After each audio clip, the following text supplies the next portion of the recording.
I'm going to bring this City Council special meeting for budget work session, Friday, May 15th at 8:30 a.m. at the beautiful Skyline Center to order. At this time, I'm going to take a roll call. Mayor Pro Tem, are you here? Oh, yeah. Councilmember Joyner, are you here? Here. Councilmember Andrews, are you here? Councilmember Lau, are you here? Here. Councilmember Santaguida, are you here? Here. Councilmember Clinton Quintana, are you here? But you're here. And the chair is here. Everybody's here and accounted for. So at this time, I'm going to turn it over to our city manager, Ms. Becky Hawk. Ms. Hawk. Thank you, Mr. Mayor, Mayor Pro Tem, members of council. Appreciate everybody's time on this Friday morning to talk about the FY27 budget.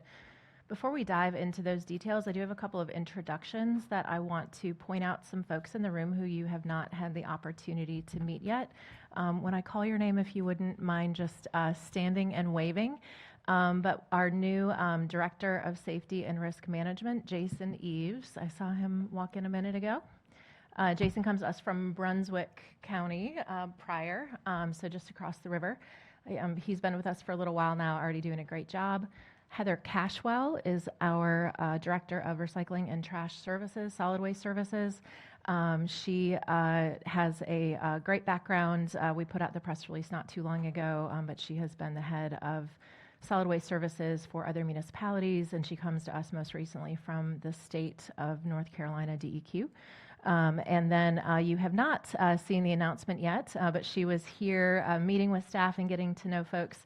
So Robin Slade is our Director of Property and Asset Maintenance, and she is going to be starting on June 1st. And she comes to us from CMS, where she was over, was it 18,000 employees that you supervise there? So, so as big as that department is, it is actually a very scaled down version of what she was used to previously. So fantastic new folks that we have added to the rest of our wonderful staff as we move the organization forward.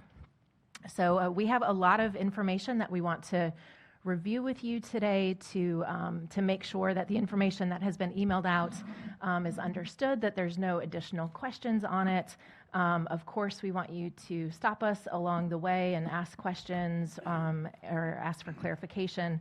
And then further on in the morning, we have just some open time for discussion to hear from you all about what else is on your mind and what other questions we can gather answers for you and continue the discussion at our next work session.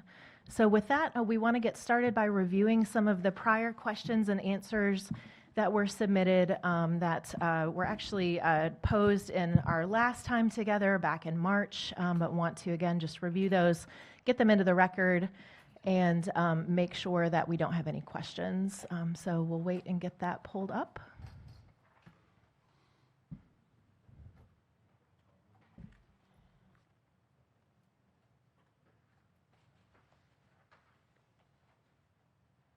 So if we can actually start with the one that I believe is dated, dated the May 12th would be the first one. Yes, that one. Thank you.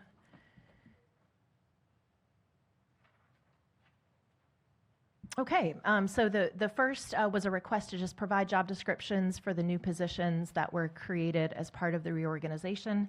I believe there's 130 pages of job descriptions that were submitted to you, so feel free to peruse those at your leisure.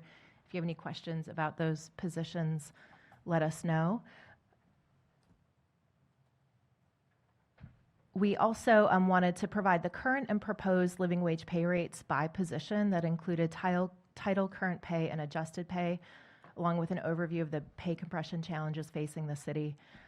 When you look at the pay compression, part of the reason why we are looking to move the entire pay scale is because if you were to stop at a certain point, then the positions that are kind of towards the top of that stopping point would then potentially be getting increases that are higher than people who are already higher up the pay scale. And a lot of times that is right at the line of demarcation between a supervisor and somebody that they are supervising. And so if you give a bigger raise to the person lower down the scale, and we ran these scenarios and watched it happen, it would actually pop those lower ranking employees above their supervisors, or it would bring their pay so close that essentially there's no financial acknowledgement or incentive to be taking on those additional responsibilities, the additional jobs of management, and asking them to do that work.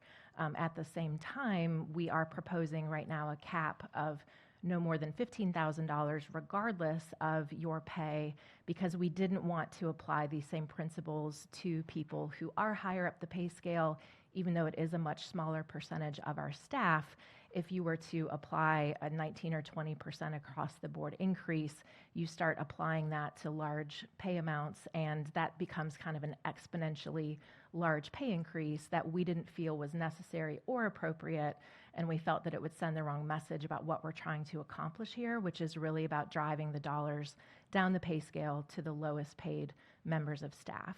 So we can certainly get into more detail, but if we could scroll to the end, I just want to show, because we did some color coding just to help illustrate. If we could go to that appendix. Yep, if we could just go to the top of that. So it's a lot of pages here, but what we did was we wanted to mark, these are actual employees working for the city right now. These are not vacant positions. These are folks earning a paycheck every day for the city of Wilmington. And the pay on the left-hand side is their current rate of pay. We then denoted how that compared to AMI. And then on the right hand set of numbers would be what their pay would increase to if this living wage proposal were to be approved as presented, and then what that does to their salary in relation to AMI. So if you can just scroll down and show just all of the red, just keep going until the red stops. So again, these are all, a couple hundred employees right now who are earning below 60% AMI. It gives their title and the actual rate of pay. And then as you see on the right-hand side, the proposed increase then pops them up to a minimum of 60%, but they're still below 80% AMI. We then, if you can pause right there, thank you. We then have the line of demarcation of right now, current pay, they're between 60 and 80% AMI, and then what the proposed increase would do. For a lot of these folks that are kind of at the lower end right now of between 60 and 80% AMI, even with this increase, they would still stay within that same band. So it is a healthy increase, but it's not so large that it actually changes their position in terms of how it relates to AMI. So they would still be below 80% AMI even with this pay increase. If this was the only income that they had in their home, they would qualify for assistance with housing if they were able to get into any of those properties. So while it's a very positive move, it is not so notable that it lifts them above the 80% AMI, and we can keep scrolling. So we had another, hundreds and hundreds of employees who fall within this band. Again, you've got your firefighters here, you've got your police officers, you even have senior firefighters who are still there. And then it's not until you are making right now about $50,000 a year that with this increase it would then pop you above the 80% mark, but you're still below 100% AMI. And you understand the math. If you can just scroll through to the bottom just to see the extent of, again, these are all employees working every day for us, a lot of police officers and firefighters on this list, a lot of public works employees who are also called out in exigent circumstances at all hours of the night to respond to issues that happen across the city. So then it's not until you reach about the $60,000 mark that they are already at 80% AMI, but again, it keeps them in that same tier for quite a while. So that's all there for you to look at your discretion. I will say, I do want to point out that some of the WMPO employees are on this list. We're going to edit it, send it back to you. All of the WMPO employees, their salaries are set by the WMPO board, so they actually do need to be pulled out of here. That's a decision that the WMPO board makes related to their wages. Just this past year, they asked to be allowed to split off from the city's pay plan to allow the WMPO board to make those decisions. And so the WMPO board will set those salaries, and then the city is responsible for about 17% of that total salary cost. The rest of the cost is split amongst the other MPO board members. David, did you have a question first? I was just going to ask, can you just remind us for context the reason that they're in our budget despite the fact that they're not our employees? Sure. That is an agreement that we have where we carry them on our health insurance. We pay their salaries, but they are managed, hired, fired by the MPO. So essentially, they're not able to act as their own fiscal agency. We handle all of the financing for them. So they are subject to our personnel handbook. But any of the management decisions would fall under their executive director and their board. And that's required by state law, and we're the agency that does. That's correct. Thanks. So similar MPO boards across, or MPO organizations across the state have the same setup where there is a local government that handles that fiduciary payroll side of things. I know we're not here yet in the scrolling, and I mentioned this to you yesterday. I don't know if now is the time to discuss it, but I do want to make sure we have time to discuss it today. I want to look at that $15,000 cap and look at the impact of lowering that down to $12,000. Yes, appreciate that, Councilmember Santaguida. We did have that conversation yesterday. We do have staff beginning to look at that. Preliminarily, we are a little concerned about what it does. It's wherever that pinch point is, right? So a little concerned with some of the senior police officers, senior firefighters, some of those. So we want to give that more analysis before we're able to fully speak to it. If it's something that we feel can comfortably be done without having any unintended consequences, we're certainly happy to support that initiative if that's the will of council. We just want to do a little bit more investigation before we can speak to the pros or potential cons of it. I appreciate that, and I want to make sure, we want to do our due diligence in exploring what the impact of that is.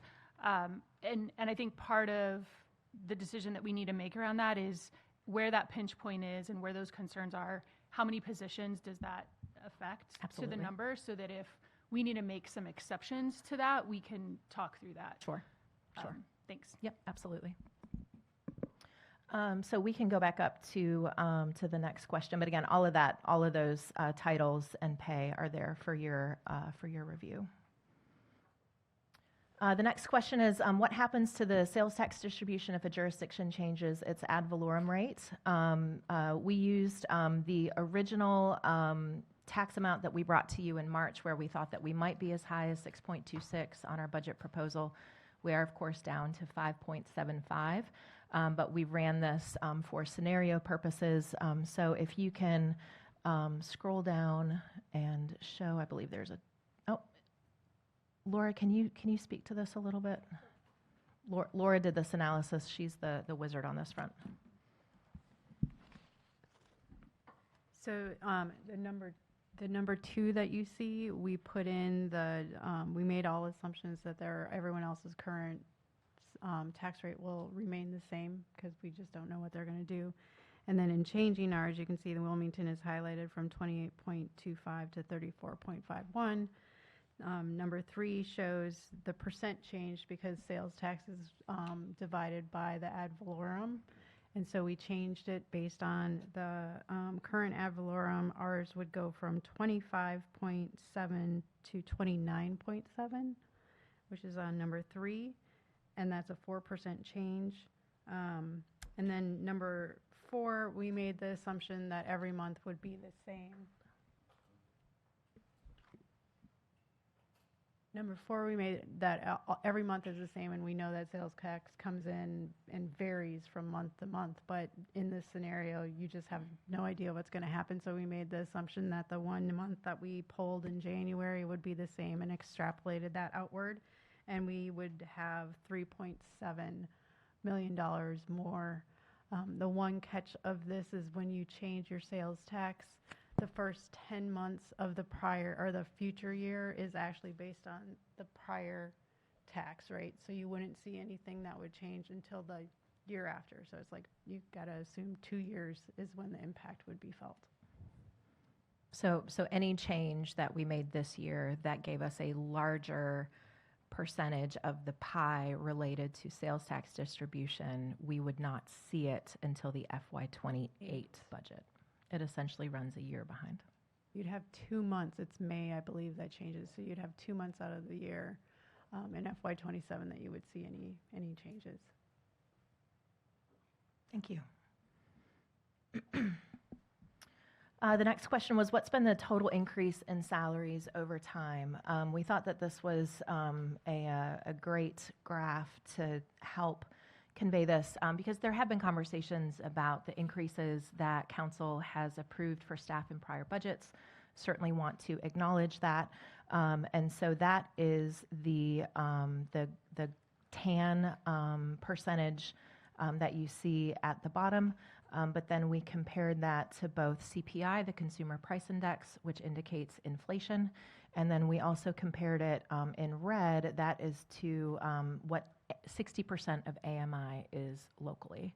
And so what this demonstrates is that we have seen what feels like, and really are, very notable adjustments to city salaries over the years, but despite those efforts, it has still lagged significantly behind both inflation and then, excuse me, changes to AMI. So really what that is saying is that as much as we have been trying with the increases that we've made, they have just not kept pace with the experience in increased cost of living that everyone is experiencing. The tax rate changes over time. This was also in your budget presentation, so everything is there. You've probably had an opportunity to look at that, but we have, depending on the year, had in prior years as high as close to about a 3-cent tax increase, and of course we've had revaluation every 4 years. That also plays into what we do with tax rate. I have a question about this table. Sure. So in FY '25, the tax rate was 42 cents per 100. Yes. In FY '26, it was 28.1. So are the numbers that we're seeing here, that's relative to a revenue neutral budget? So it's what was, excuse me, what was approved in addition to remaining revenue neutral. Okay. Yes. Because I just want to be, I think what this table doesn't really demonstrate is that the tax rate dropped dramatically Yes. from 25 to 26. Yes, yes. And we can update that to show that additional information, kind of combine what was in the budget with this to give a clearer picture, because you're exactly right, that revaluation did significantly drop the tax rate based on increased property values. Right. And at this point, we're just looking to move up a bit, but it would still be lower than the FY25 tax rate by quite a few pennies. Right. And I understand that the rate isn't the number that people see on their bill, but I want to be very clear in how we're talking about rates going up and down versus bills going up and down, because those are two different numbers. Very much so. Thank you. Yes, thank you. There was a question about tax abatement programs that are currently available for Wilmington property owners. And there is one for the elderly as well as disabled homestead exclusions.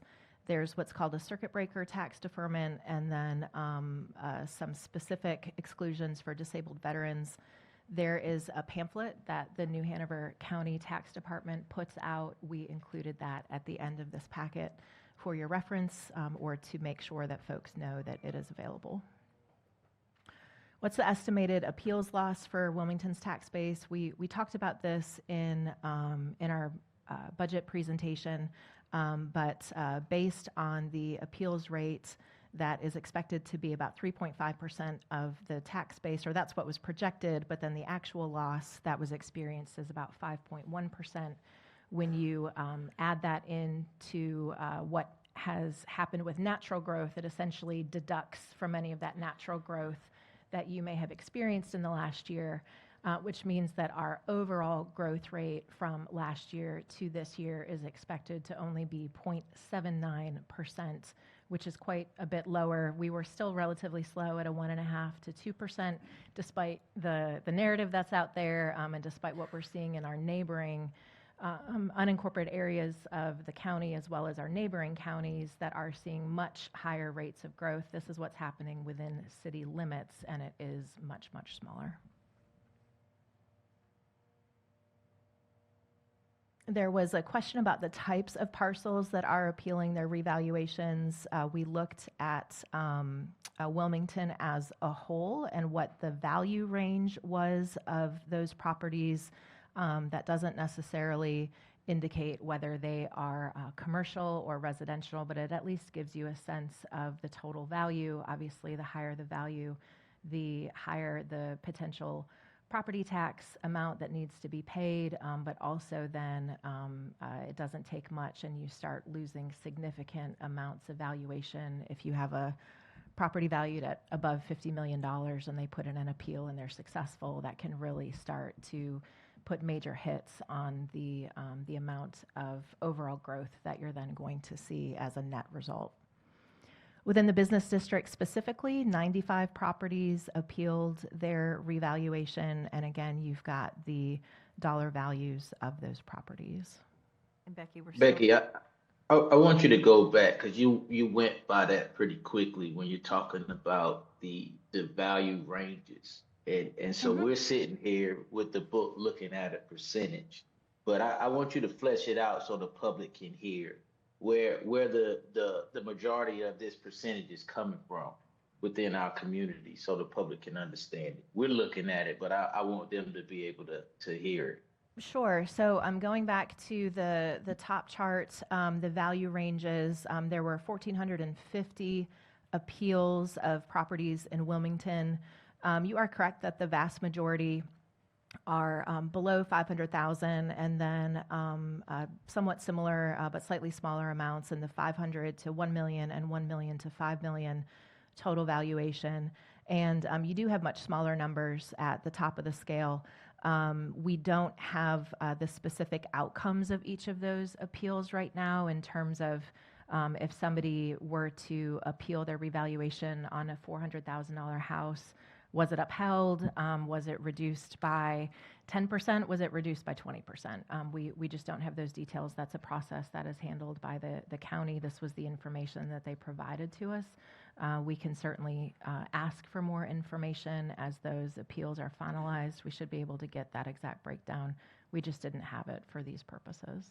I just really want to Yeah, clarify some. Oh, Go ahead, Kevin. I would love for us to have that information because we're getting the emails that are asking us, are we crazy? And what we do know as elected officials and public administrators that a lot of people boast about the taxes that they pay, and so they feel like they are the better citizens of the community based on their area code. And so, you know, I just want to be able to defend what's going on and what the breakdown is and who's asking for the appeals when we're making a decision. Sure, no problem. I want to, this is related to a statement that you just made, which is the vast majority is for properties under 500,000. Just quick back of the napkin math. If you look at properties over $1 million, it's actually about 44%. So that's where the plurality is those higher value properties. I just want to make that clear. When you combine all of them together. Yeah, thank you for that. Becky, I think I asked this before. So when will we know about the successful revals? And then I think Kevin might have been trying to get at this, but you know, I think if we had it by, you know, the total that was reduced by property value, that might show. I mean, if all of the less than 500,000 only added up to the amount that was given to one property owner over 50 million, obviously that's a difference. Sure, we're happy to ask for that detail. The appeals process is still going on. Martha or Laura, can you speak to the deadlines and when that process is finalized? Okay, I know that I believe the deadline to appeal was this month.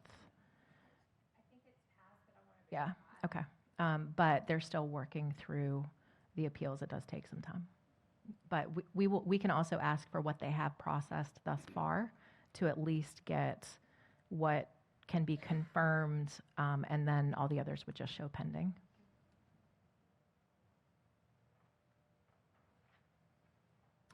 There was a question about a 2 and 3 year phased approach to implementing the living wage that looked at considerations for inflation, cost impacts, and prioritization. We wanted to just kind of go ahead and look at the math of this first and the tax rate impact. So the full living wage, as proposed, costs about $14.2 million, which is equivalent to right at 4 cents, 4.01 cents. If you were to do about a 75% implementation, so say we went up 75% of the way, leaving 25% to implement the next year, you would be looking at about 3 cents for the current budget, and then a 50% living wage, you'd be looking at about 2 cents. You would then need to raise taxes the following year to be able to implement the rest of it, basically whether it was the 25%, 50%, or whatever percentage you ended up at. We think there would be some very minor impacts, like less than a tenth of a penny for inflation. We obviously don't know exactly what AMI would do in future years, so we would want to make sure that we were achieving whatever that number was next year, that we would also need to take into account. But what we don't recommend is splitting it up in terms of, well, only these positions, because of the interplay of internal equity within the entire pay plan, and how you have everyone from frontline employees all the way up to department heads in a single department, and they really kind of act as a unit. And so if you're only implementing for a certain portion or certain lower positions, again, you end up with that pop over their supervisors that creates the problems. So our recommendation is to treat it as a package, and if you want to implement it as a percentage of the total package, certainly that's council's prerogative, but we don't recommend slicing and dicing that package up and say doing a full implementation for some and either no implementation or a partial implementation for others, because of where it starts to mess up that internal equity.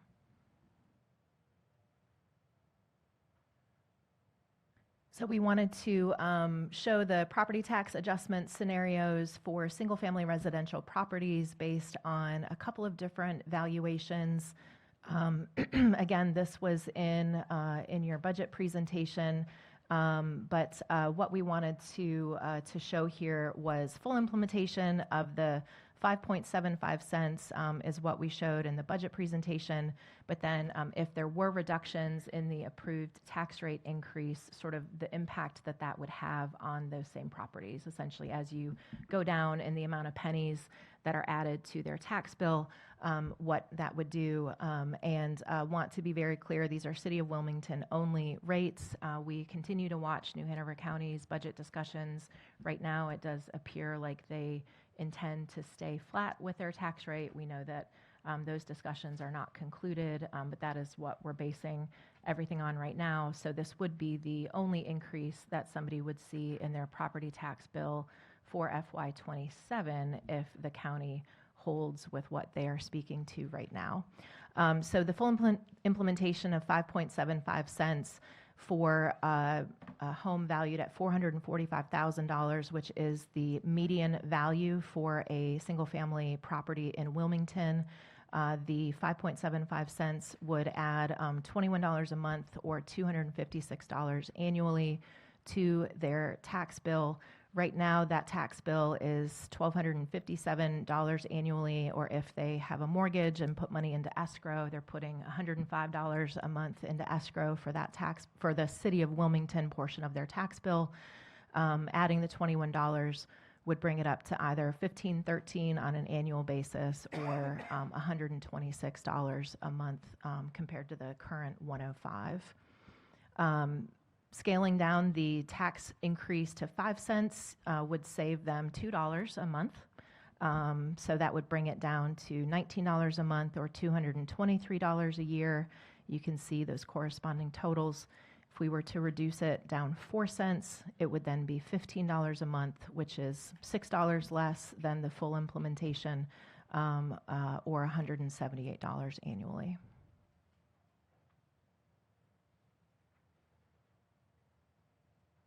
For a $250,000 property, the Wilmington portion of their tax bill would go up $12 a month or $144 a year. Right now, they pay $59 a month or $706 annually. That would change it to $71 a month and $850 annually. If we reduced it to 5 cents instead of $12 a month, they would be paying $10 a month, and it would go from $144 annually to $125.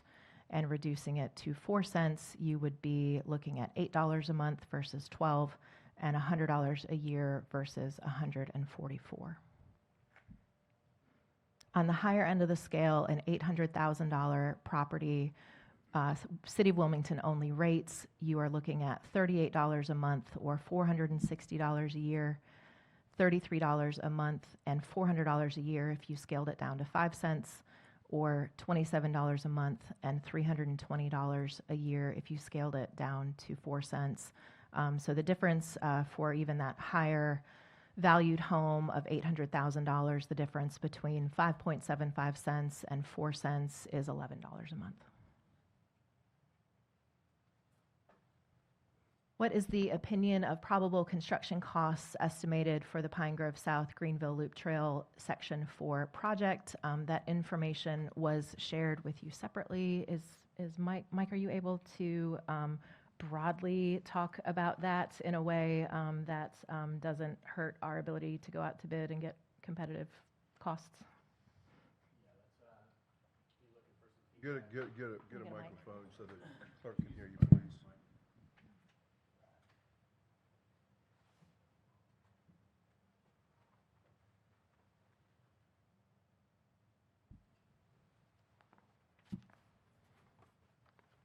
Okay, so you just wanted a little bit of feedback into the OPCC of that project before it goes out to bid? The OPCC, and if you could, I know we're going to go over the CIP projects before, but if you could just broadly explain the project, and then also like likely timelines if we were able to Sure. procure the funding for it, when we expect we could actually move forward. Yeah, absolutely. So, yes, that project is a combination of a few different transportation bond projects. It includes the dual lane roundabout at Pine Grove and Greenville Loop Trail. It includes the intersection improvements at Holly Tree and Pine Grove Drive, and also the Section 4 of the Greenville Loop Trail that connects between those two intersections. And currently, we are complete with all the design. We are complete with the permitting, and the bid package is just about ready to go. The step right now that we're in before we go to construction is utility relocation. We have a URA, a utility relocation agreement with Duke Energy. Right after school gets out, because of a lot of the traffic, I think it's June 6th on or about, Duke Energy will go out and start some of their vegetation removal and relocation of their poles in preparation for the project to get underway. The estimates that they have told us is about 3 months to do that work, which will line up well if we get this funding and we can go out to bid rather quickly. We can do that simultaneously, so the project hopefully can get awarded later this summer, early fall, after all that utility relocation is complete and be underway. Mike, what was the original cost on that, or the projected cost on that roundabout in that location? Do you remember? Sure. Off the top of my head, if we don't include the Greenville Loop Trail that we kind of combined with it, I want to say between the two intersections, it was about $4 million. A lot of that got eaten up with utility relocation, property acquisition. They were much higher than expected. And this has, and we're not even talking about the Pine Grove relocation of that stoplight there on Oleander Drive? No, so that's a separate transportation bond project, actually two separate projects, one with the Oleander, Pine Grove, and the McMillan realignment. So these would, I can't imagine us doing all of this without doing that, because they all tie in to the same general area. And if you're driving up Greenville Loop Road and making a right on Pine Grove, or if you're coming down Pine Grove from Masonville Sound Road, or coming up Holly Tree, it all bunches up there, and the traffic, I think now even on most of the day is pretty much backed up a lot of the time. Correct. So I don't know, what are the projected numbers in regards to traffic? And I don't know if somebody in here can tell me that are coming up Greenville and going up Pine Grove, because it's significant, because I know that seems like we're getting a lot of the traffic that's coming south of the city, that is coming down Masonboro Loop Road, and then That's right. turning onto Pine Grove and transversing their way through the community, or going south toward Oleander, going up toward the Mayfair area. Do we know what those numbers are? Because they seem to be pretty considerable. Yeah, unfortunately, I don't have that traffic count information. I could get it for you, but with regards to your statement about them impacting each other, our feasibility study, corridor study we did many, many years ago, looked at those improvements out at Oleander in conjunction with the selected improvements off Pine Grove and Greenville Loop and Holly Tree. We evaluated them together because anything we did at one location would impact the other location.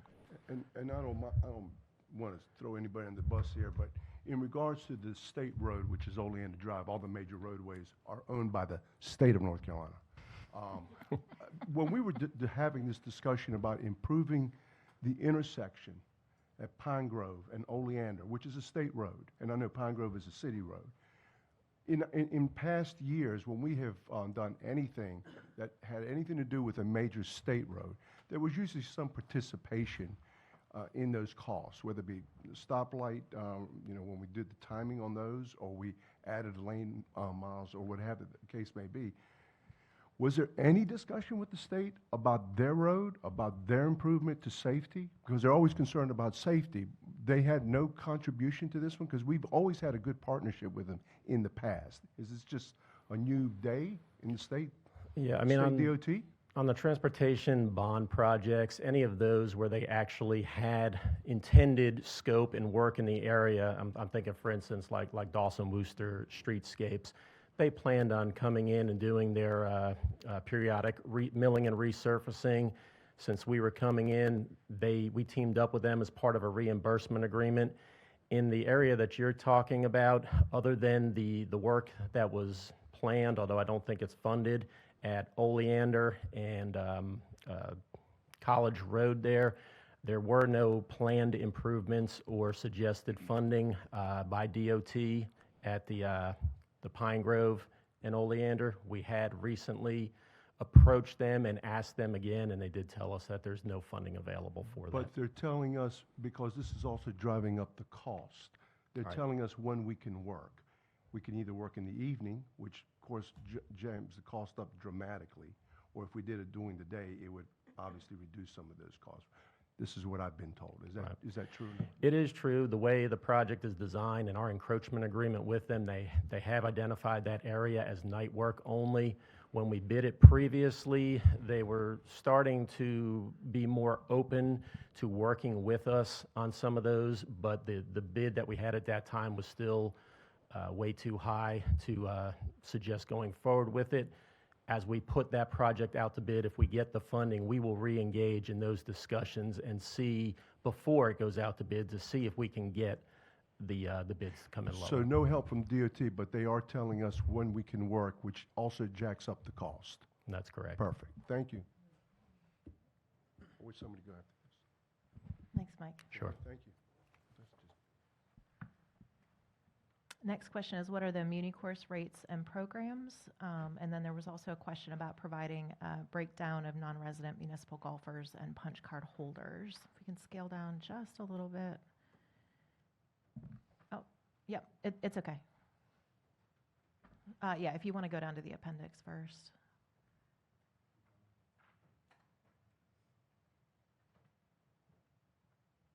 So this is all of the Muni rate information for 2026. I won't go over it in detail, just wanted to point out that it is there.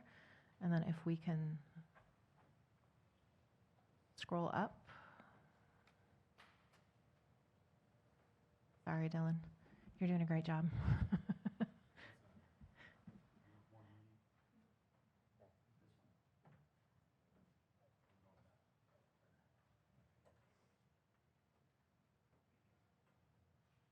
Okay, and then the breakdown of non-resident versus resident golfers. In FY25, there were 63,310 rounds of golf played. That's a lot of rounds. About 27,000 paid the full greens fee. About 25,000 and change were local, residing in either New Hanover or one of our neighboring counties. And then about 1,200 were non-local that resided outside of that area. In FY25, about 13,800 rounds were played by discount card holders. 13,000 of those were City Wilmington residents, and 803 were non-residents. And then there were about 22,500 nine-hole rounds. And again, you see the breakdown. So vast majority are City of Wilmington residents or coming from the close counties to us. We talked about our rates. We also provided the rates of surrounding golf courses. I'll just say it's there. We won't make you scroll all the way back down. Oh, you're there. We did pull from some of the neighboring courses. So again, I'm able to compare those rates depending on your level of interest in this topic. I think it's safe to say that we are comparable, if not even a little bit low on some of our rates compared to what some others are charging. Becky, in respect to the golf course, I mean, I would imagine this is one of the highest played courses. Absolutely. I know in this area, but possibly in the state of North Carolina in regards to 60-some thousand. And yet we're always told, please keep the rates down. At those numbers, and I guess I'd like to have a better understanding from David Donovan, who runs the course, as well as not so much the committee there, but really to maintain this course at what people are asking us to maintain it at costs money.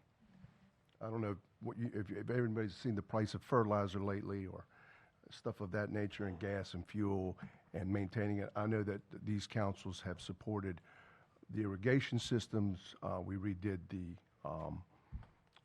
greens. I think the first time in over 100 years, it would be 100 years this year, obviously.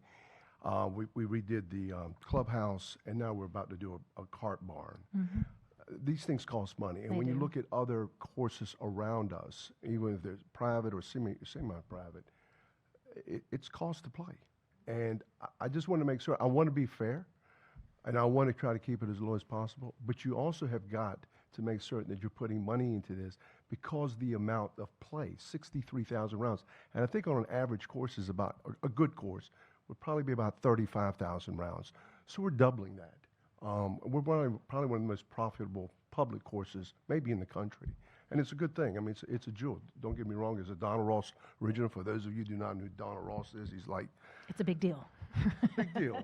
He's like the guy, the architect, the big architect, Frank Lloyd Wright, but in architecture. But this to me, I know that the committee there always likes to try to keep the rates down, but we've got to make certain that we're keeping enough, or we're adjusting it enough to make sure that we're maintaining that course at some level that people expect. And if they don't understand that, I'm sorry, but this is what we get paid to do, is to make the tough decisions. 63,000 rounds, we can't do it on shoestrings.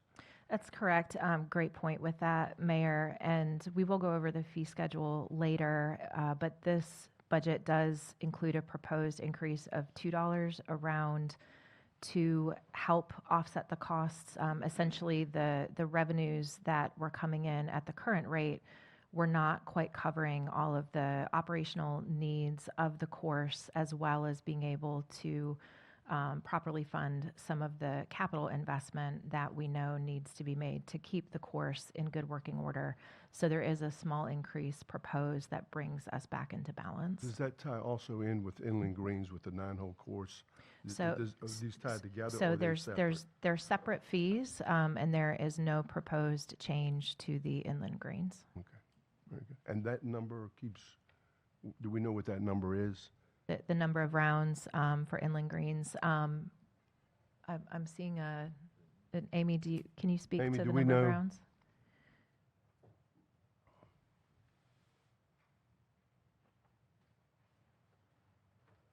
No, but we'll have it for you in just a few minutes. But Okay. we did increase the rates for Inland Greens FY '26. Last year. Yes, the current year was What an is- increase. Amy, do we know what that number is as to what that play? I know it seems like that place is getting a lot more play than we anticipated. I think it might be in the fee schedule portion of your agenda packet. I'm not sure because I think that there's a comparison of recreation fees, current and proposed. But if not, it'll take me just a few seconds to get it. And the Golf Course Advisory Committee does not oversee that particular? No. So Inland Greens, par 3, 9-hole golf course is a recreation facility, and it is part of the Parks and Recreation budget, independent of the Municipal Golf Course Enterprise Fund. Do we use some of the assets of the golf course, of the muni, to help offset some of the maintenance costs at that course? Just, I want to be clear for some of the discussions that I've heard. No, we do not. There's no sharing of resources. When Inland Greens was first developed, there was some consideration and interest from then City Council of sharing of resources. So for the first year, there was some sharing, and the next year that was broken off, and since then, they've been completely independent from one another. Okay, good. And then I think there was the one last piece of the improvement to the course was the cart barn. Where are we on the cart barn? The cart barn, the design consultant is preparing the construction bid package for advertisement. We expect to have that very soon now. We asked them to change the scope of the design. You may remember, but for the benefit of other council members who were not here at the time, that cart barn was originally part of a 2016 Parks Bond project that renovated the clubhouse, and due to budgetary limitations, we value engineered the building of the cart barn out. And so when we brought that project back this year, we asked the designer to add the electricity component to be able to switch over to an electric golf cart fleet. Previously, the design just had conduit going to the cart barn. Now it will be ready for electricity. So that added a little bit of time to the design, but we expect to get the bid package any day from the consultant now. And then the transfer or the changing over from gas to electric carts would take place over a phased-in period?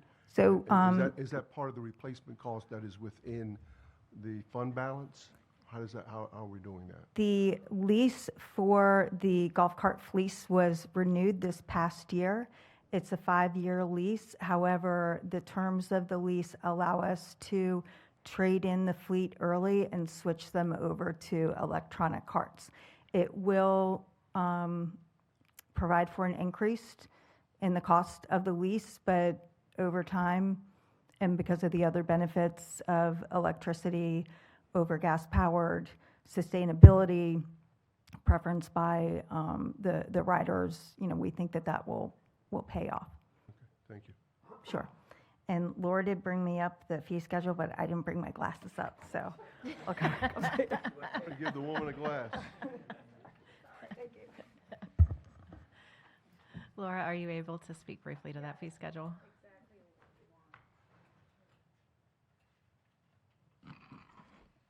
Mayor, which exact, Well, if I want to take a cart, give me the adjustment that we're making for the cart and for the fee, and then if I want to walk it, what is that? I know they're two separate, I think they're two separate fees. I would imagine if you're charging me to walk at the same price you're charging me to ride a cart, I'm taking the cart. Yeah, I can answer the muni course fees. I thought you were talking about the Inland Greens. Well, I like that fees. too, because Okay. that, I'm hearing a lot from the people in Inland Greens, Okay.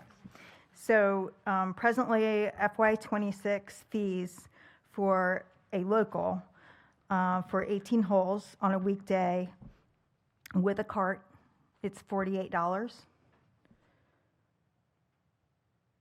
And with, and so weekdays with a cart is $48. Weekends is 36. Weekends is 36? No. I think that this was It's- inverted. it's gotta It be was switched. inverted. It's 36 when you're walking. Yeah, thank you. It's 36 to walk it? It's right here up on the screen. It's $33 to walk on a On a weekday, weekday. and it's $36 to walk on a weekend, and then the cart And it's charges. 48 and 48. Yep, and then the cart charges, if you can scroll down just a touch, Dylan, please. So then it is $15 added to that to rent a cart. Okay. And could I ask a question? You had mentioned earlier in the slides where you were talking about who was local, you were talking about people from surrounding counties. Is this just City of Wilmington, people who reside in the City of Wilmington? Are No, considered so a few years ago, as a marketing tactic and to replicate the way other local courses charged, the city changed muni rates from a city resident, non-city resident to a local, non-local. And the thought process behind that, again, was from a marketing standpoint to attract more golfers. This was before we had 60,000+ rounds a year. So in the 3-county area, you paid a lower rate than outside of the area. And part of the justification, in addition to marketing, was that because it is an enterprise fund, so while from time to time there have been grants or loans from the general fund, the day-to-day operations were an enterprise fund, so it wasn't being borne on the property taxpayer. So we felt that that was justified. I will say that the discount cards that are available for purchase are city resident and non-city resident, and the vast majority of those, I think, which demonstrated in some of the data that the city manager was showing you before, the vast majority of purchasers of discount rates are city residents, and that is a significant savings to them. I think we sell about 1,000 city resident discount cards a year. So we can entertain going back to the regular daily greens fee as a city non-resident as well. I think it seems to me like we're not having problems attracting golfers. It's, so the marketing aspect of it, I don't think is as important anymore. And it seems like we're competitive with, courses that are outside of the city. I think some of the challenge that came up in our budget discussions surrounding that was if you have a large group of golfers come in and you're trying to get them out onto the course, having to check an ID and then be able to make a determination about a Wilmington address and whether it is actually within city limits or outside of city limits was creating a bit of a nightmare to be able to smoothly get people through that registration process and get out. And so I think that was that was certainly a fact that has been a factor historically, trying to debate somebody at a counter when there's 10 people in line, whether, well, my driver's license says I live in Wilmington, and you're telling me that I'm not a Wilmington resident. Right. It didn't create the smoothest customer service environment, but I think, that's historically, and certainly as the golf course has evolved and, different population maybe is more prevalent as players out there, it's reasonable to relook at that. Yeah, I mean, I think even if we just took whoever had Wilmington on their license, it would be, I'm going to send you over to the Golf Course Advisory Commission. You can have Okay. a meeting with them. All right. But no. I let mean, the great thing is that we are getting a significant amount of play. We have to maintain the course at some level of service that is good, understanding that this is a very popular track. And I just don't want to lose sight of the fact that we don't want to wear it out because we want to try to keep the rates as low as possible. And we want to keep them as low as possible to get, it's a public amenity, which I think is good for everybody, but you have to pay for it. I just want to make sure that we're just ahead of that and not catching up like we have in the past because we didn't put the irrigation system in there. We didn't replace the greens. We didn't do the work for years. And then all of a sudden, it piled up to the point where, oh my goodness, we have to do all these things now, or we're going to ruin the course, or we're going to lose it.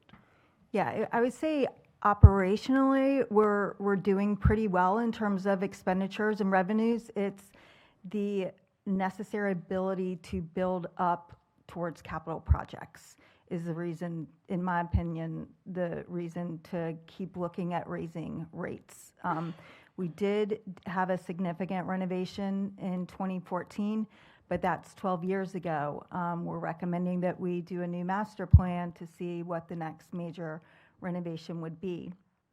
I'll also just share for the benefit of council members who were not here before, we're guiding our recommendations based on a revenue study that was completed in 2020 and did recommend more frequent but smaller year-to-year increases to fees. And so we have, which was adopted by council, and we've tried to follow that logic.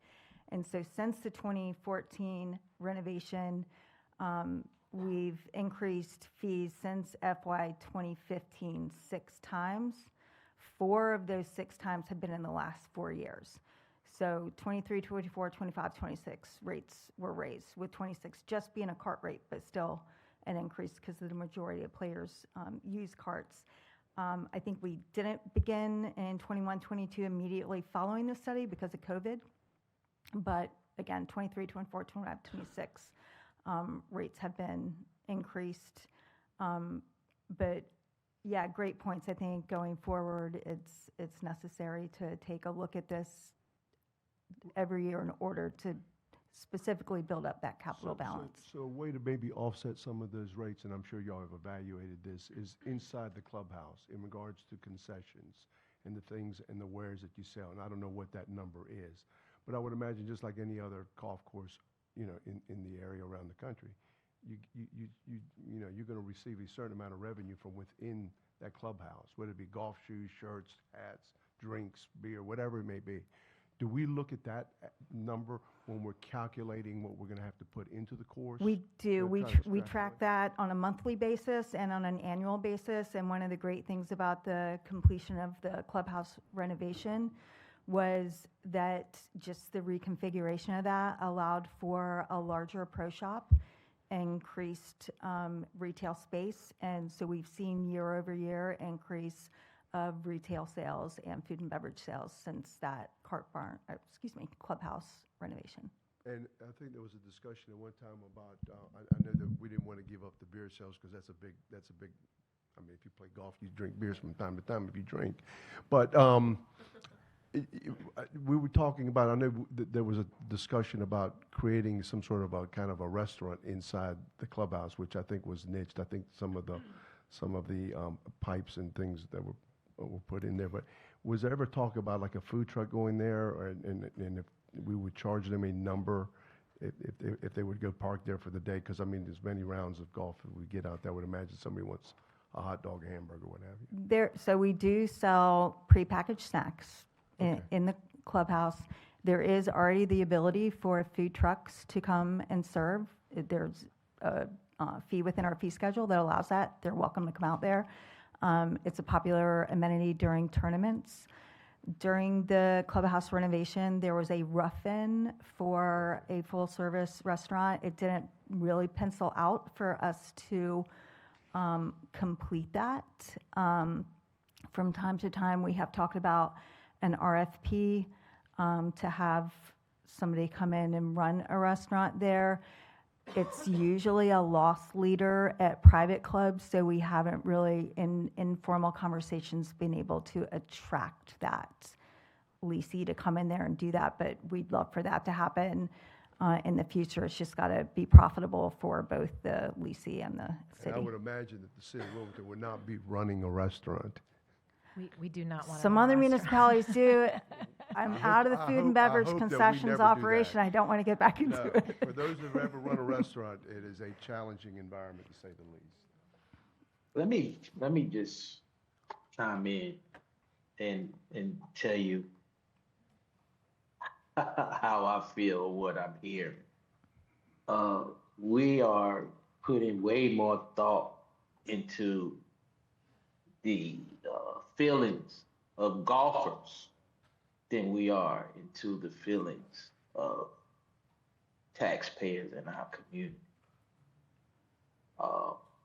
And I'm a little troubled by that because I feel $2 on the rates of people who choose to play golf at a really good golf course. And I'm not there yet. I'm not playing golf. Maybe in my free time I'll pick it up. I kind of doubt it. But, you know, the willingness of golfers to go to Muni and play golf is some freedom that they have. They choose to do it. If the fee schedule increase was too much for them, they could choose not to go. But property taxpayers in our community don't have that luxury. So I want to see us put more emphasis on what we can do to benefit the property taxpayers in our community. And I'm certain that the people who play golf, they're willing to play more if they're going to get more. Same as property taxpayers, same as the citizens of our community. They're willing to pay more if they're going to get more. And so I just want to make sure we're focused on delivering and being mindful of what we're putting before our citizens. Because I'm hearing a lot. I agree with that. I think we should question every single thing in the budget. That's what we're here to do, and that's what we're going to do. Thank you. Before I leave, Thank there you. are 38,000 rounds a year at Inland Greens. Wow, Thanks, Amy. it's amazing. Okay. Onward.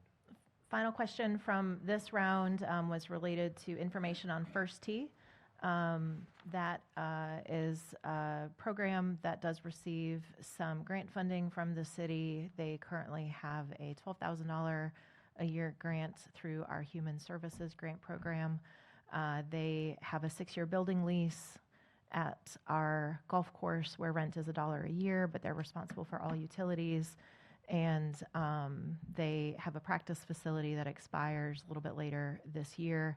That facility is maintained by our crews, and they contribute over $51,000 annually to help support maintenance at that facility. Okay. That is that round of questions. We can dive right into the next set, and then, Mayor, perhaps around 10 o'clock, we can take a brief break.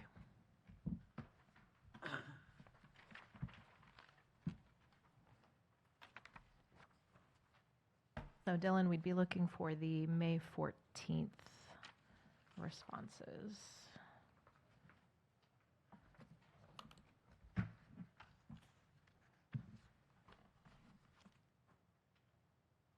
Thank you very much. So these are questions that have been submitted either during the budget presentation that was at council's meeting on May 4th, or some of the questions, we believe we've captured all of them. There may be a few more that have trickled in that are going to come through on other documents, but other questions that council members have asked since then. So again, just want to run through these. So there was another question about the historical golf rates. We've talked a lot about golf. If that is there in Appendix A, if you want to take a look at the historical rate adjustments. The amount dedicated to the capital project program, our CIP, what is the amount dedicated to it, and how does that impact CIP capacity? So in this budget, we have a proposed tax increase of 0.41 cents as part of the 5.75 that would be dedicated to our debt service fund. That funding allows us to complete approved projects that require additional funding. These are the large projects that we take on, the large capital projects.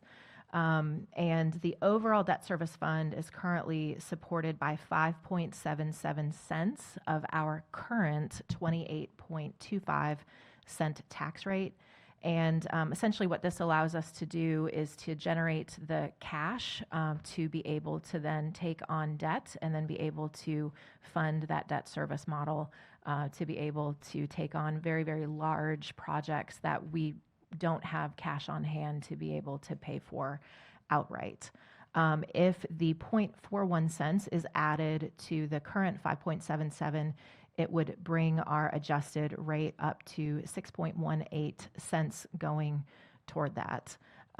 So there was a question about, well, would we be able to reduce the 0.41 pennies in this proposal and take funding out of our fund balance to be able to pay for projects?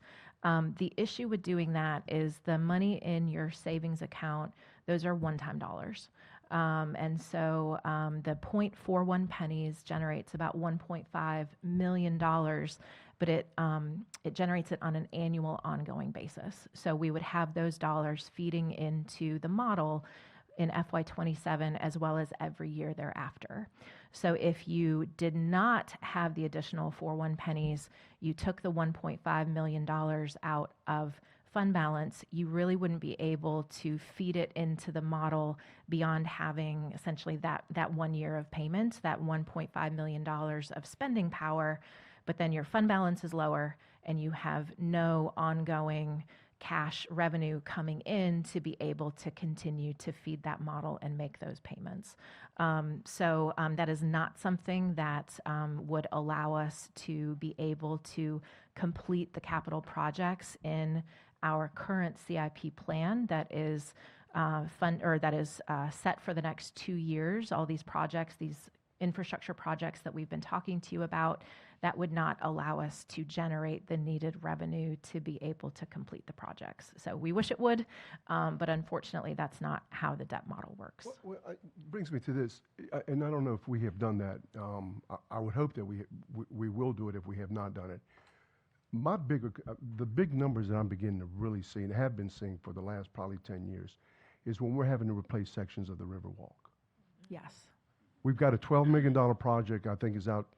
We're trying to get a grant right now, right in front of the Coast Guard dock, which is city purchase, which we should have.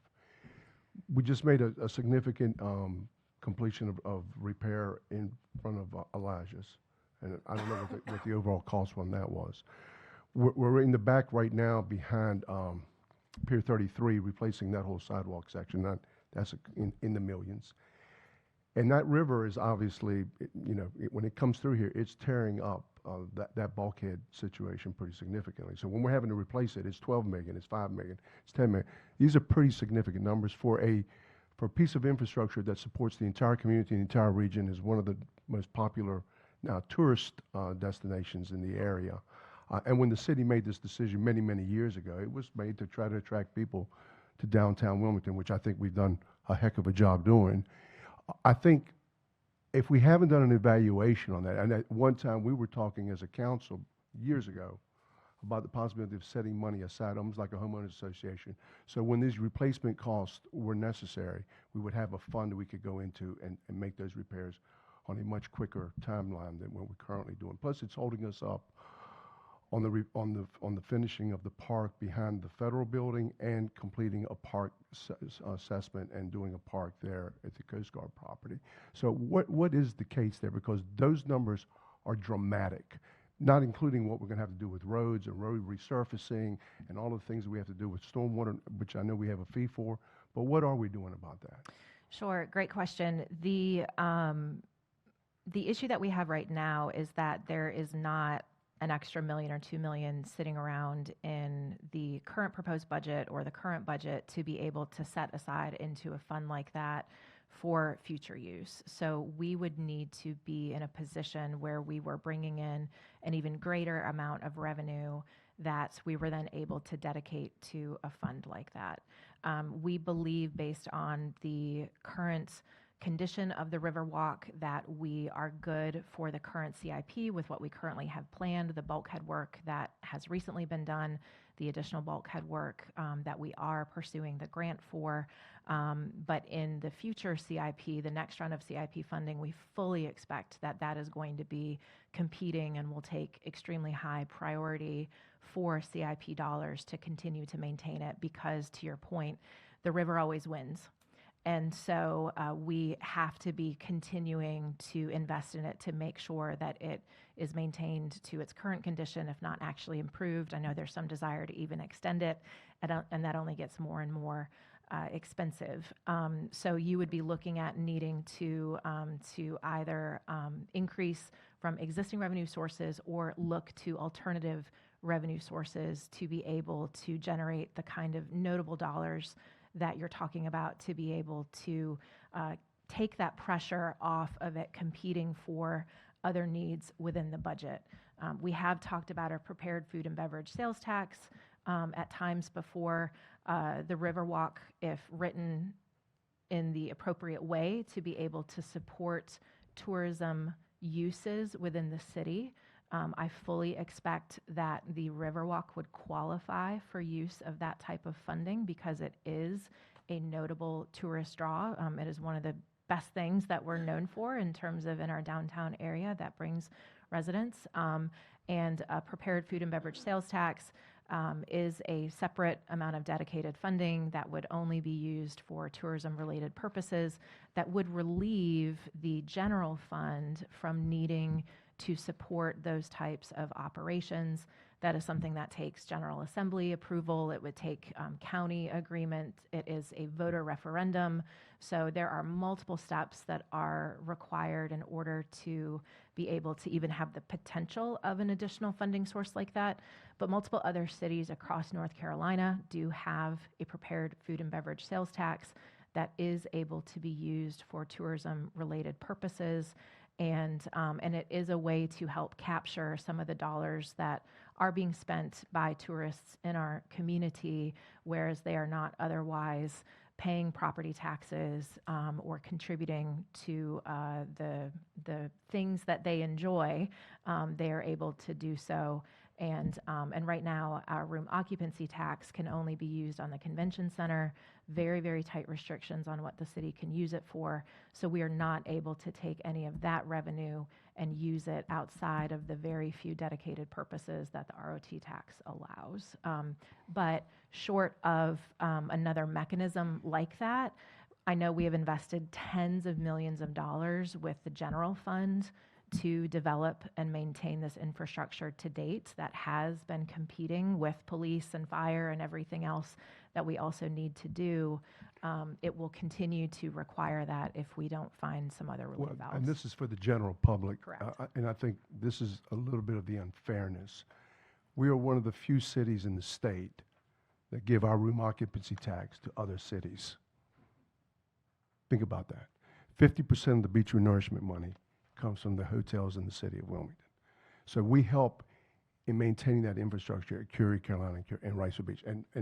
And kudos to them. It's a very important economic driver for economic development in our community. We, on the other hand, on the riverside, on the downtown side, have primarily taken this on from the taxpayers. And that's where everybody's benefiting from this, but we, the taxpayers of the community, are having to pay for it.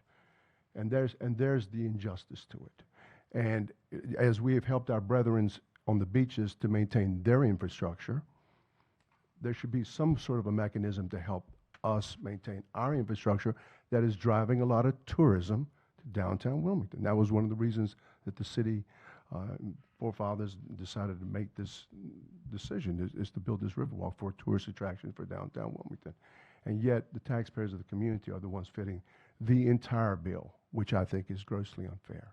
And I think we just need, at some point in time, to have a much broader discussion as to other funding mechanisms to maintain this infrastructure, because this river, as the manager alluded to, is not going to stop. That river moves through there at about 4 knots. That's a pretty significant clip, and it just rips everything in its path.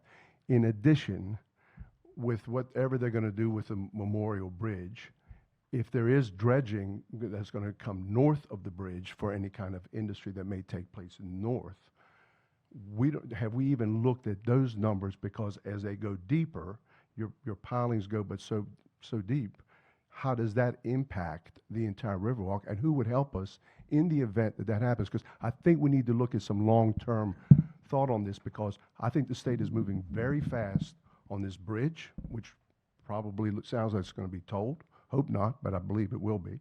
And then the mechanism in place to possibly dredge north, even with this, with what they have done south of the Memorial in stopping that dredging operation right now. But even going north at 38 feet, let's just say if they went to 42 feet, which I think there's a permit to do that, what does it do to our Riverwalk? Absolutely, and that's one of the reasons why we had the meeting that we did have with the U.S. Army Corps of Engineers ahead of the resolution that council adopted, because that is a concern. And even if the dredging stops south of the bridge, there are still going to be impacts north of the bridge, because increasing the depth of that channel will increase the flow of the water, right? And that will impact speed and rates and all those other sorts of things. So we are very cognizant of that, and that was one of the conversations that we had around the federal government looking to participate to support us. You know, one of the drivers behind the EDA grant for the bulkhead work is, again, this was a problem that the U.S. Coast Guard didn't address, candidly, and gifted the city of Wilmington. And so that's one of the reasons why we believe we're in a good position in pursuing that, and we're continuing to explore those other mechanisms with the Corps of Engineers and the federal government as we move through this. But it is something we're absolutely mindful of. And Dennis, I think we talked about this at some point in time. There's been some discussion about the amount of recreational traffic that's coming up the river now, and more boaters, more people coming up this way to come dine and go out into the city of Wilmington downtown. I know that our downtown, our waterfront, especially where you can dock, we pretty much have not really spent a lot of time and effort in materializing that, making that a money maker for us. Is there a way, have you all looked at that, the possibility of monetizing the riverfront as an opportunity for people to come dock, pay a fee, and so it can help offset some of those costs? Absolutely. So we do see that as an ongoing revenue source. We're working now through the parking, basically, group to do that, because we feel like it's parking of a different nature. And the other thing that we like about that is it gives people another opportunity to come here without getting in a car. So again, if we can keep people off the roads and get them here other ways, you know, bus, transit, boats, that helps, you know, the congestion and safety as well. So we're very interested in expanding and taking advantage and monetizing our riparian rights.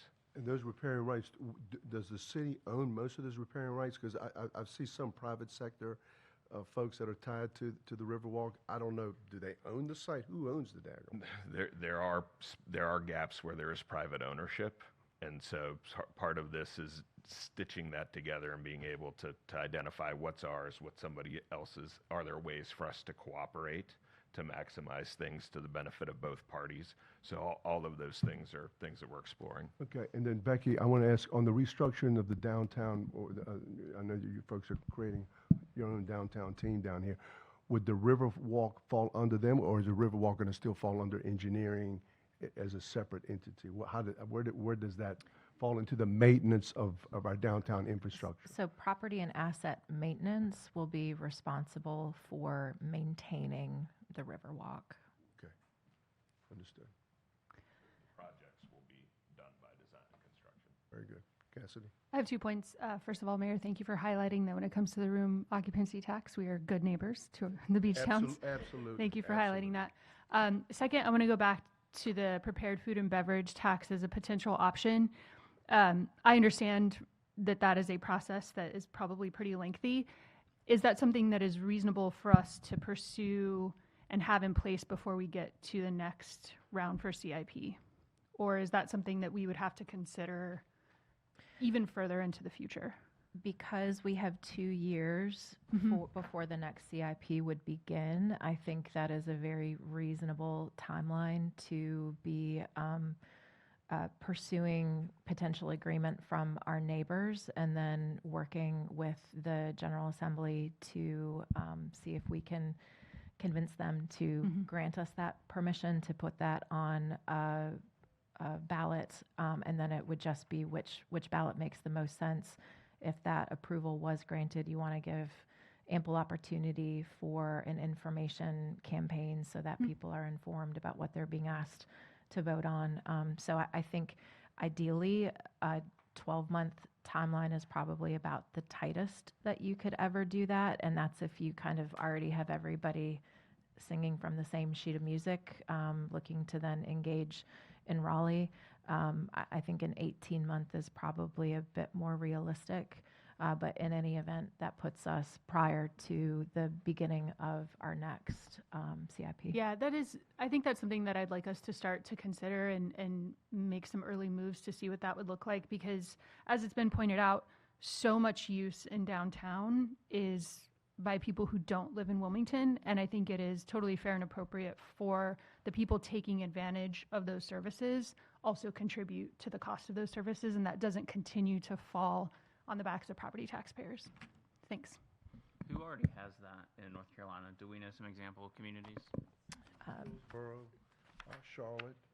Mecklenburg County has it, so it's at a county level. So Mecklenburg County has it, Wake has it, Fayetteville. Dare County has it, Cumberland County has it, Hillsborough has it. Do we know of places where it failed on the ballot, or has it been pretty well accepted? It's been a number of years, I think, since one has been put forward. Durham County and Monroe. So a couple of other counties as well.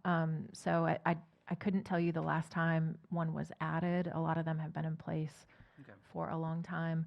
The typical math that you see is that, you know, as much as 30% of all of the revenue generated, and in a community like Wilmington, with just how many tourists we have coming in on an annual basis, being such a tourist destination, I would expect that percentage to actually be quite a bit higher here, are the ones dining out in your restaurants. And it's that, and then potentially additional regular sales tax. Those are really kind of the only two mechanisms to potentially capture some of those dollars being spent by non-residents.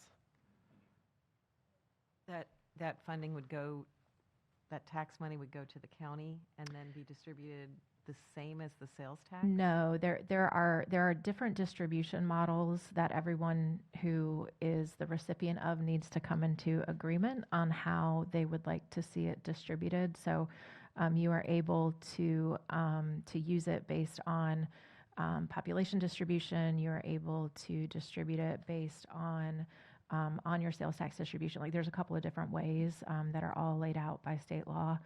I think population distribution would certainly be the one that I'd be advocating for.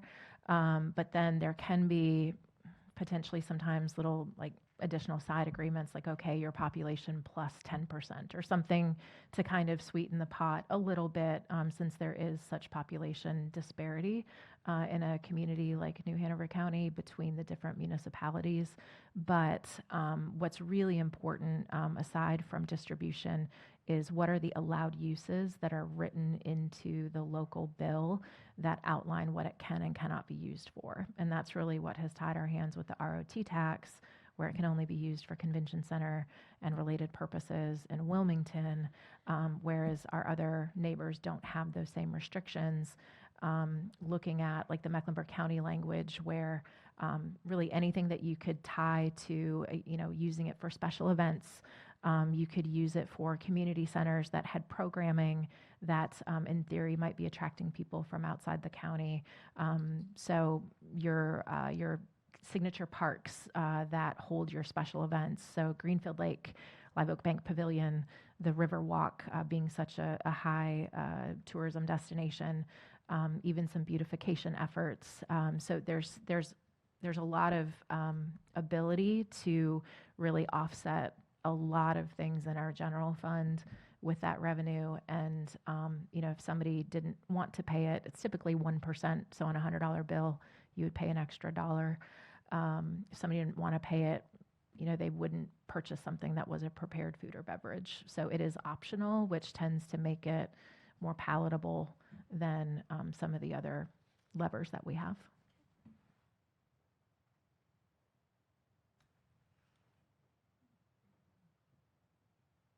So what type of funding does the city have for parks maintenance? We have a presentation a little bit later, so we will get to that further in our conversation this morning. And then, how have actual sales tax revenues compared to budgeted projections in recent years, and what trends or variances have emerged over that period? As we've mentioned, sales tax is difficult to forecast because there are fluctuations that can be impossible to predict. But in FY23, we did see a higher than expected growth rate, which was, we had assumed an 8% increase in sales tax revenue. But if you can scroll down to I believe there's a chart. Laura, do you want to talk through this? I know you put this information together. Happy to. During COVID, which was FY '21 and '22, you can see that and this was experienced everywhere. It was shocking that we were getting the sales tax that we were getting over the course of the pandemic, but it was contributed by the federal stimulus that also went in there, which was one time. It was people at home doing home repairs. It was a shock across the nation, really.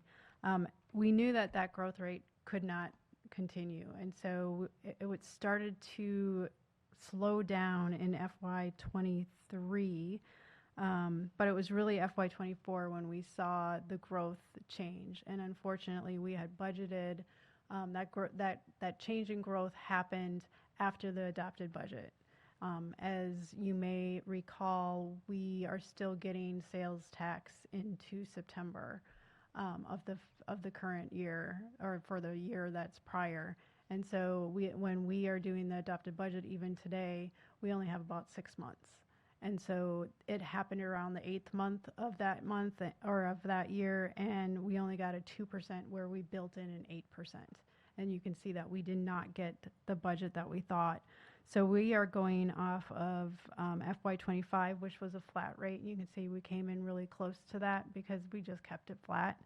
FY '26, we are starting to see the change, but we don't really have any trend history after COVID and what it's really going to be the new normal. And we've been saying what's the new normal for quite some time, and it doesn't seem to want to give us a normal. It's starting to look like we are going to have that normal start, and I'm hoping that we do, but we have some extenuating circumstances again with the unrest in the Middle East and the tariffs that are going on, and so we are still cautious on what we're going to take in. So we're hoping that the new normal may give us something similar to FY '19 and prior, where we were always about 2 to 3% higher than what the state is because of the tourists. We could always kind of count on that. We can't count on that yet because we don't have any trends that we can look to yet. So we're doing our best based on month to month as we're looking at the past maybe year and a half, maybe 18 months. So that's what we're basing it off of, and then what we kind of know in the economy. The previous administration always told me that it was like throwing a dart on a dartboard, but I would sit there for months and do analysis, and I'm still doing that because this is the one thing that will make or break the budget. And so we're trying our best to give you the best numbers that we have. Okay, is there any way, and I would like to see this before I take a final vote, can we extrapolate from our overall footprint the amount of entities that do not pay taxes? Community college, the city, the schools, the churches, the nonprofits that do not pay within the small geographic area that makes up the city of Wilmington, 52 square miles. I'd like to have an idea, because if we're putting this all on the back of the property taxpayer, I want to know what is the percentage of the overall landmass of the community that is actually paying the taxes. Because Sure. because I know that when I talk to my friends in Durham or Winston-Salem, they have entities there that also contribute to the overall health of the city in different ways. Maybe it be Duke University or Wake Forest or Carolina. And it's interesting to see some of the parallels. I mean, we have a great university. I'm a strong supporter. I hope they get the medical school. But I also want to just take a look at, it's a significant landmass that it's a huge economic driver for our community in regards to buying goods and services and renting properties and what have you. But also there's a significant amount of properties that are within the footprint of the city that do not pay taxes. And I think we just need to have I have to be sensitive to all parties. And I just want to I want to understand that, because it's not as so much in the unincorporated areas or at the beaches. It's primarily in the city, and I just need to see what it looks like. And you can color code it. You can say the ones in red are paying taxes, the ones in blue are not paying taxes, whatever the heck you want to do. Sure. But make it easy for us. And I think you should be able to get that from our GIS system We should, yeah. easily. Yep, we will get to work on that. And Mayor, for the benefit of the new council members, you can see that FY '23 and FY '24 have the refunds. those can, entities who do not pay sales tax have 3 years to send their data to the state, and the state will reimburse them with refunds. And so every year, we are trying to figure out how much refunds we'll have that will take off of the sales tax we collect, and there's no pattern, especially after the pandemic. So one other question, and I've never really gotten a straight answer about this. Years ago, the county passed a quarter-cent sales tax. It was a referendum that the city very supported for them. Because at the time, they were going to sell early gardens, they were going to do all these things, because they didn't want to raise property taxes. So there was a referendum put on the ballot for a quarter-cent sales tax that would go directly to the county. And that they would, maybe help us out a little bit here and there. They did come down on the collection of property tax revenue, because I know we use the county's system to do that. On that quarter-cent sales tax, which generates a significant amount of money, I think it's over 10 million, maybe 15 million now, maybe 20 million. Do they get to keep all of it, or is that in the distribution of the sales tax revenue? I'd like to have a better idea of that quarter-cent sales tax, what that number is.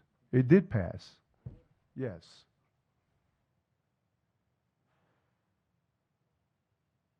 We'll have to dig into that. Yeah, this was when Jason Thompson was on the county commissions. I remember this debate. I remember that. Because there was one more recent that was The transportation one failed. This was a quarter-cent sales tax, and I want to say, I'm going back now maybe 10, 15 years.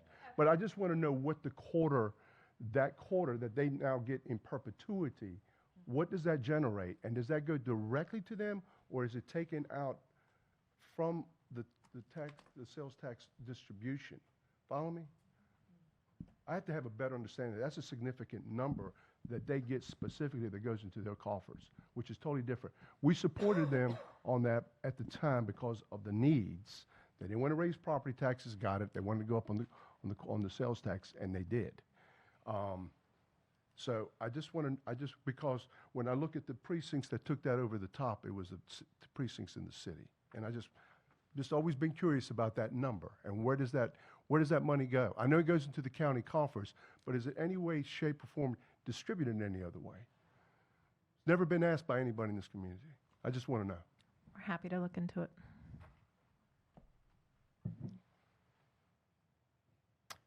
How much funding was budgeted in FY26 versus 27 for nonprofit programming?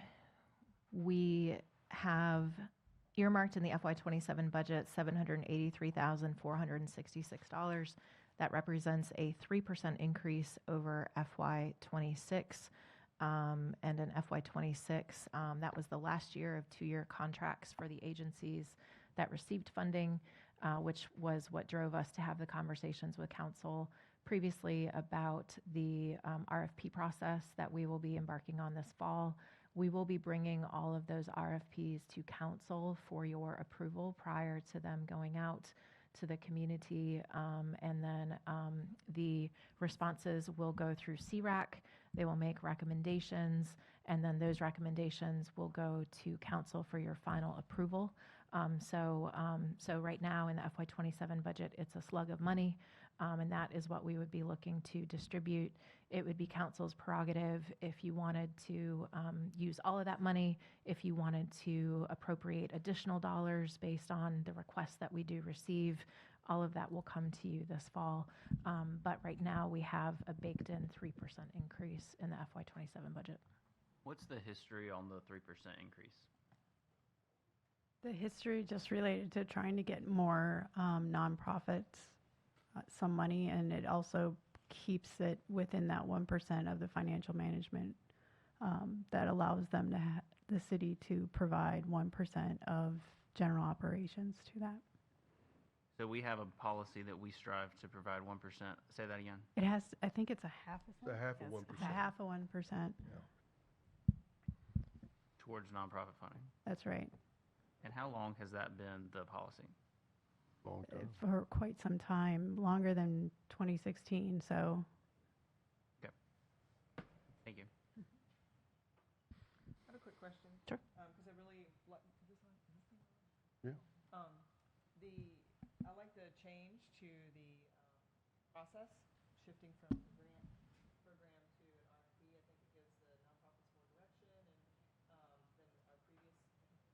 a regular applicant to the city outside agency funding for a long time.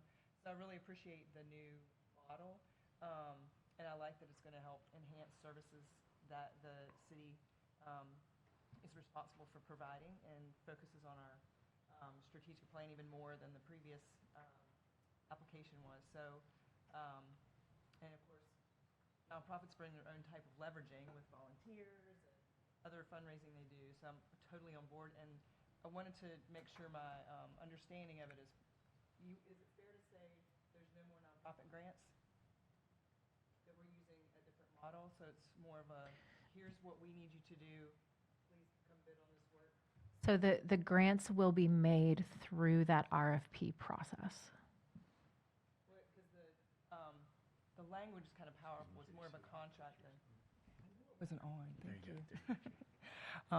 The language is really powerful, because when, like, the federal government shifted from grants, or maybe never did them, they call them contracts. Like, there's specific performance, that it's not just here's some money because we believe in your mission. It's here are the things we need you to do, and here's the time frame, and here's the money.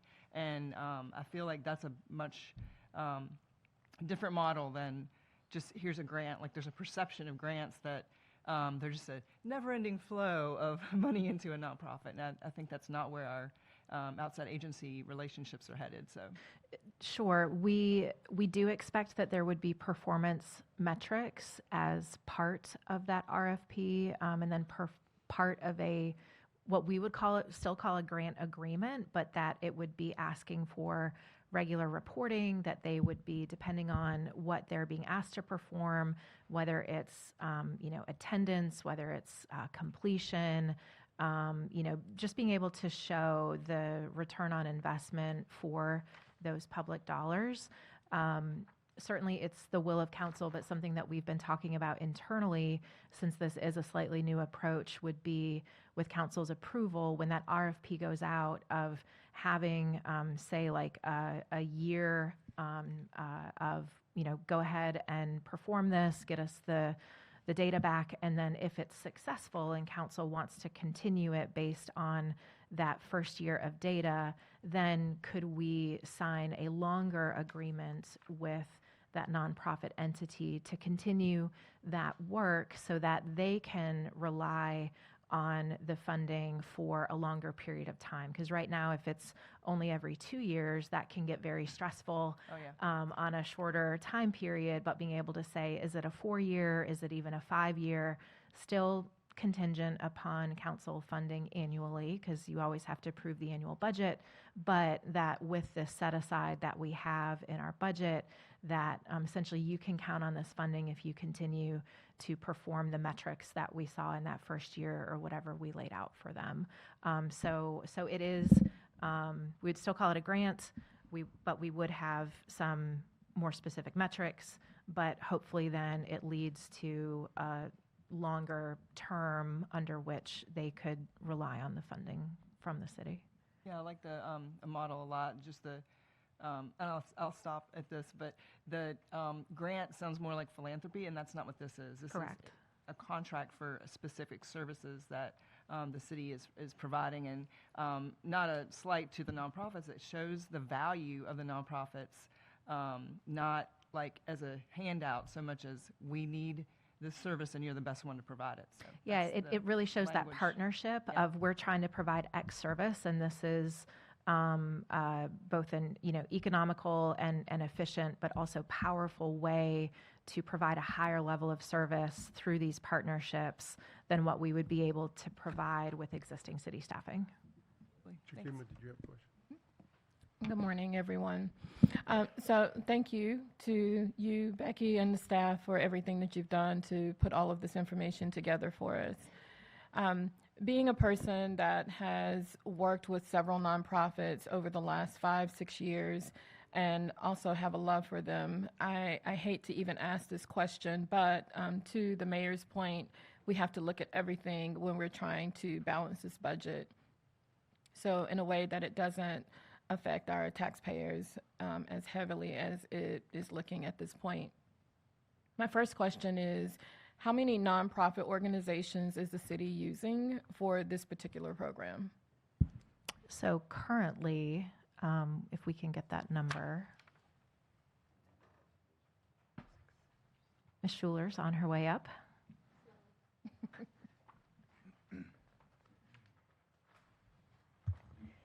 The total is in your packet, but it's probably around 25 contracts.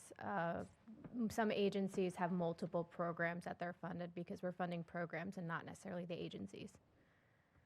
And with believe there's that, I noticed that 31. we do a 3% increase. And so is there a possibility, again, I hate to ask this question, but, you know, do we put a pause on an increase for a couple of years in order to help balance the budget, or decrease that increase by some percentage? That is the will of council of how you would want to move forward with that.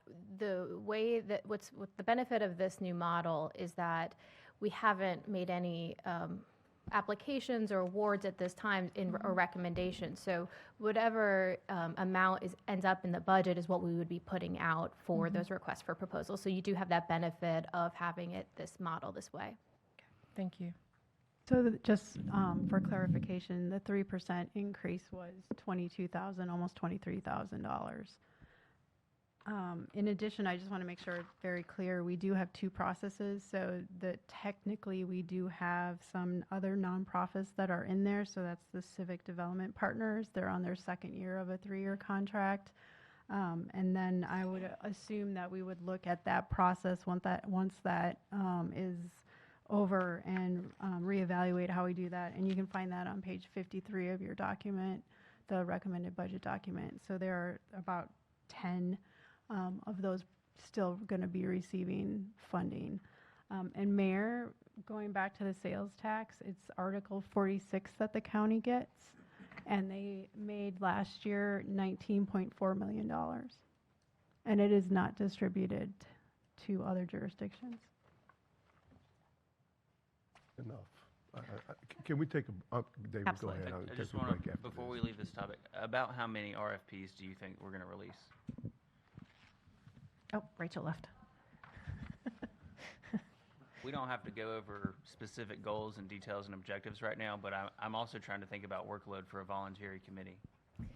We had roughly about 8 at the most that we would be putting out, depending on some of the topics. So at most 8, but probably less. Understood. Thank you. Thanks. So let's take a break, and we've been at it 10 minutes? 10:13, 10:30, so Sure. we'll take a break for Thank you. 15 minutes. With that, we stand adjourned.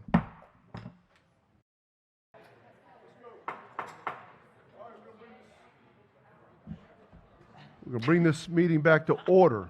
We need order. Okay, I need to do a roll call. Mayor Pro Tem, you here? Still here. Okay, still there. Councilmember Jordan, you here? Here. Councilmember Andrews, you here? Councilmember Lau, you here? Here. Councilmember Santaguida, you here? Here. Councilmember Clinton Quintana, are you here? Here. And the chair is here. We're all here and accounted for. Back to you, Ms. Hawk. Thank you very much. We will dive right back in. Next question, what is the amount currently in the Mobility Project Fund? The Neighborhood Traffic Management Project receives the majority of the revenue from our vehicle tax, so $20 of that $25 fee that is imposed goes to this fund. We are not able to use that revenue for DOT roadways, so that revenue needs to be used for improvements on local streets only, so that is a restriction on the use of the funds. We currently generate about $1.8 million a year that goes into that fund. We do have 2 positions that are partially paid for out of that fund, and that is our transportation project engineer and transportation planner. They were specifically authorized, if you remember the adoption of the Vision Zero initiative, that is where they are focusing their work. And that is to put improvements into roadways that will reduce pedestrian and vehicular deaths and serious injury from accidents. So it's really increasing the safety of our network through a variety of approaches, not just infrastructure improvements, but also programmatic changes, speed limit changes, enforcement. It's a multifaceted approach that these dollars will help fund. Work was not done for the first little bit that this fee was generated to the fullest extent of the dollars that were available. So there is a little bit of a fund balance that exists right now. I will say one or two projects will easily gobble that up if they are of any size or scope. We also look for low-cost improvements, so just even lighting and paint and some of those things are much more affordable. But right now, we have an available budget of about $2.5 million, and with the FY27 budget, we expect to have an additional $1.58 million that will go into that fund once you remove the portion of salaries that come out of the dollars generated. So we do have staff on board who are beginning to put this plan together, and we have more staff coming. And we are also currently in the process of implementing some speed humps that council heard about previously in some high-speed local streets around the city. Lots more work to come on this, but we hope to have a couple more projects that we can talk to you about more specifically, just to give you more of an idea of what's coming in the FY27 budget and beyond at a future work session. Hey, Becky? Yes. Becky, Go ahead, Kevin. 2 questions. How does this change if that fee is reduced or eliminated? We would not have money to put those pedestrian and vehicular safety programs and infrastructure improvements. We would not have any dedicated money to be able to fund those. So you would have a plan and identified problematic areas with no money to fix them. So ground zero, I mean, what is it? Vision Zero, Vision not Zero. ground zero, Vision sorry. Vision Zero is totally connected to this license plate fee. Absolutely. Okay. And the 2 positions are directly connected to this license plate fee as well. That's correct. We fund 70% of their salaries out of this fund, which does free up a little bit of their time to be able to work on DOT street projects, so that we have that expertise on staff contributing, working with the MPO, working with other city staff. So we are keeping within the bounds of how we're allowed to use those dollars. But the vast majority of the work that those positions are completing are directly in support of Vision Zero and local street safety network improvement. Okay, thank you. Sure. I have a question. Go ahead, Chikima. Becky, you mentioned additional employees to come in the future? So, so not additional funded positions so much as people starting work. So we're not needing to add to our FTEs, but as an example, our Department of Transportation director has a lot of experience with Vision Zero, and so their expertise will be coming on board. Their salary is not paid for out of this fund, but they will be able to provide additional resources, guidance, and vision, and actual boots on the ground work to this initiative. They start June 15th. Okay, thank you. Becky, with respect to the coordinators and to the folks that you're going to be putting in this department, I know one of the things that we've been talking about for years here is the GOAT Pass, where there's spots where there's no sidewalk. The sidewalk gaps. The sidewalk gaps. So this individual, or this group would be evaluating Yes. those gaps. Yes. And then where we could put sidewalks or finish those gaps, complete those gaps. Is that correct? Yes, Mayor. That's a great example of some of the kind of low-hanging fruit that is easy to implement when you have this dedicated fund of money to be able to pay for the construction. So identifying them, doing the appropriate level of engineering. Some require full engineering, some it can be very simple, but the point is to be able to move, to get them filled and move on to the next instead of waiting and having to do all of that. And this fund will directly fund construction projects like that. Well, and I guess this goes back to the engagement side of it. When we're talking about sidewalks or trails, what I didn't realize when we were talking about the actual physical infrastructure we're putting in place, the amount of capital that we have spent in purchasing right away. Yes. And I guess for the life of me, if I'm a resident and you want to put a sidewalk in front of my house, I'm going to say, heck yeah, take it. And I think the engagement portion of this is more critical to be able to talk to citizens as to why this is important and why we're putting it here, and hopefully get them to dedicate right away instead of us having to evaluate it, take them to court. I mean, it's insane the amount of money that we've spent on purchasing right of way that I thought, first of all, that we already had, but more importantly, the cost of putting in public infrastructure that's going to improve their property and improve just the walkability of the community. And I just think that I don't know how you want to do it, but I do think the engagement portion of this should be that we knock on somebody's door and have a discussion as opposed to sending them a letter and saying, we're taking your property. Because as soon as you do that to me, I don't care who it is, they're going to buck up and say, wait a minute, government wants to take my property. At the same time, government is putting in infrastructure that is improving the area and the neighborhood and the conditions of that neighborhood. So are we going to have, can we change the mindset here? This is insane what we have done Yes. in regards to some of this. We agree 1,000%. Myself and other members of staff have seen success with that approach in other communities of starting with that conversation. And in many cases, the resident is excited to have that pedestrian improvements in their neighborhood or along their street, and they are willing to actually donate the right of way, or just a simple conversation and a fair market value assessment. Then we pay them whatever the $5,000, $10,000 maybe, whatever the value is of that little slice of right of way that we need. So we, through the realignment, have staff now that are available and capable of having those conversations and going out and doing that work. And we were able to do that without needing to add to our FTE count for the city by just reorganizing what they were doing and what they were focusing on. So we do very much expect for all future projects, that is the first approach.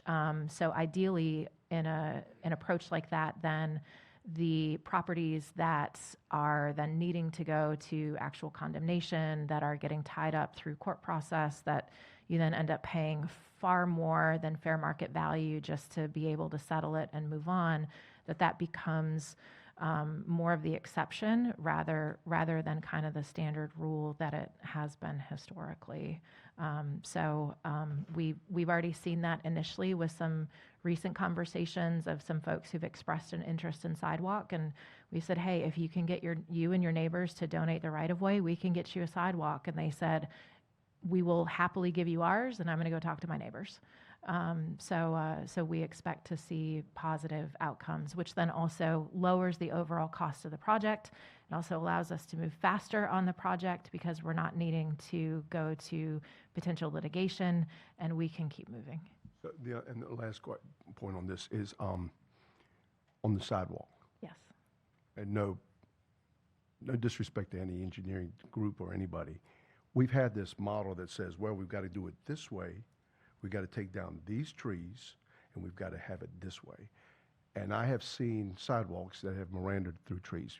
As passionate as this community is about trees, we want to try to save as many as possible. And sometimes a property owner will be reluctant to give us right away because they're afraid we're going to chop down their trees.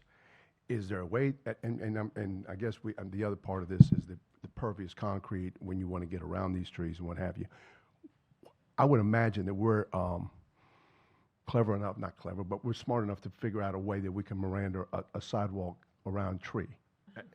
Absolutely, and that's part of that conversation as well, because if somebody's willing to dedicate that right of way, then we have more flexibility to go up into their yard and meander around the trees, rather than just saying we're focused on bulldozing everything in this straight line. So changing the approach absolutely changes design, also changes potential outcomes. Thank you. I have a follow-up for that. A lot of the, because we talked about residences and the residential property needing to be acquired, but a lot of the sidewalk gaps that I think would be priority are in commercial areas and/or DOT roads. So what does that look like, especially with a DOT road? Like, Oleander's a good example. Like, there's some sidewalk, and then there's not. Like, I'm assuming the right-of-way's already there. It's just paying for. So sometimes there is dedicated right of way and sometimes there isn't. And a lot of times when a current condition remains, there's very little opportunity short of funding from an NCDOT project. The opportunity presents when somebody wants to rezone a parcel or change a use. And then we can say through those mechanisms, you're going to need to put sidewalk in across your frontage. And then, of course, people then criticize because, well, now there's sidewalk here that ends at the end of those properties that doesn't connect. But we at least got that segment built by the developer who's moving through that process. And then you look to build on that and complete that network over time, but recognizing that it does take a little bit longer unless you've got willing owners, just like with the residentials.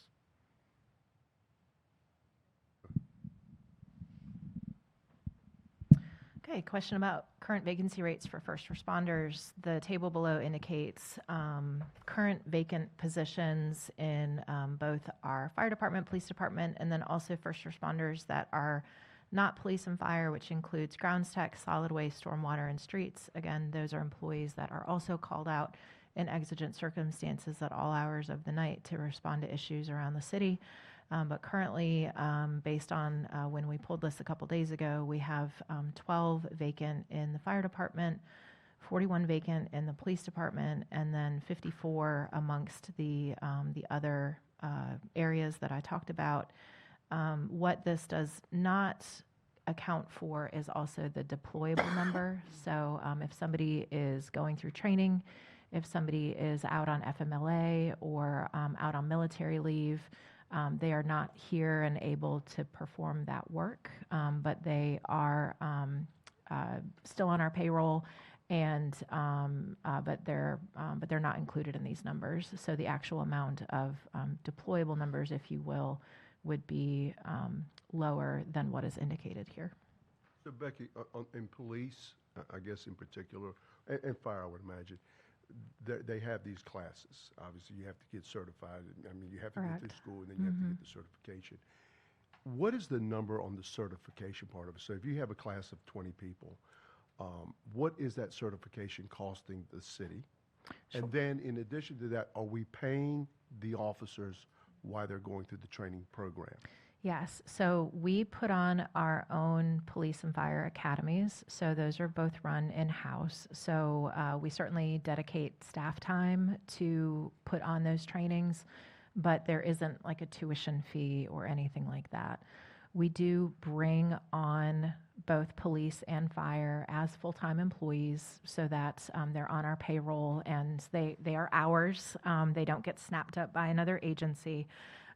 So they are receiving, it's a slightly lower amount, but they're essentially receiving just slightly lower than the regular starting pay for a certified police officer or firefighter. So you're looking at about $48,000 plus benefits for a firefighter, about $52,000 plus benefits for a police officer. The amount of training, it's about 6 months to get through the fire and EMT training. They then need to test, and then they will go through field training. It's about 4 months to get through BLET, but then it's a longer field training process. Depends on where the officer is, anywhere from 14 weeks up to north of 6 months that they would be going through field training. And then we have them, they're on their own, but they would then be very green and without the level of experience that you would have from somebody else. But minimum, you're looking at 9 to 12 months once you bring them on board and put them through training before they would be able to be considered like fully operational and not, tied with a partner, still technically going through training. So at the end of the training process, and we put the money into it. We and do. I think this was a discussion that we had when Chief Williams was here. We can't, I guess, have a contract with them that says you can't go to another agency, We the can't. FBI, ATF, No. whoever tries to take these folks. So we train them, pay them, and at the end of the process, I mean, there's always the possibility that they could go somewhere else. That is very true. That was part of the reason why we pulled our police academy in-house, was that it kept them under our roof, and they weren't necessarily having the access to be poached like they were with regularity before. That being said, nothing stops them. We're not able to have them sign contracts or have clawbacks. That's just not something that is allowed in North Carolina. That is allowed in some other states, but that's not something that we can do here. So we always lose a couple. It's the conversation that I've had with both Chief Mason and Chief Zudema about the ability to tap into our overhire numbers. We're a long way off from ever even needing to have that conversation with the police department, but we certainly hope to get there with these proposed pay increases. But on the fire department side, they know that they're going to lose some folks through the academy process. They either decide this isn't for them, they're not able to pass the testing, or they decide that they're more interested in another organization. And then also what typically happens after the formal coursework is over and they get into the day-to-day job, you also tend to lose a couple who are saying, this is more than I thought it was going to be, or I'm not actually cut out for this, when they get to those real-world calls and having to respond to real-life situations that can change on a dime. We always lose a couple after that. So you're sort of constantly having this churn of knowing you're going to need to refill the next academy, because by the time that schedule comes around, you're going to need all of those people because of the vacancies that you now have in the department. So they're always thinking about the next academy. Do we know within the fire and police the percentage of folks that that can qualify for retirement now? Because I would imagine if somebody's thinking about it or it's close to it, are you plugging in those numbers to determine is it 10%, 5%? Because knowing that those folks are going to be moving out of those jobs at some point in time very quickly. Yes. How do you backfill them, and how long does it take to get them there? Because I don't want to get back into a situation where we're making this, if we make this adjustment, that we're coming right back and we're having to put a ton of money in for retraining and all that. Because here again, it goes back to, we're right back to square one. So have y'all looked at those numbers? We have looked at those numbers. I don't have those percentages offhand, but I've had conversations with both chiefs of identifying actual people that we know have indicated they're eligible for retirement in 3 months, 6 months, even 12 months, and they fully intend to go on that schedule. So that is where the overhire number is meant to account for that. The problem that we're having right now is we're not getting the size of the applicant pool that can backfill those folks fast enough to be able to not then drop even lower and have this gap of time where you're down even more people. The way it used to be back when, say, the police force was something that everyone wanted to be a part of. They would get hundreds of applications, and you would have the ability to sort of refill as quickly as you were losing them, or maybe even slightly faster. That allowed for that overhire to then level out in time. I have said to both chiefs that I fully support keeping the overhire.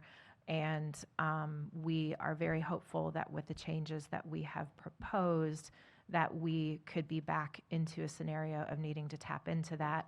You're always going to lose a certain number every year to retirement, a certain number every year to leaving for whatever reason.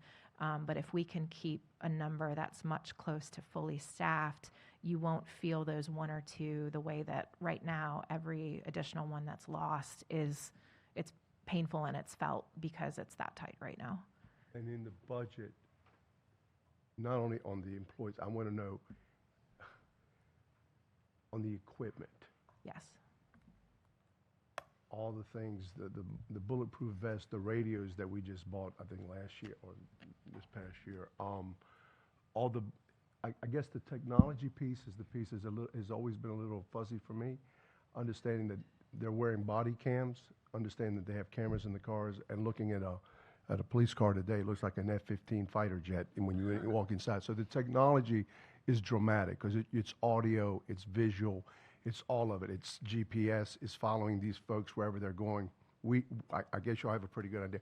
So on the technology piece of it, the support apparatus for the department. Is that included in that number? Or is that part of the overall, does that follow the employment of public safety? So in the numbers that we put forward to council, we were able to identify, and it's a little bit further in the packet, we were able to identify that about 4 cents of the 5.75 can be directly tied to investment in police and fire. So that includes the proposed pay increases, that includes the increased cost for retirement and health insurance, but it also includes the increased costs for the equipment that we have identified that we feel cannot wait, that we need to invest in, additional investments in technology. And then also included in that is our 2 dedicated IT staff that will be assigned just to public safety, most specifically the police department, because of the amount of specialized technology and software programs that they have to have operational 24 hours a day. Right now, they are being served by general IT, and so they are as responsive as they can be, but having 2 people assigned there full-time with that specialized knowledge, we feel will be what's required to deliver the level of service that that department needs in order to stay fully operational. We've had some things go down, and you have to kind of put a call in, and again, it takes some time, and so being able to respond So this takes care of faster. all the Sting Center, the whole operation in respect to the camera systems, So- the drones, So everything that we have going on. it does not fund any of it. It funds the status quo for all of those things. So there's no additional funding in this budget to replace or expand the camera system downtown. It also does not include any funding for the drone program that you've heard a little bit about. That would be over and above what is included in the FY27 budget. We have had some conversations at both the state and federal level about special funding for both of those initiatives. We continue to have those conversations, and we are hopeful that some of that funding will come through. But short of that, everything on that front would be certainly keeping what we have in a state of repair and operation, but nothing new. So the 2 dedicated IT to police by themselves, do we have the same thing in the fire department? Go ahead, Mary. So they would be supporting the fire department. So they're dedicated to public safety, but they would be housed out of the police department. Not that the technology isn't important in the fire department, it's just a different level of what's required in terms of what can go wrong. So a lot of times they'll have, say, like a single unit in a truck, because every firefighter gets on the same truck to go to a call. Police officers, there's one in every car. And so the amount of technology is just exponentially higher because of how police are deployed compared to fire. And those systems are upgraded how often? When we're talking about an investment in these vehicles or the technology I know changes almost on a yearly or monthly basis. I'm sure you have calculated that into these equations, correct? We have. So the contracts that we have with the technology providers, so they provide, if there's a software update or things like that, having that 2-year, 3-year, 5-year contract, they're keeping us up to date. But of course, there is a contractual increase every year of 3%, 5%, whatever it is, to stay up to date with that service provider. So I think there are a few small requests for new technology in this budget, but there isn't a major needle mover that is required. We feel like we're overall pretty happy with the technologies that we have right now, with the exception of a few that we're looking to add. Okay, yeah, David? For those 2 tech positions, and forgive me if I have the wrong vocabulary here, are they specifically within law enforcement? Are they tech support, or are they tech investigation as well? So they would not be investigation. They are IT professionals that are keeping the equipment and the technology and the softwares operational, but they are not doing investigative police work. Thanks. Question. Yes, sir. So we're hiring 2 IT people for law enforcement and fires, law enforcement / fire, and then we're also implementing a IT security specialist. That's correct. And then and you just said something about no significant changes in the software, but I thought I saw somewhere about a new lease or some changes with the software. Am I mistaken about that? It was on the Because agenda. because there seems to be a little bit of a redundancy here, and we should be able to eliminate it. There's a redundancy in what way, Mayor Pro Tem? I'm sorry.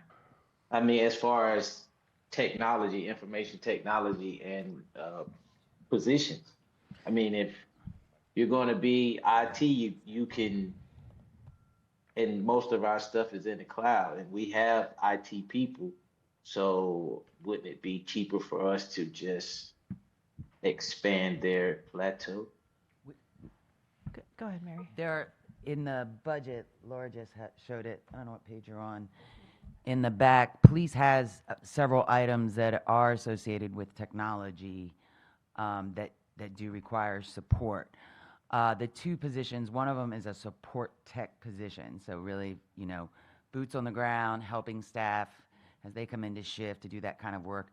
The other one is behind the scenes doing a lot of the programming, which most of these systems require when they do upgrades. We had an issue the other weekend with it where Microsoft or someone comes in and does an upgrade and we don't know it, and then police turns their equipment in their car on and it doesn't work. So it's doing some of that behind the scenes work as well. Both positions would be housed, like the manager said, but they would be IT professionals in our IT department. And they would be continued to be supported by the rest of the IT department. That's important to note. We already do a lot of this work, but like most places, it's as we continue to expand our systems and we continue to improve service, IT is an area that we always look at, right? We get for example, public records, the new thing is another system we're adding and different things. And so the continued demand on staff time and resources. And so this just helps us be more responsive in a 24-hour period to police and fire, which is also important to note. So it does expand our capacity in those areas, I think. Yeah, thanks. I think to sum that up in a different way, yes, we have existing IT staff, but they are spread too thin right now supporting the entire city to be able to dedicate the amount of time that is necessary to support specifically police, but also fire to the level that they require at all times of the day. Could we go into some of, and I've always been a little bit confused about this, on the retirement process and what the state is requiring. I think it's coming from the state treasurer's office. Mm-hmm. Can we get some clarity on police? I know because police and fire have their own deal, and then the rest of the rank and file have their own, kind of our own situation. What is the request coming forward from the state to the cities, counties in regards to the retirement contribution? Because I think that's one thing that unfortunately our citizens don't see or don't hear sometimes, and I think it's our job to make sure that they're aware. There's also requirements that are coming forward from the state to increase. Can you break that down for me, because it gets a little bit out there? Sure. So the North Carolina retirement system mandates that an employee contributes 6% of their salary to the state retirement system, zero exception. And so that percentage has not changed in a very long time.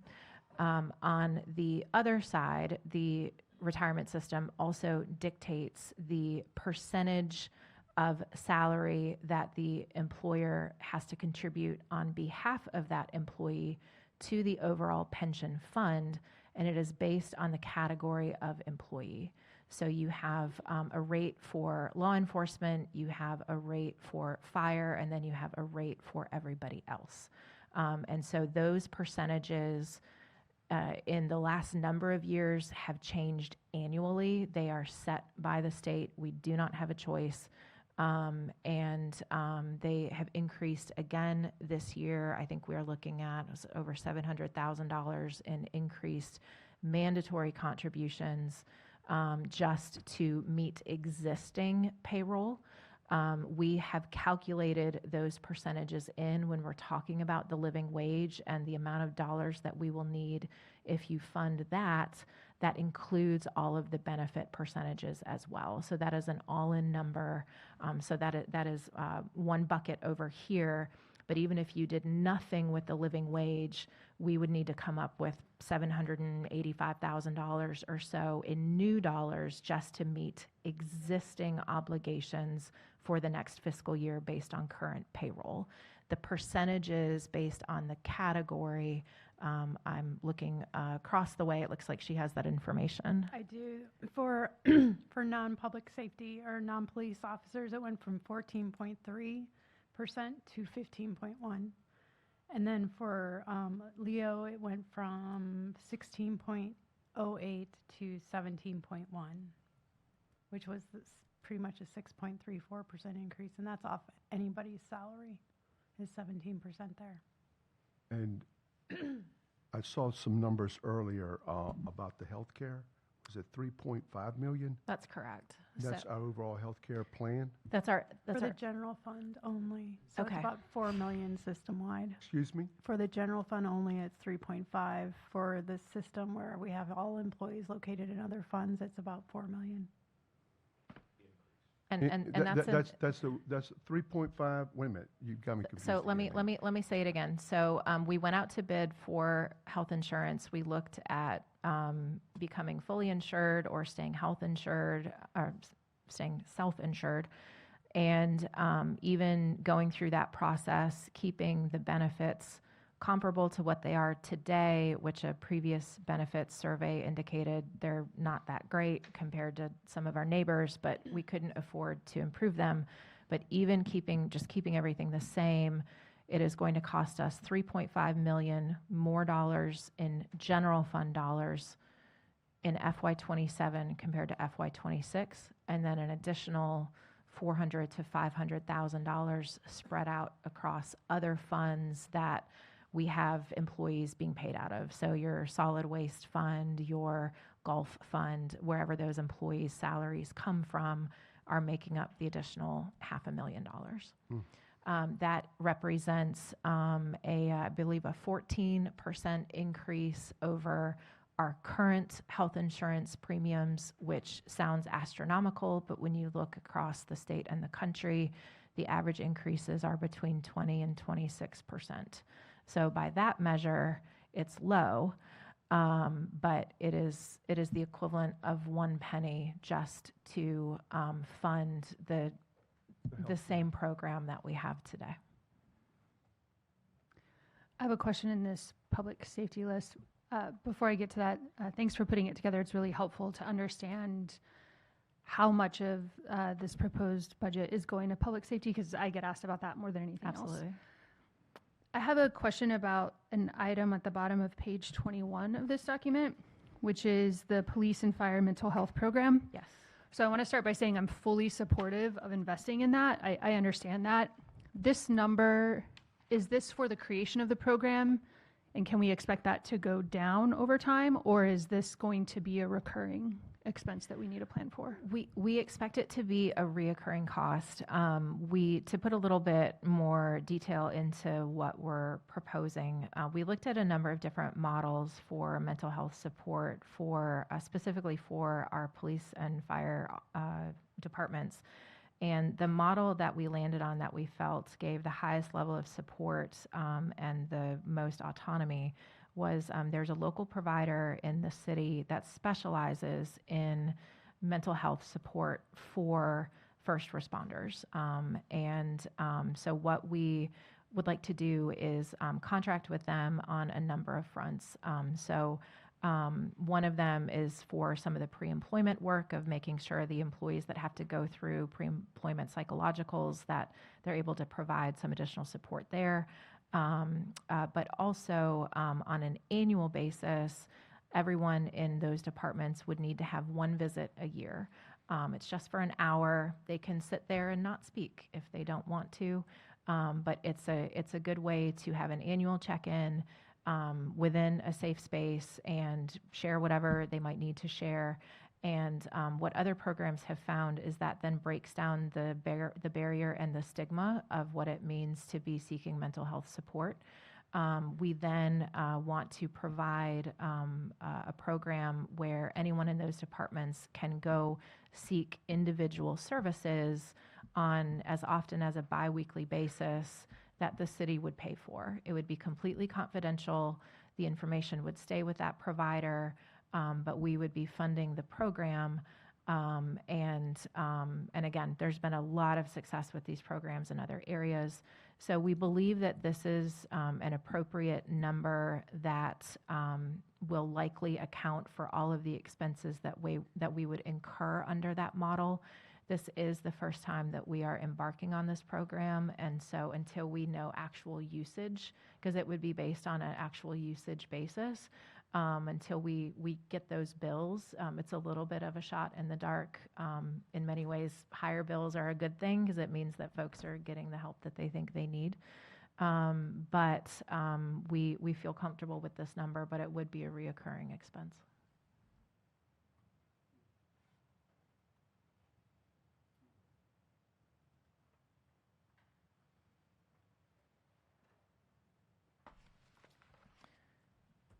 Okay, we talked about the details on the public safety items that were authorized in the budget and what were included when we say that it accounts for 73% of the proposed tax adjustment. That is in Appendix C. Again, that accounts for the wage increases, benefits increased costs, the equipment requests that are being made that are new in this budget, additional contributions to some of the reoccurring expense lines to pay for future fleet and things like that, and then the IT professionals that we discussed a few minutes ago. A little bit of a revisit to the question in the previous packet, but what would the living wage look like if staggered over 2 years? 75% implementation this year would be about 3 cents, and then about a penny in FY28. And then similarly, you're looking at just under 2 cents for FY27 if you went 50%, and then that would jump up to a little bit over 2 cents in FY28. I have a question. I know we talked about this earlier, but I have a question related to this. When we do that, when you've done that living wage calculation based on 60% of AMI, if we were to stagger this, would we then need to re-baseline against whatever AMI is next year? Which leads me to my next question, which is, if we support this, how often will we be re-baselining against AMI? Because I'm just going to be really honest, I'm ready to support this now. I don't think we can do this to taxpayers every year. So I want to understand what it looks like to re-baseline. Fantastic question. The big hit that is being proposed this year is due to how low our wage structure is now compared to 60% AMI. We are that far off. We're about 20% off in our lowest pay rates to bring us up to 60% AMI. AMI is set annually, and so it is something that we would anticipate looking at annually. The good news about AMI is that it tends to only fluctuate slightly year over year. You rarely get huge increases in AMI from year to year. So fast forward to this time next year, if the full plan is implemented, and we would first look to AMI with the slug of money that we hope to have in every budget for employee pay increases. So if AMI was flat and we had the equivalent of a 3% pool, that would allow us to keep the pay structure the same and propose that that 3% pool be used for merit increases, because there's no merit in this budget whatsoever because of how expensive it is to get up to AMI. If AMI were to increase by 1.5% and we had that same slug of money, then we would propose increase the pay structure by 1.5%. Everybody moves the 1.5%, and then we would use that remaining 1.5% for a smaller merit pool to still try to move employees through the cycle. So short of there being catastrophically, strangely high jumps in AMI, you're not going to have this level of pain year over year, but it gives us an outside third-party vetted number to say, how are we doing related to this adopted pay philosophy, and funding that first, and then whatever's left over, that's merit. So if we do run into years with excessive inflation that we have seen prior, then in those years, we would anticipate having to say, it's important to keep up with AMI, so we're going to put our dollars into that. And if that means that there's no money left over for a merit pool in that year, that's what we've been experiencing for a lot of years. Okay. I want to zoom this out a lot more and talk about the philosophy in and of itself. A lot of organizations that I've worked with, they use a market rate as their benchmark versus AMI. Is it, based on what you just said, is it true that AMI fluctuates with fewer swings than maybe a market rate does? Like the increase in AMI tends to be a slower rate than the increase in market rate. Yes. Is that true? Yes. Okay. Yes. Yeah, so market rate, depending on supply and demand of employees, can say skyrocket with IT or some of these harder to fill positions, and then it can tank if the economy does something different. So this is a much more stable number that we're using as our floor, and then looking at internal equity, looking at the market for those positions. So say IT did swing really high, we might need to bump, like say just IT into a different pay band, but that would be a pullout separate from a living wage conversation. I appreciate that. And the reason I wanted to dig into that is because I think this philosophy buffers those swings for taxpayers. It does. And it makes it much easier for an organization to predict what's coming and to absorb those changes. And so that I'm going to go back to where I started. I don't want to have to go to taxpayers every year to ask for something this big. And so it sounds like this philosophy is putting us in a place where we're going to be a bit more steady and stable in terms of the changes that need to be made. Absolutely. And the other thing that we look to do is we will keep an eye on what our competitors are doing with their pay scales to make sure that we're not, falling way behind. But this also takes away that race to the top that sometimes happens in specific positions. So we do feel confident with the way that this lays out with our existing internal positioning for these positions, that the positions that are particularly hard to fill, that it puts them in a position compared to our market where we're satisfied with that number. We believe that if this were implemented for police and we can get that starting pay up to $62,800 or whatever the number is, that is going to be a high enough number with the other work that we are doing internally in terms of the culture building and the leadership of Chief Zudema and his staff there, that you combine those things and we become an employer that people want to come to, and the pay matches in terms of it's a competitive rate, and we're kind of putting our money where our mouth is in terms of saying we care about you and we want you here and we understand the work that you're doing. So those things go hand in hand, but what we won't be doing is saying, oh my gosh, our neighbor is now $300 higher than us. What do we do? Now we have to hop. So again, you look at it to make sure you're still in the ballpark of where we need to be, but overall we feel like that puts us in a good position when you look across both the region and the state, that's a number that we should be able to both recruit and retain employees with.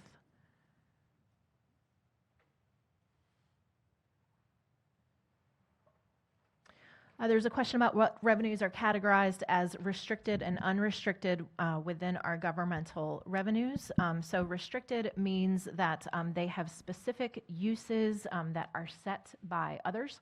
So that includes the funding that we get from FEMA for Homeland Security purposes. It includes funding from New Hanover County for specific shared programs, agreements, and services that we have in partnership with them. The Powellville gasoline tax has restricted uses that are set by the state of North Carolina for specifically for road maintenance, repair, and construction. And then we also have a small amount of PEG channel support that is through our cable agreement, where we can only pay for certain things with those dollars. On unrestricted intergovernmental, these are dollars that come from the state, but they include ABC revenues, beer and wine tax, court fees, pipe natural gas, telecommunication services, utility franchises, and video programming. So these are dollars that come from the state, but they are unrestricted, which means they would just go into the general fund and we can use them for whatever purpose we want. I will say most of those fees are going down in terms of the revenue that we tend to get from the state on an annual basis continues to decrease year over year. It is not heading in the right direction. I'd say beer and wine sales tax tends to go up a little bit, but that's a different thing. But these others, those numbers are falling year over year, not increasing. Yes. I'm not sure your mic is on. There we go. I understand that as far as like the telecommunications and video programming and all that, but ABC revenues are also down? So ABC revenues are the one that go, it went up a lot during COVID. It fluctuates year to year, so that one does tweak up a little bit. But when you look at the net result of all of those revenues, those increases in ABC taxes do not offset the losses that we're seeing in the other lines. Okay. Just while it's on the screen, looking at the court fees, we had at one of our neighborhood traffic meetings people who said, well, just put more cops on the street, have them write more tickets, and that will generate revenue. And that's incorrect, because fines for traffic tickets do not come to us. We get a nominal court fee per case, I guess if the case is charged within the jurisdiction, but it's not as simple as, oh, catch more speeders, the tickets will pay for the cops who caught them. That's not how it's distributed. But I will say we elect judges in North Carolina, and because the General Assembly has decided to make judicial elections partisan, I feel perfectly fine telling you all to take a look and research the judges in this county who do and do not actually assess fees on people who have been convicted of a crime. Thank you for clearing that up. That is a common misperception that we hear a lot too. The question was, what is appropriated fund balance and why is it eliminated? So in the FY27 budget, there is a proposal that there is no use of appropriated fund balance. That is really the kind of budget that you want every single year. So that means that we expect that our revenues will be able to meet our expenses without needing to dip into our savings account. Dipping into the savings account can be okay if it is for a designated one-time use, if we've been saving up for something and we've decided that it's time to tap into it.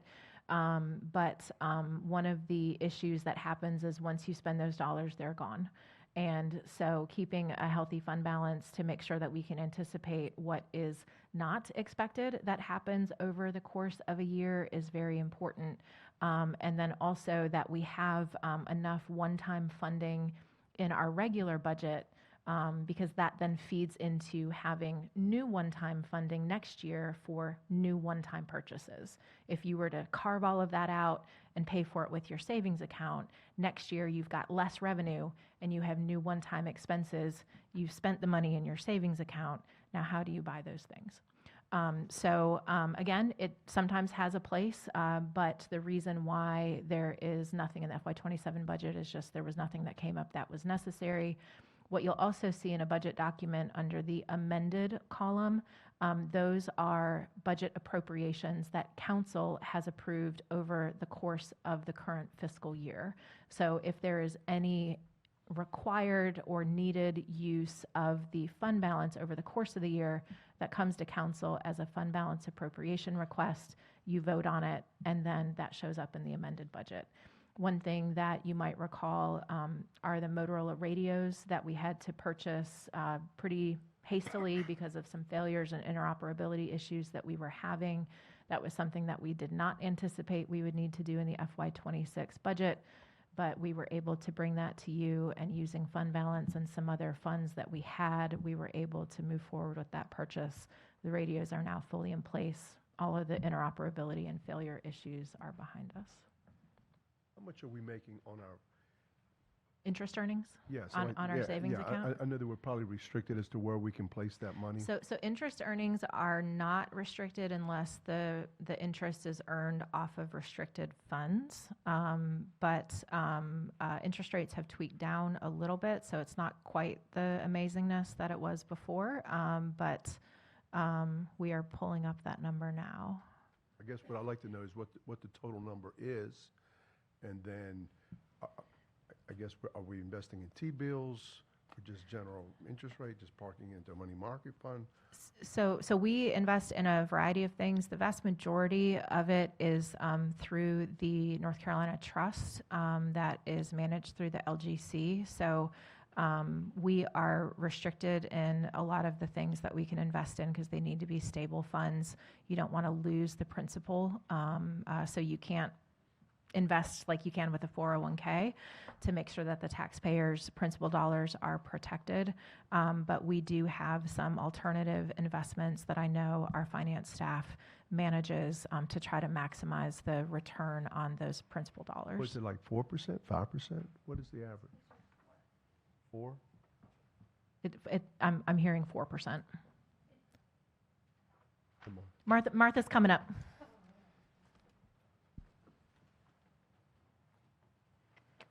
It fluctuates, but I would say it's somewhere around the 4%, like 3.9 to 4% right now. But what we're doing is we're always reevaluating. We do evaluations of our cash inflows as well as our cash outflows. And so our largest expenses are typically debt payments and payroll. And so when we are investing money, we actually try to anticipate when the larger outflows are going to be so that we can have investments kind of line up with those. So for example, yesterday we actually invested in some funds because we got great interest rate. It was right around the 3.8, 3.9%.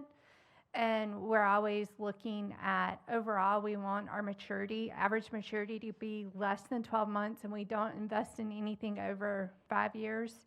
But we do have percentages that kind of vary based on, we want to make sure we don't have too much money in one type of investment. Yeah, understand.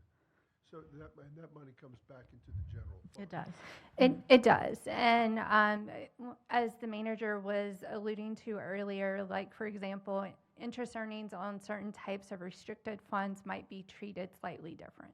And so those restricted funds, that money has to go back into those particular. It does. Whatever it is, stormwater fund, whatever it is. Exactly. But on the general fund, that money can then be, I guess we have more latitude in how we could use those funds if we wanted to offset some cost.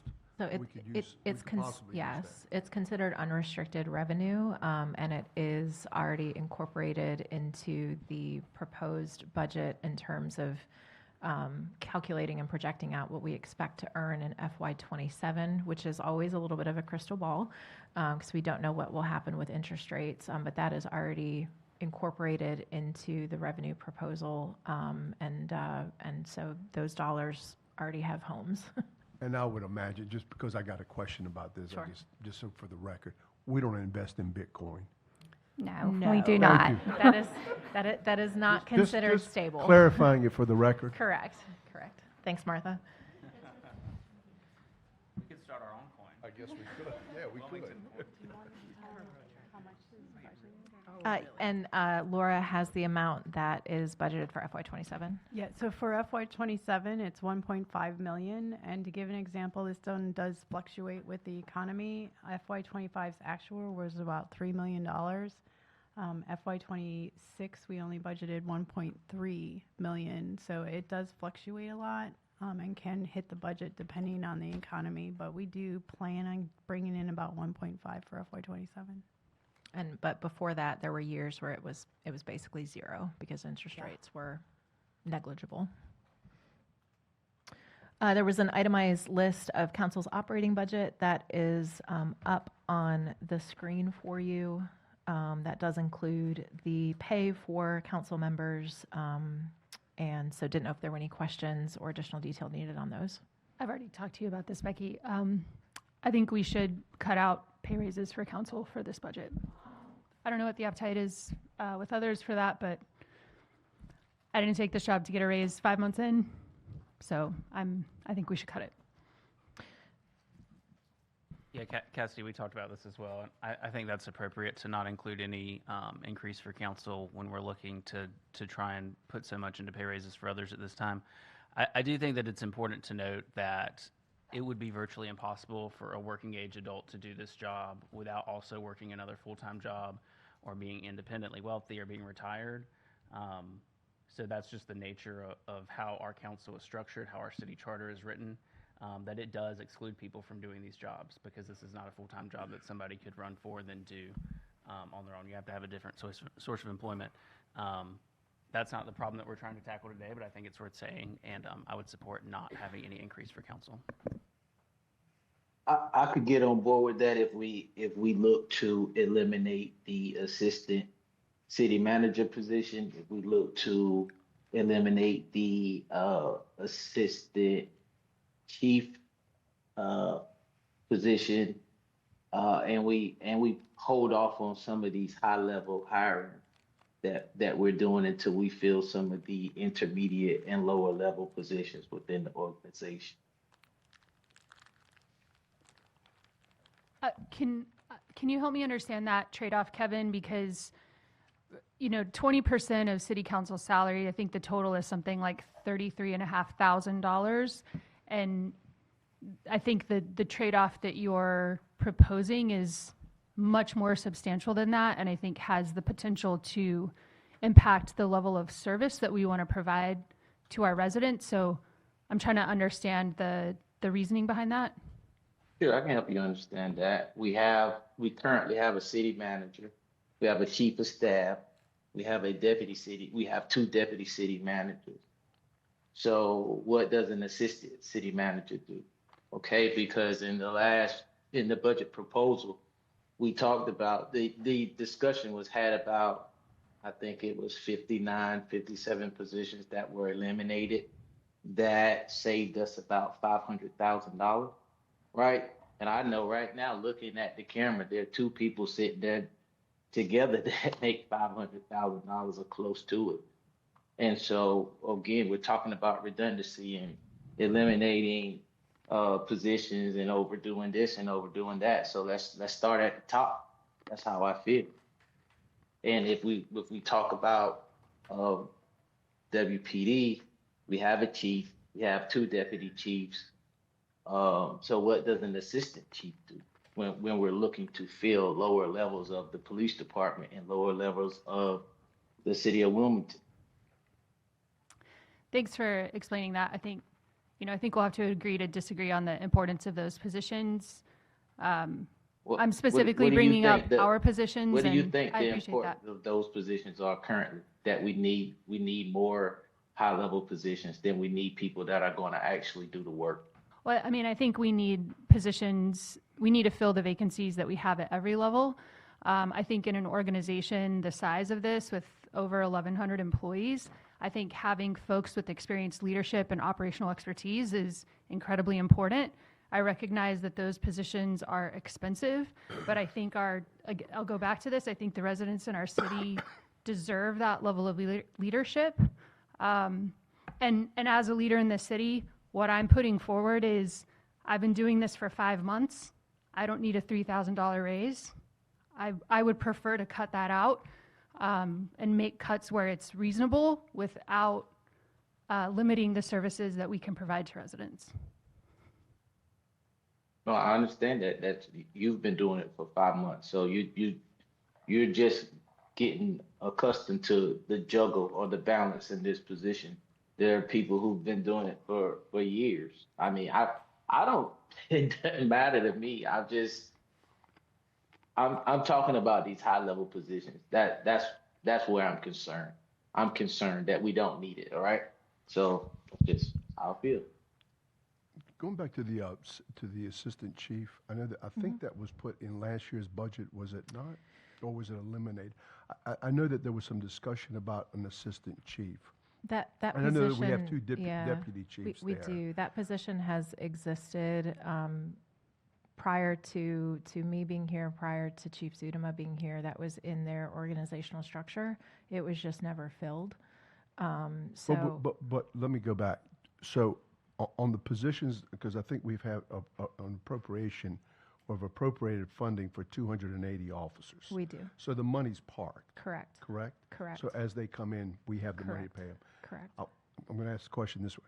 So in that last year's budget, just so I can be clear, because I think we had a discussion about the assistant chief, that money was set aside for an assistant chief that was in that budget, or was it not? In the FY26 budget, I would yeah, need this to year's budget. defer to others. Could someone give me a clarity on that one? In the budget you're referring to, the decision council made last year was to not fill the position, but allow the new chief to come in and fill the position. So the position was funded. Okay, so I want clarity. So the position has been funded. Correct. It was just never filled. Correct. Okay. All right, that gives me a little bit more clarity. Yeah, on so that. this is not new funding, and this is not a new position. Okay. A better question is the position needed?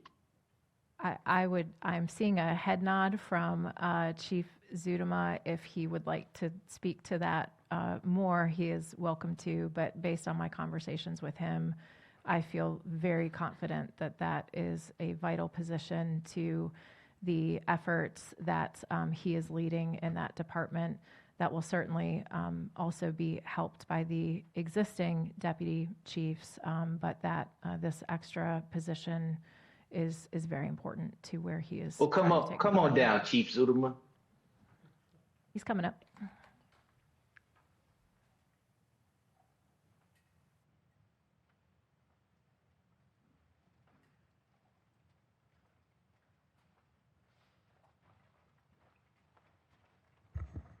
Yes, sir. The chief. So yeah, the question is the position needed? And if so, can you just enlighten us all here of what is the assistant chief going to do? Because we've operated for many years without it. And I've spoken to the previous chief, and it was a position that it wasn't his idea to bring it back. Okay, no, thank you for the question. I certainly can't speak for the former chief. What I can speak to is my assessment of the organization over the last 7 months, almost 8 months I've been here. We are in the process of trying to do some reorganization within the police department to make sure we are providing services in the most efficient, effective manner we can in order to spread those responsibilities appropriately and provide the appropriate staff with the appropriate level of chain of command. It is very helpful to have somebody in that role that can help oversee a lot of the initiatives that we want to be moving forward over the next several years. There's a lot of things that we want to do to better provide services to the community. To have someone in that role is something that I think will help us move forward as an organization and ultimately provide better services to the community. Chief, can you, I always have, I can't remember these numbers, but what is the level of service calls that we are getting in the department? I've heard, it's been all over the board from time to time. I would imagine it's pretty high. Yeah, the average over the last 5 years is around 150,000 calls for service a year. So if you do the quick math on that, just simple math, about 400 calls a day our officers are answering. Ooh. We do have a presentation with those numbers Do you? late Okay. in your packet. But while I got the chief there, because of an email we saw the other day, chief, how many calls does the typical officer for WPD answer a day? It's going to depend, depending on the number of officers that are working on any given day. That Yeah, fluctuates. just give me an average. I'd have to get my math out here, but 400 calls divided by the number of officers that are working in that given day, I'd have to pull the numbers to see that, to be honest with you, Mayor Pro Tem. Okay, well, I'm here all day. Okay, we'd be happy to pull them and get them to you at some point. Thank you. Yes, sir. We're gonna have, is the chief coming back up, or we're gonna have a separate presentation? just for- Yeah, we'll run through those numbers. I think minimum staffing, you're looking at about 17 a shift on patrol, 400 calls a day. It's about 12 calls per officer per shift. 20. That's if it was 24 hours a day. Obviously, you're going to have fluctuations based on time of day, type of call. Some will be very short to respond to. Others will take up hours of their time. I think that's So fair again.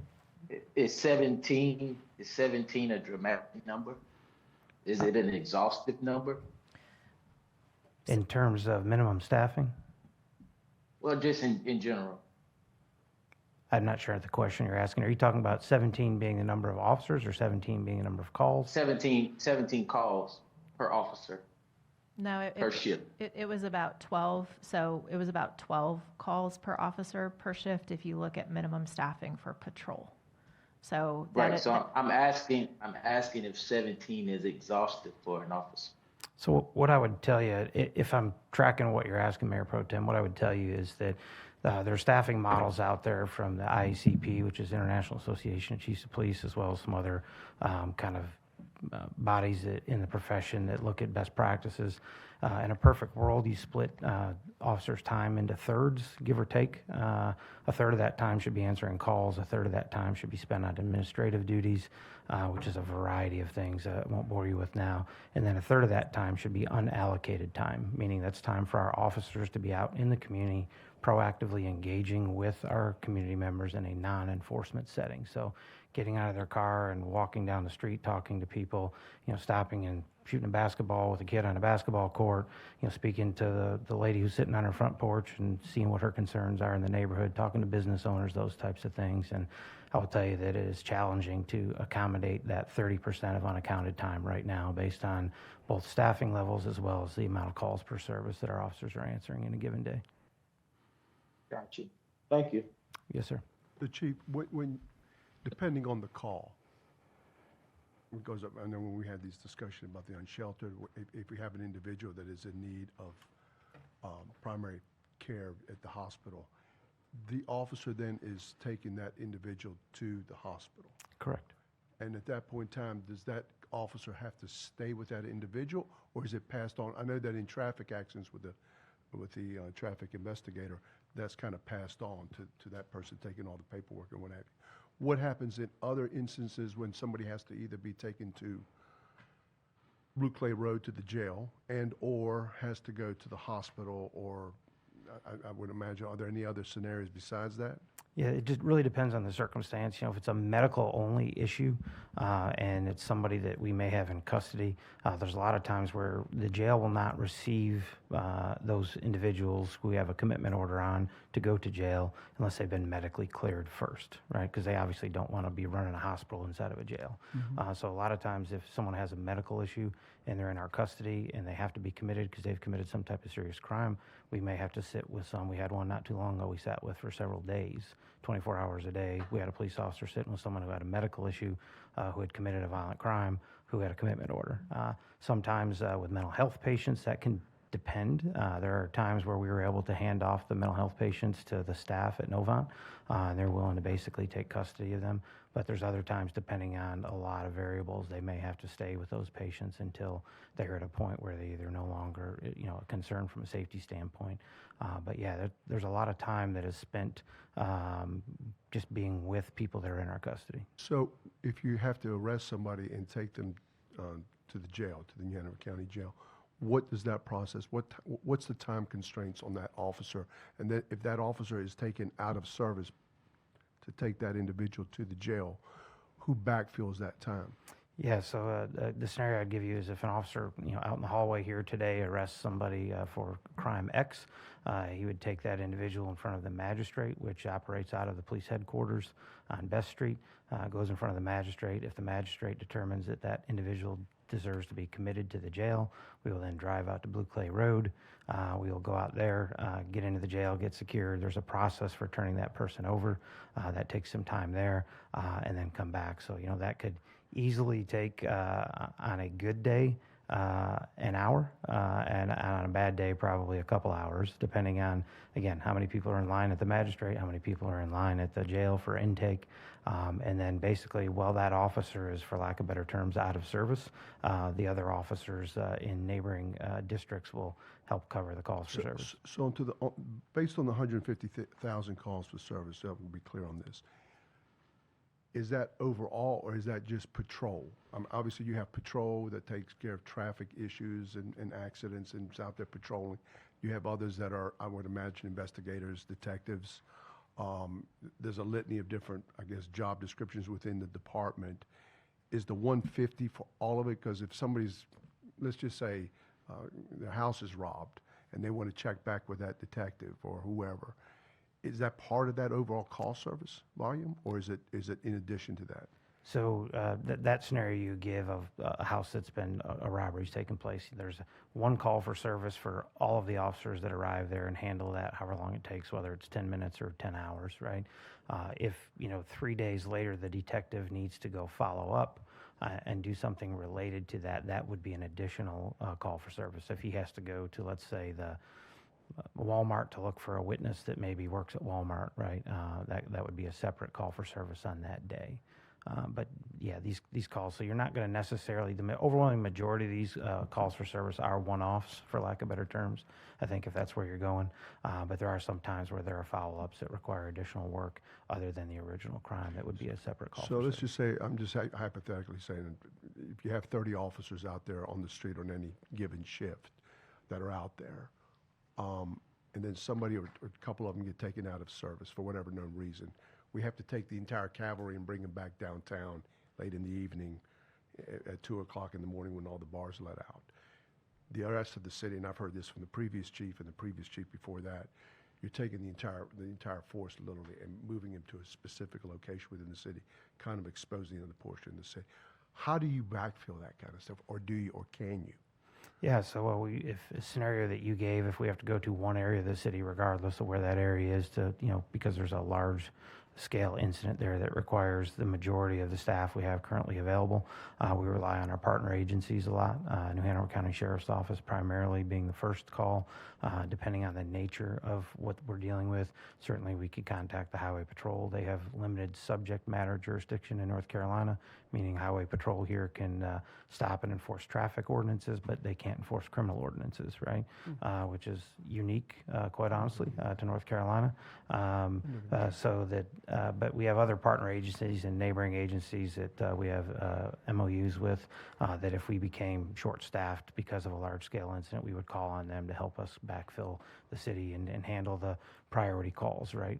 So the patrol division for the sheriff's department, if you're bringing a significant amount of personnel into a specific area for an incident, you can make that call and say, can you back us up, from Monkey Junction back to whatever. We can and regularly do, and vice versa. If they have incidents going on in the county that are draining a lot of their resources and they need us, we'll provide resources to them as well. And I would imagine that on certain times of the evening or day, you understand where, I guess, incidents are going to be, whether it be traffic issues later in the afternoon when people are leaving town, coming in the morning, or Friday and Saturday night downtown where you have to have more resources.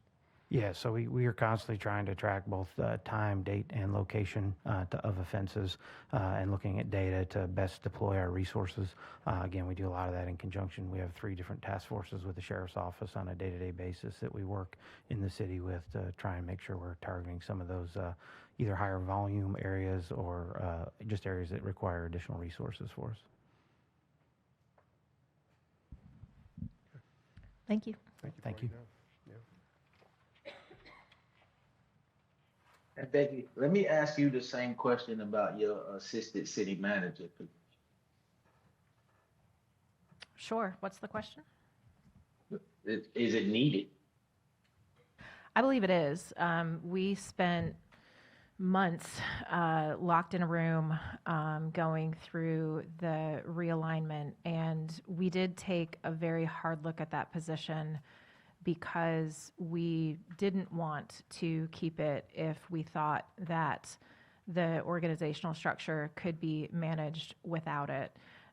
Where we landed was that we felt that the portfolios and what was expected of the existing or the other executive level staff, that it was going to spread them too thin.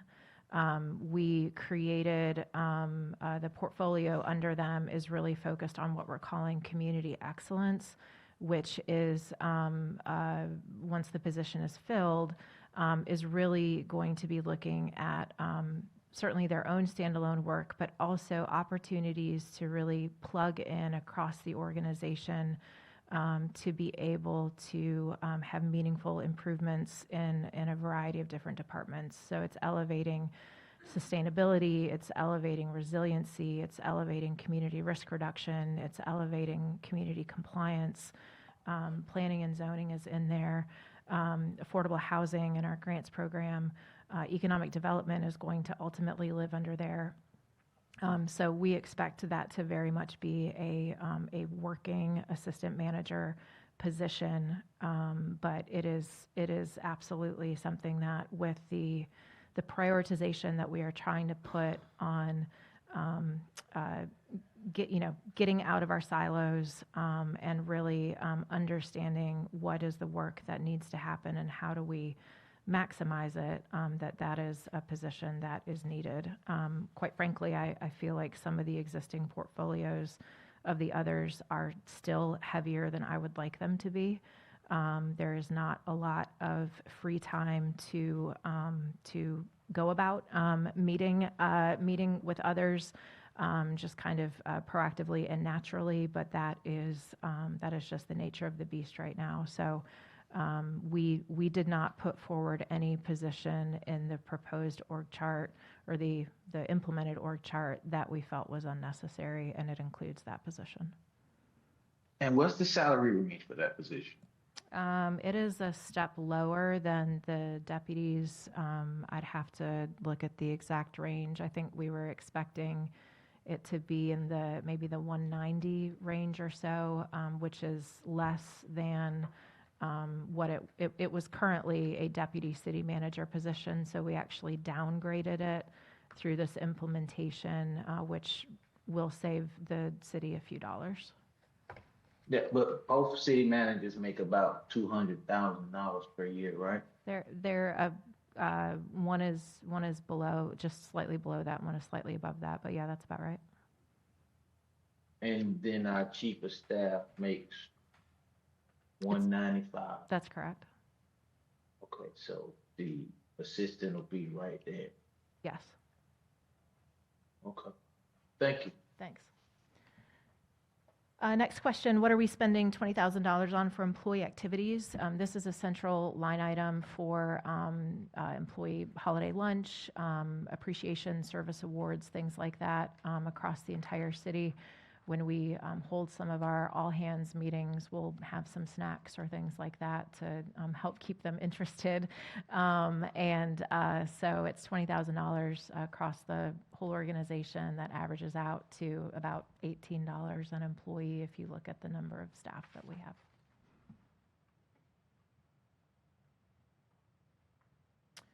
What specific economic development initiatives that are listed for $65,000, what is that for, and what were they last year? So this is one of those line items that is sort of for items as they come up. So this may be for building condition evaluations, assessments, appraisals, environmental assessments, engineering services. So that is what funds those as they come up, and we expect that to continue. We have a fantastic candidate for our economic development position that we are currently checking references on, and we expect to have that position filled in short order. They're very excited about the opportunity. Why has legislative affairs increased so much in the past few years? The council may recall that we introduced you to EQV Strategic at one of your prior board meetings. So they have come on board.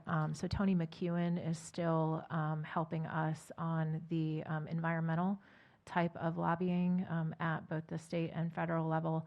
EQV Strategic is stepping in on all of council's other legislative priorities. And so combined, they work with Kara, but it's the combination of the two.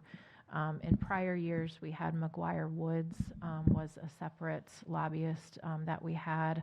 So this essentially, they went away for a little while, but this essentially brings us back to a model that we had previously with McGuire Woods. So a lot of these questions that we're getting into with the page numbers, these are some of mine. I'm skeptical of how much money we're spending on lobbying. Just very candidly with you, most of the people, I mean, what are the lobbyists doing that we are not supposed to be doing as elected officials with our own peers in the community and our fellow elected officials, right? Like, hopefully we all have some sort of relationship that is professional, respectful, hopefully somewhat productive with all of our representatives, irrespective of party. We go up and we try and talk to our members of Congress. I want to understand, and we don't have to do this right now. I think this is probably a follow-up conversation because I'm going to have a lot more detailed questions, but I really need to understand what exactly a lobbying firm is doing for us that we as elected officials are not supposed to be doing with our colleagues. I understand that there's going to be some expertise that these folks have when it comes to specific areas.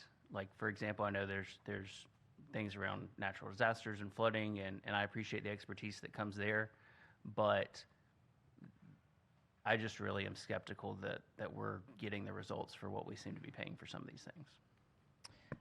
I appreciate that, Council Member Joyner. Certainly happy to have a larger discussion on that. What I will say with confidence about the work that they do is that while Council is able to get up to Raleigh a couple of times a year, that's where they're based out of. They're on the Hill every single day, or most days, and they are talking to representatives beyond those that represent Wilmington. So they are running the city's initiatives and objectives into the corner offices, into other members of the General Assembly, beyond the ones that we specifically work with. So that is where their work really comes in. I know Kara can probably speak a little bit more to that. She's standing up in the back. So I guess the question would be, do you want to go into more detail on that now, or do you want to set it aside for a future conversation? I'll follow up and ask to schedule a meeting within the next couple of weeks before we take a vote. Okay, thanks. I will say, go ahead. I was going to say, before we move away from that, how often do we get an update from our lobbyists on the work that they're doing and the conversations they're having?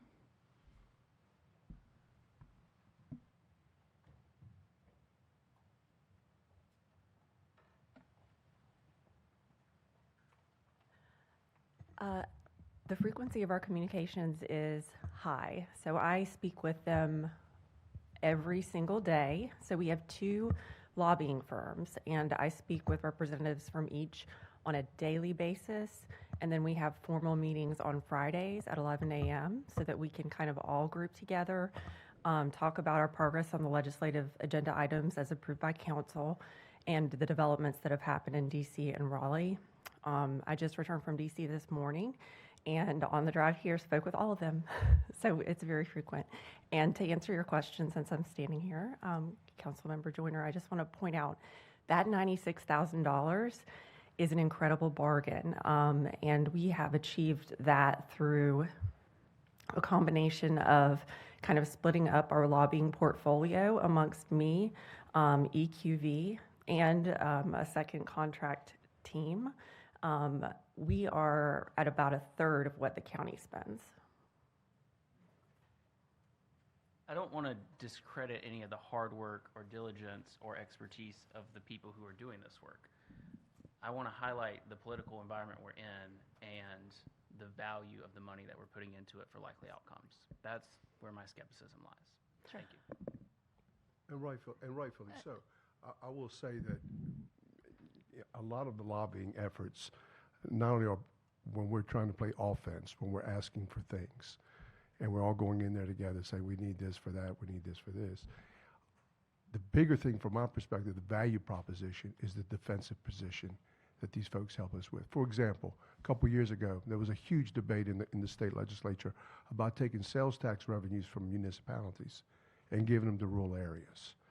And we said, absolutely not. And although the League of Municipalities was helping us on that, and although the Metro mayors were helping, there was a litany of other groups, including independent lobbying firms that each community hired to also get in there, because this thing came very close to passing, because our legislature is predominantly dominated by more of the rural groups in the community, rural parts of the state, and we felt very threatened, all of us did, that sales tax revenue that we desperately depend on was going to be taken to other parts in the more rural communities that are not having to make decisions like this. We're having, obviously, a huge debate and discussion about interbasin transfers, one of the biggest economic development issues that are impacting the entire state of North Carolina. This is not going away, and we're going to need the efforts of everybody to try to stop this. People worry about their businesses and small business owners. This will have a direct impact on us like nothing we've ever seen. And yet we're kind of moving into this slow motion of a catastrophe. And I've reached out to the mayor of Raleigh about the possibility of us talking with that region and our region. But we're going to need those lobbying efforts to coordinate those efforts, because it's going to be extremely difficult to get over it. And I will say that also serving on the Film Commission, although the Film Commission, through the folks that are there with Cine Space and with Dark Horse Stages, as well as within that group itself, has hired 2 lobbying firms, one to work the Senate, one to work the House. And I can tell you, without those efforts, we would have never been able to get at least into the Senate side, because the Senate side was always more difficult to deal with. But I see them being more of an asset for us when we get into these situations with our legislative friends. Some we don't know. Obviously, we know the ones that represent us. But they may, sometimes what they have a tendency to do up there, and I think they do, this is my opinion, is they may want a bill passed, but they'll use somebody in the western part of the state to help pass it. And you think, well, this is going to impact the eastern part of the state, or our part of the state, and you have somebody that's totally disconnected from us that has no reason to even be filing a bill in the middle of the night. This is where the asset proposition comes in for me personally. But I've seen it real life, and please, you should ask those questions and make sure that our citizens understand that, because I do believe we have a role to play, yes, but that's a 24-hour-a-day job up there. And those folks, they pass legislation in the middle of the night. As you well know, some of those leaders, especially the majority leaders, will call a session in at 12 o'clock at night to pass a bill and trying to get everybody there. It happened to Deb Butler, and when they pushed something through there, or trying to push something through there, when she held it up. But this is what we hope that these organizations are doing for us, is be our eyes and ears. I would like to see a little bit more effort in respect to some of the transportation initiatives that we talk about, because we're getting this part of the state, especially New Hanover County, City of Wilmington, is not getting the support I feel that other parts of our rural communities are getting right now. And it may be just something I'm feeling, but I don't think we're getting it at all. I want to rephrase my question, Kara, because I don't think it was clear what I was asking. How often does council get an update on the activities of our lobbyists? I understand that you're working with them regularly, and I'm very glad to hear that. My question is more about how often are we getting a report on the outcomes of this work? So you vote on our legislative agenda typically in January after it's formulated, and once it's approved, you all are instrumental in kind of socializing that amongst our delegation. From that point, depending on what the issues are of the day, obviously we're looking at the next 2 weeks, hopefully getting a state budget. Depending on the cadence of meetings by separate committees within the legislature, different agenda items get attention at different points.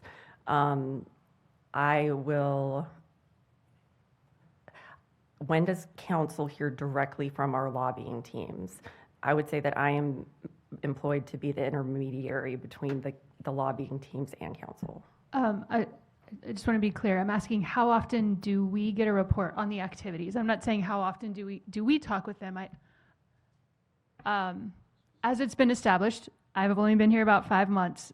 I'm curious if there is a cadence to what we learn about the results of that investment and those outcomes, or if that's just as it comes and goes. I just don't know. I think that's a very good idea, and we could set up a more formalized report on that value and the ROI that has come to exist.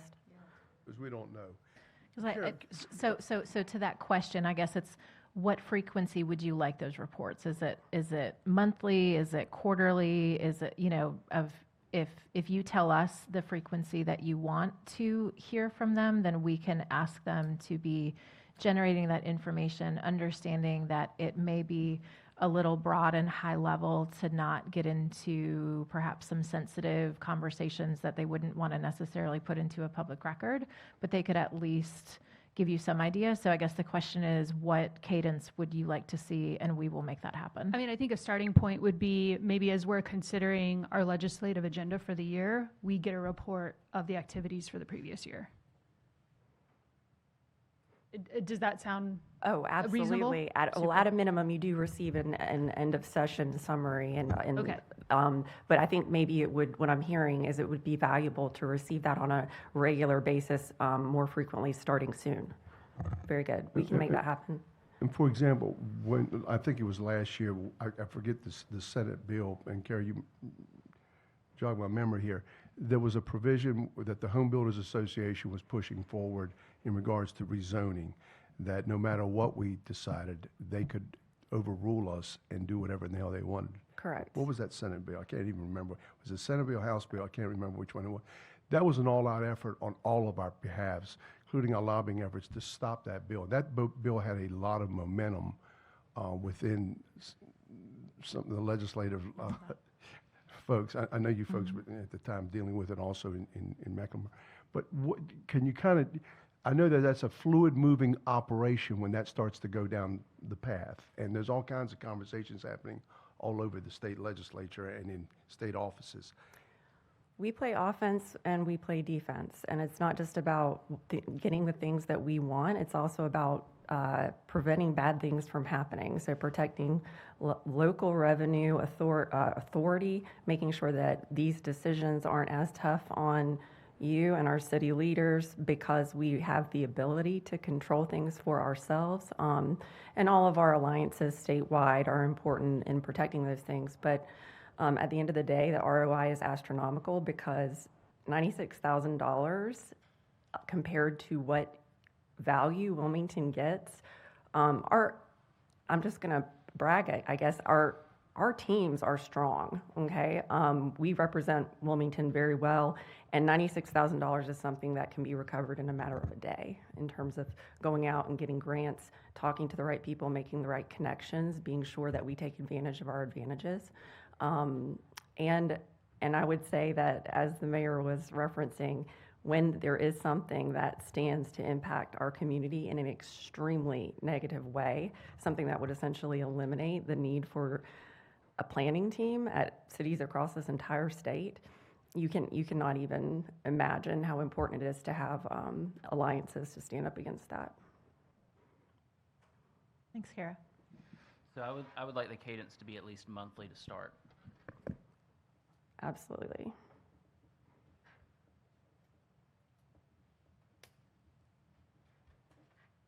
Okay, we will do that. Why is the office move/rent line item increasing? Oh, I apologize.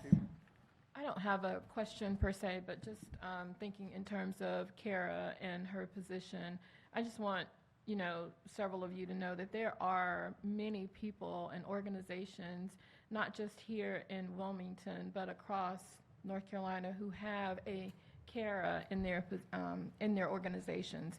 And I'm speaking about banks and so forth because of my background in banking. But keep in mind that has also helped a great deal. So whether something is too much or not enough, I think it's worth it having Kara and team as on our team, on our side, and being able to reach out to her for the necessary information. I just want to put that out there.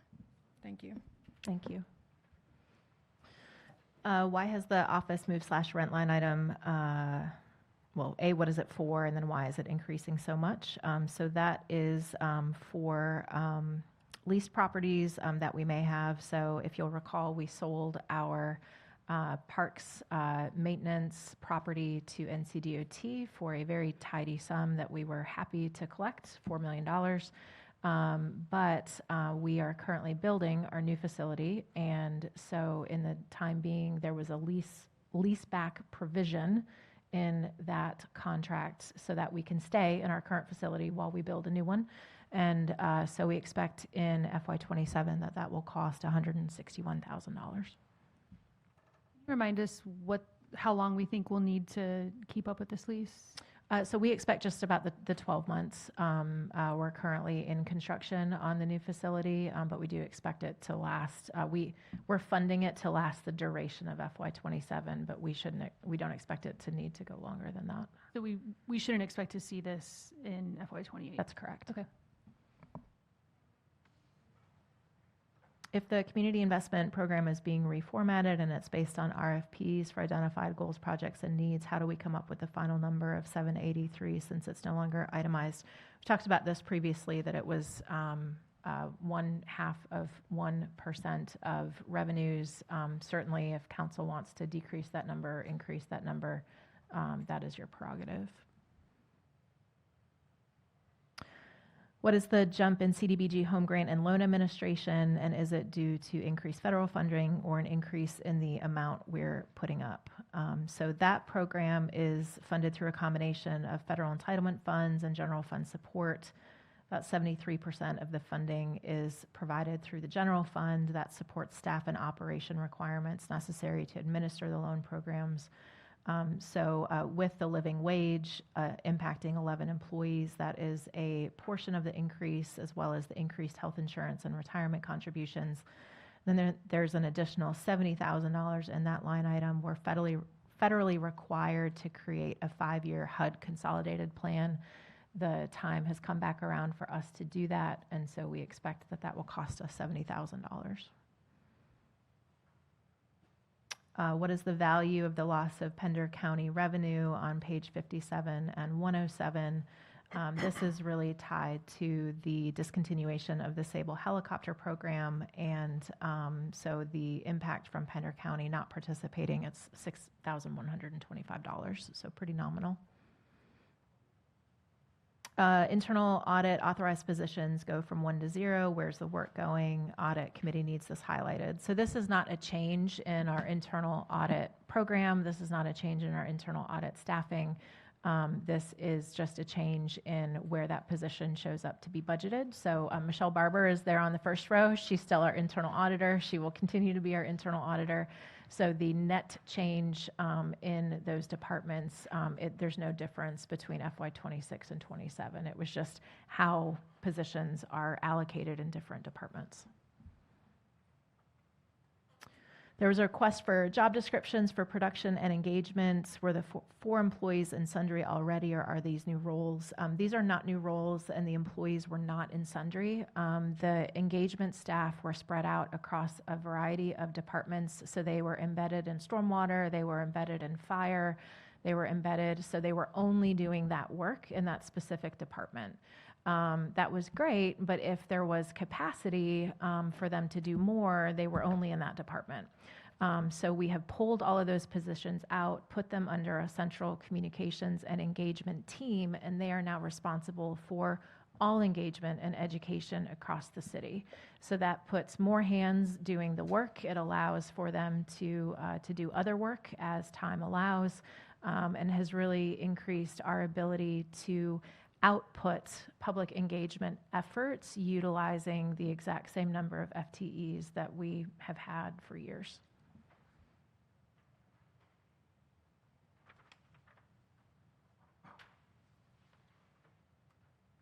What does SCM stand for, and why does it need 12 new staff? So SCM refers to stormwater control measures. Those are engineered systems that manage the stormwater. They are mandated, and the staff that we have supports construction, inspection, maintenance, environmental compliance, and other municipal public functions. So there are not 12 new employees in this budget. Again, this is just related to the realignment and where they are showing up and how they are funded. So through the realignment, we were able to look at the work that was actually being performed by staff, the ones that we were able to legitimately tie to stormwater to have that fund help pay for those staffing costs. We were able to reallocate the funding source to help pay for that staff. But again, we're looking at the exact same number of FTEs that we had. It's just a reallocation of existing resources. And what's the logic behind moving the sustainability manager to community building? So kind of as I referenced before, this concept of community building was really a priority that came out of the realignment of how do we lift up all boats in the community in a variety of ways. So sustainability was doing a good job, but being buried in the Public Works Department, there was really kind of a singular focus on recycling instead of all of the other things that sustainability can be, and also how, as we look at projects and programs, making sure that that sustainability voice is in the room, looking at are there ways to make this program or this project more sustainable, aside from just an approach to recycling. So it's really elevating that work to a more across the organization approach as opposed to kind of a singular focus as it has been.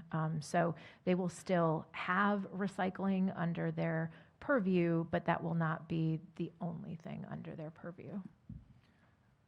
Thank you for that explanation. I'm happy to hear that it's about making it an organization-wide position. My concern with it, and you've alleviated this concern, but my concern with it is that, in my opinion, having it in Public Works had the opportunity for it directly to be tied to how we build things, as opposed to how we think about things. And I want us to be building. So, like, this is very closely related to resiliency in some ways. And so it's important for me that the sustainability be as much about what we create and like how we build the city moving forward.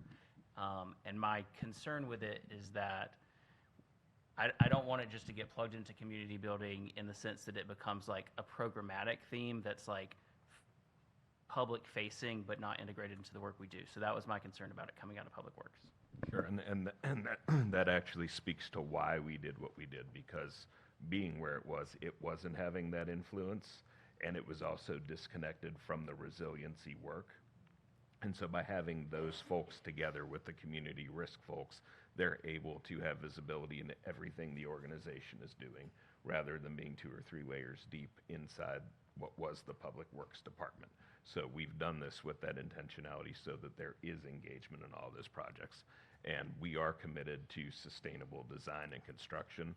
We may not pursue things like LEED simply because of the fact that paying for the plaque costs money, but you can do everything that would have gotten you the LEED certification without paying the $500,000 for the plaque. So doing the right things in the right way is what we're about. Chasing awards and banners and things that you have to just pay for to say we did them, maybe not so much, but that's absolutely part and parcel of the way we operate.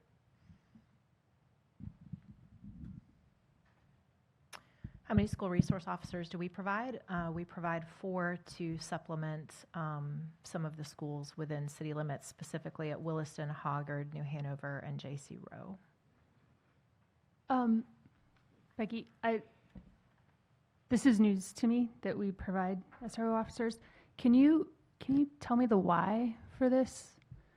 Why these aren't from New Hunter County Sheriff's Office? I do not know the answer to that offhand. I'm looking at the back of the room.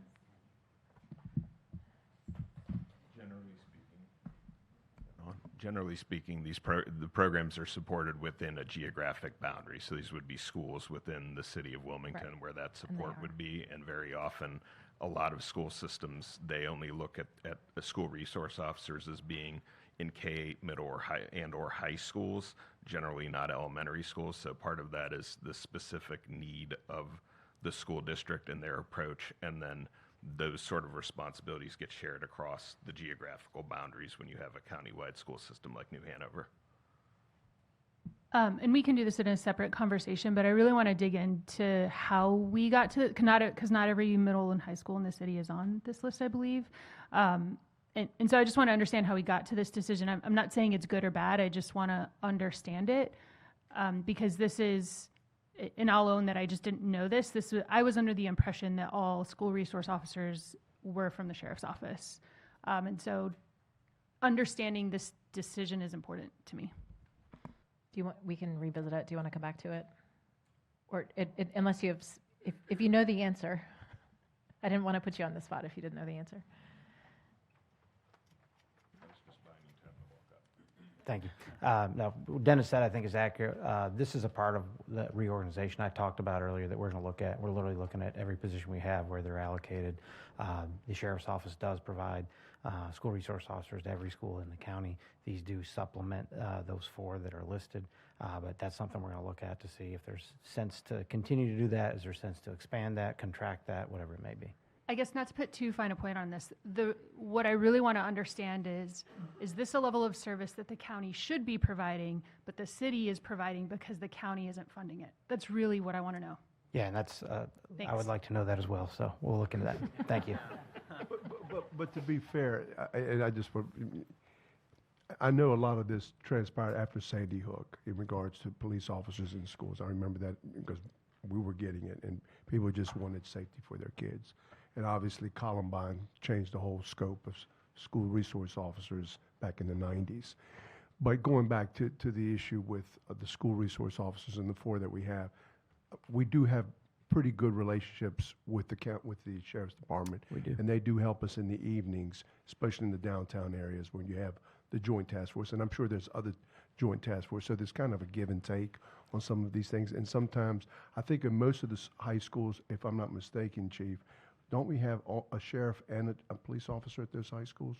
Because I remember at New Hanover, Yes. I think there was a sheriff and a police officer. Yeah, and I think some of the value of that, not to interrupt you, Mr. Mayor, but I think some of the value to that is intelligence gathering, quite honestly, for any type of, criminal activity that may be going on either in the school or activity that may be going on in the community that then spills into the school, or vice versa. There's an altercation in the lunchroom today.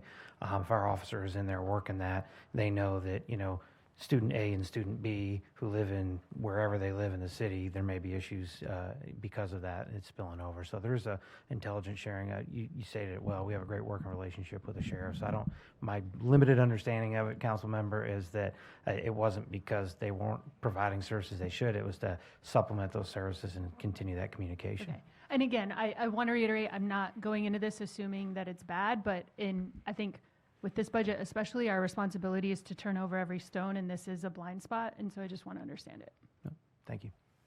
I just want to say, my question is about chain of command and what happens if there is an emergency where multiple units have to respond across multiple agencies.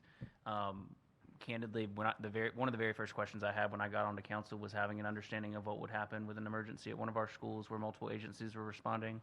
And the answer I was given at the time was that all available units would respond, but ultimately chain of command at a school, no matter where it was in New Hanover County, would turn over to the sheriff to lead the response once it was time to hand over chain of command, that many people were there. So that was my purpose in asking this question. It was news to me that we had officers who were at these schools, and so I want to understand what happens in that scenario. Yeah, and so what I would tell you is that the officers that we do have in those schools, their chain of command still reports through the Wilmington Police Department. To your other scenario, I feel very confident in my relationship with Sheriff McMahon that if we had a large-scale incident at a school, we would use what we call a unified command structure, meaning that would be us there running a portion of it, or combined working on how we run it with the sheriff's office, with probably the fire department, with Novant, with whoever else is there, depending on what the nature of that emergency was. But best practices in public safety is we get bosses from each of the responding agencies together in the physical same place so that we can make sure that we're not either duplicating resources or we're not getting in each other's way of providing the services, especially in a critical incident. Thank you. Thank you.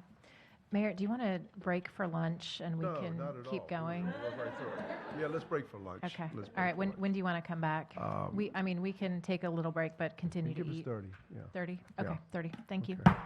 We stand adjourned. I'll bring the meeting back to order. Everybody settled. It's Friday afternoon. Okay, I'll take a roll call. Mayor Pro Tem, are you here? Reluctantly, yes. Councilmember Jordan, are you here? Here. Councilmember Andrews, are you here?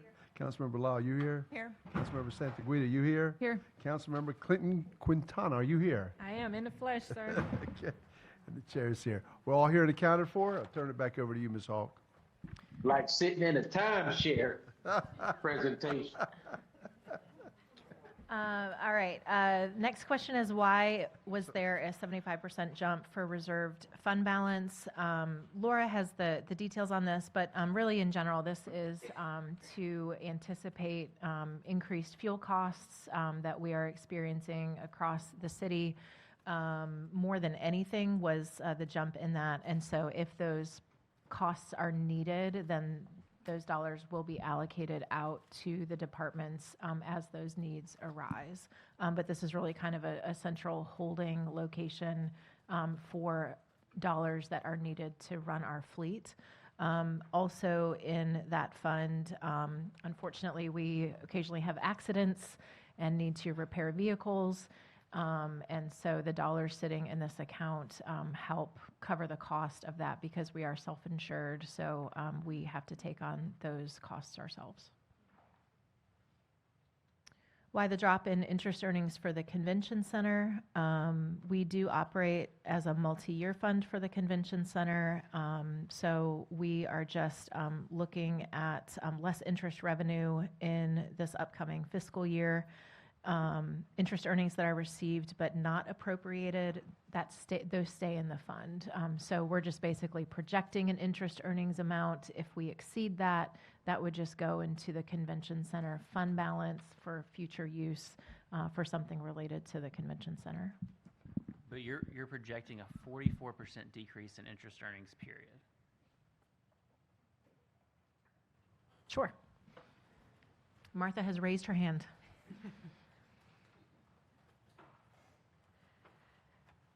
The Convention Center Fund is a multi-year fund, and so what we're doing is we're projecting the interest rate earnings that we need in order to balance the budget.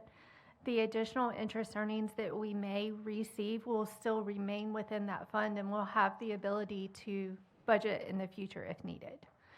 So since this is a multi-year fund, it kind of operates a little bit different than the general fund with an annual basis, but those funds, the revenue, if we receive more, will always be available. But it stays within the convention center bucket. Correct. Okay. I just, because it stays within that bucket, is this like we're having a highly conservative estimate for interest earnings, or this is, explain to me the multi-year nature of this. So this is just what's needed. So with a multi-year, like if we had savings 1 year, like last year, we could use some of that money because the available budget would still be there because it's not on an annual basis. And so it's more of a cumulative effect. So this would be like cumulatively overall, this is what we need in the fund this year. So it's not that you think that the interest on this account is going to earn 44% less than last year. It's that you're spending some of it down? Well, not necessarily down, but that is correct. It's not that we think that the earnings will be 44% less. It's cumulatively, this is what we needed to balance the budget. So any interest earnings that are above what is currently budgeted are still going to be in that fund and available to appropriate if needed later in the fiscal year. Okay, I understand now. Thank you. Martha, real quick, when you invest that particular amount of money, I know in the general fund, you don't want to invest in anything over a 5-year period. I don't think you can. In this particular fund, does it follow the same guidelines? Yes, we use the same Principles? Mhm. Okay. All right, thank you. Thanks, Martha. Why are we keeping the alleyways at $100,000 if there are no bids in that range? We have been putting $100,000 aside toward alleyway improvements because they are very expensive and we do want to see them improved. So this helps chip away at the total dollar amount that is needed to ultimately improve them, and it will help us make some smaller improvements in the interim by using these funds. So it's still an important project. We don't have the dollars to put a giant slug towards it to be able to knock it completely out. But we do want to see these dollars still put towards this effort so that we can move the needle on making these improvements. Well, Becky, and I know that we've been talking about alleys for years, and I know some alleys are much easier to maintain and take care of than other alleys. But specifically, when we started setting this money aside, was there ever an assessment to determine which of these alleys we really want to focus, whether the traffic pattern is a lot more active, and make the improvement to that particular alley to begin with and kind of take them systematically? Because I think most of them are south of Market going toward Dock. So I believe there are 3 alleyways that are the highest priority. There are, to your point, other alleyways, but before we can get to those, we need to get to the 3. We are currently rescoping the work because the bid that came in to do the infrastructure work that we felt was required in order to fully beautify and improve the alleyways, that came in higher than expected. So that rescoping is happening. We look to put it back out to be able to still do some work. But this is just a small kind of drop in the bucket that is needed to ultimately be able to fully fund those projects. And you've assessed which ones probably, I mean, in regard to drainage, utilities, and all of that. Is it primarily, Dennis, more resurfacing, or are you going in there doing the full Monty with drainage and everything? So that was the initial look, was to go in there and relocate all of the utilities below grade and then be able to resurface it and everything else. And so part of the challenge was the timeline that was put out in the original bid really wasn't feasible relative to the utility relocation, and that is far and away the most expensive part of this work.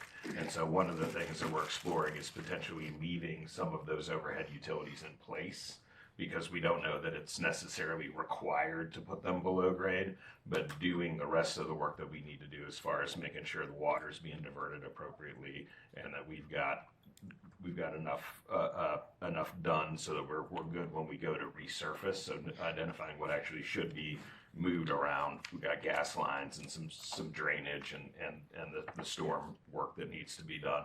But there's also been a request recently to evaluate converting one of the alleys to pedestrian only. So we're also evaluating that request. That was something that just recently came in due to some investment that's coming into the area. So we're taking a look at that too and seeing if that also changes sort of the approach for that particular alley. So there's multiple moving parts on this right now.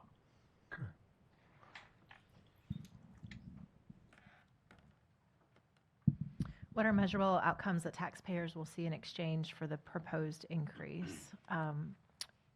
There are a lot of them that we feel very confident about. So being able to track our voluntary employee separation rates, we do expect those to decrease. We expect increased employee retention and workforce stability, so we'll be able to show the befores and afters. Same thing with recruitment success for long-term and hard-to-fill vacancies.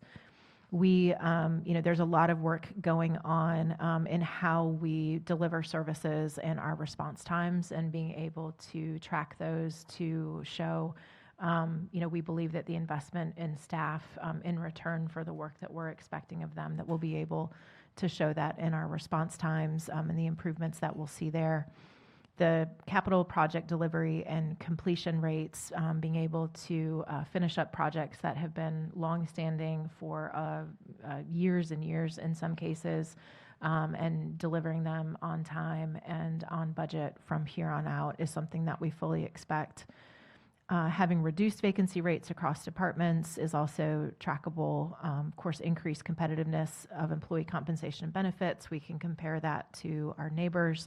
as well as the private sector. I know there's been some questions about how our proposed salary rates may or may not compare to the private sector. We were looking at that data yesterday. 19 of the 20 positions that we looked at were below what the private sector pays. Even with the pay increase, they would remain below what the private sector pays. The only one that was a bit above was landscaping, but the work that we're asking our staff to do is different than your contracted landscaping. Ours is right-of-way maintenance, which is a different level of risk and expectation compared to going into a property and doing things on a residential basis or that type of thing. So that one's really not quite apples to apples anyways, but those other positions, you have to have a love for public service to want to come work in local government, because if you're after the dollars, that's just not something that we're able to compete with on the private sector, and we understand that. I have a question here, really a request. Since you've baselined this data, when and if we pass this living wage, will you come to us with 6 months until tell us where we are with that? I will be thrilled to do that. And then another recommendation or request is this data that we can post on some of the publicly facing dashboards that we talked about earlier in the year? We have a communications staff member who's actively working on those dashboards now. I saw some of the work in progress a couple of days ago, and so this is perfect examples of what can be fed into that dashboard and can be a living document that would change as information is fed into it. Yeah, I really love the idea of residents being able to see this, when they want to get this information, because as you mentioned, when folks come into doing work in the public sector, there's got to be a love for that, and I know that our folks do really great work, and so I want that to be represented as much as possible to the residents of our city. Thanks. Yeah, and the capital projects dashboard that we promised is done. We're getting ready to launch that, so there'll be more to follow on that very shortly. That's great news. Thanks. Before you scroll off of that, we also have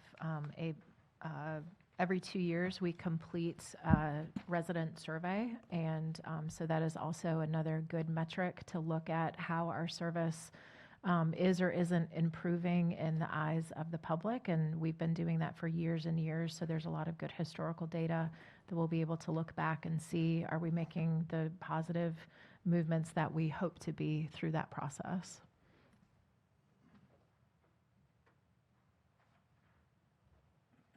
So how much of the proposed capital funding, the 0.41 pennies, how much of that adjustment is for new projects versus cost overages on projects? So there's only one new project in the remaining 2-year capital improvement fund.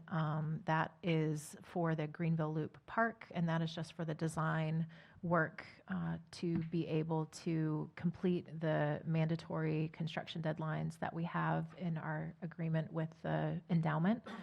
So we do expect that through this increase, we'll be able to slide in that design work in the next 2 years. So then when we have the new round of CIP funding, then we will be able to immediately start construction with that new funding to be able to meet those timelines. And we'll be talking about the CIP projects a little bit later, so we'll skip past those for now. Were all options for smoothing this increase fully explored?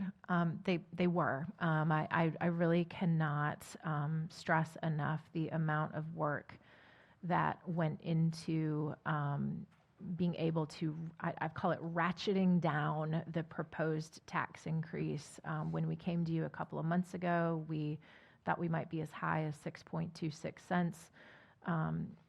Half a penny doesn't necessarily sound like a lot, but being able to carve that out of what we are proposing, relook at interest rates, relook at borrowing options, relook at what can potentially be done differently or funded in FY26 with some remaining dollars versus 27.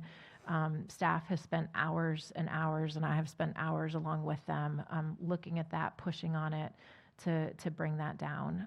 So it is, of course, the will of council regarding your interest level in implementing the living wage philosophy in any way, shape, or form.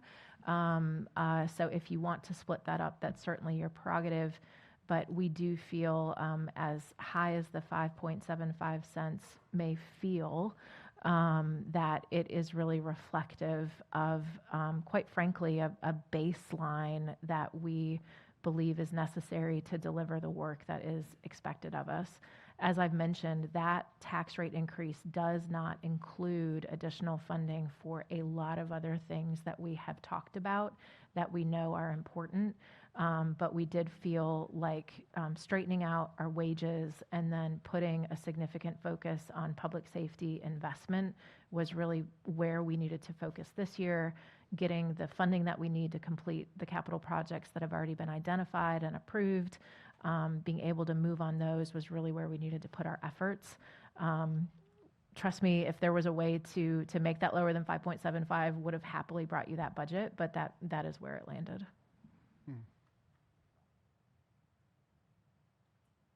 Question about economic incentives. So we have a couple of economic incentive agreements that exist today.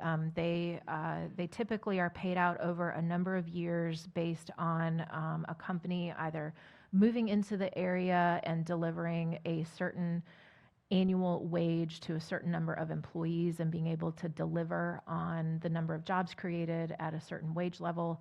It also can be used for expansion or retention of existing businesses who might otherwise be looking to leave, or they want to make their footprint bigger, but they're looking for a little bit of assistance to do that.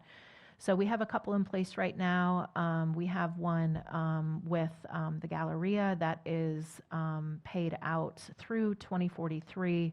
That is an annual incentive of $30,000. Live Oak Bank.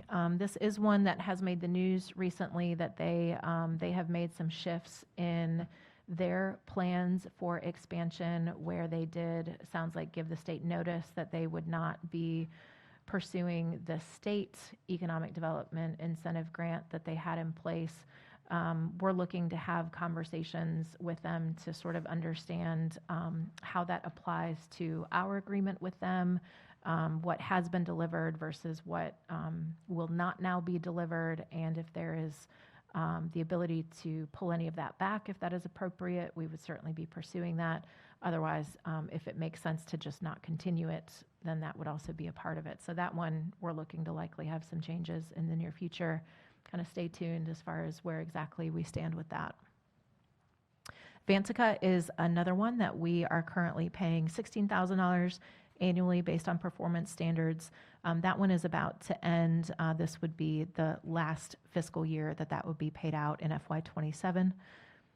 Megacorp, there are, it was signed mid-year in 2023, and again, we're looking at this being the last year. That's a $40,000 annual payout.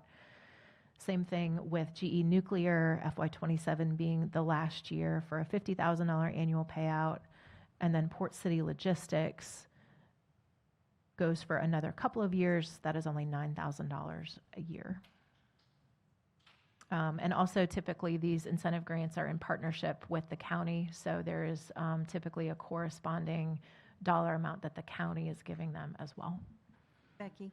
Yes. And then on the bottom of that chart, it says economic incentives miscellaneous for FY26 adjusted. Can you remind me what that's about? Laura, can you speak to that? That one line is there for council to use if and when a company comes off cycle. It's there so you don't have to appropriate your fund balance and you can respond immediately, because some of these things are time sensitive, and so we budget those so you can respond immediately. But it wasn't spent? It depends on how many opportunities you have and given each year. What is the one for FY26? It says FY26 adjusted, 450,000. I'll have to look into why that increased. Well, it's zeroed for all the other years. It's just 450,000 under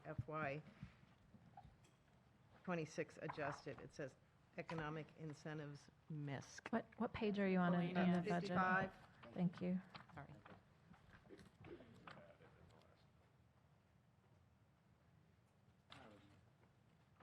I'll have to dig into that. I'm not quite sure because I don't recall. Oh, that was the ones that, I got to look it up, so I don't want to give you something that's wrong. We will look it up and let you know. I was going to.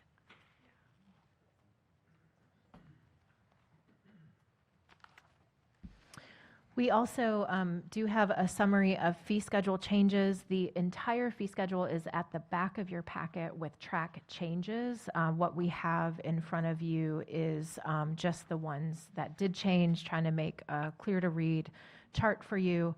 So we've talked a lot about golf, so we will skip over that. Dylan, yep. It is. It's in there. It's after the yellow page.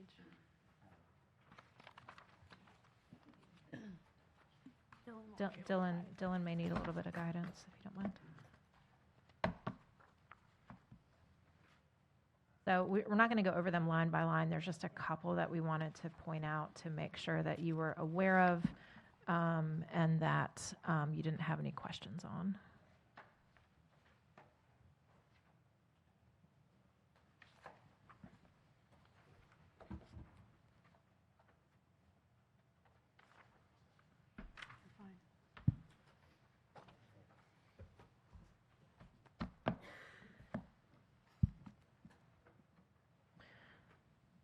Okay, one that we wanted to talk about briefly was parking fees.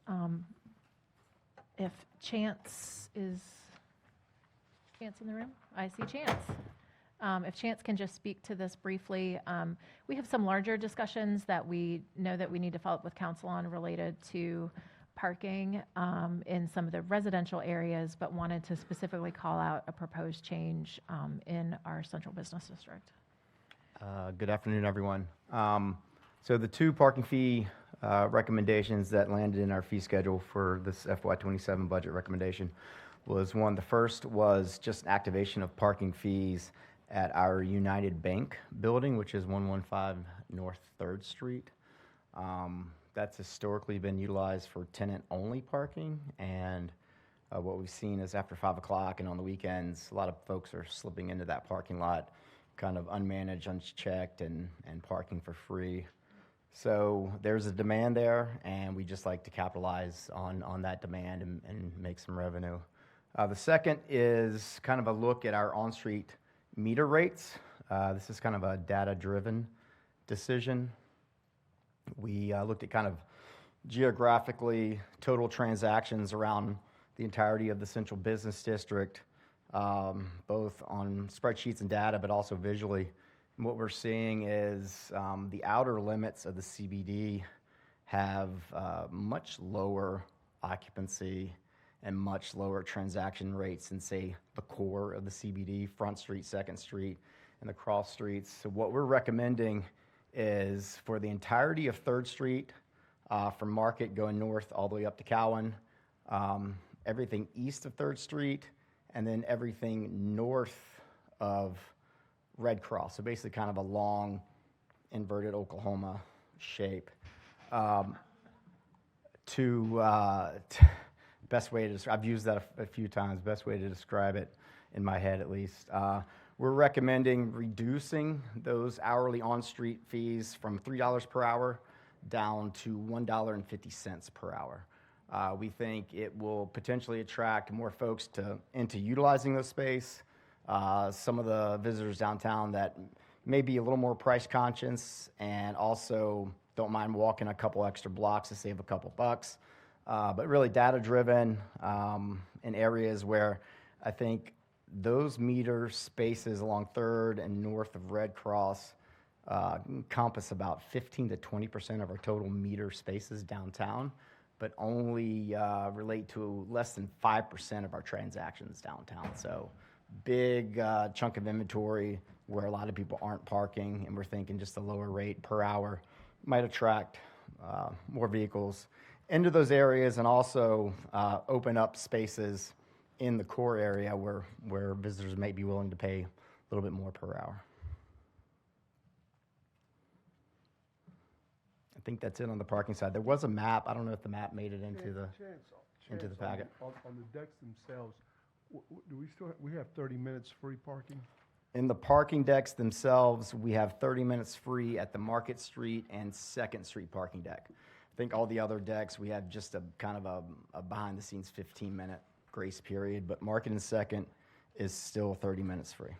Okay, and in the evenings, when the bar crowd comes, is there just a flat rate? Yeah, flat rate Thursday, Friday, Saturday evenings. The flat rate begins at 9 o'clock, if I'm not mistaken.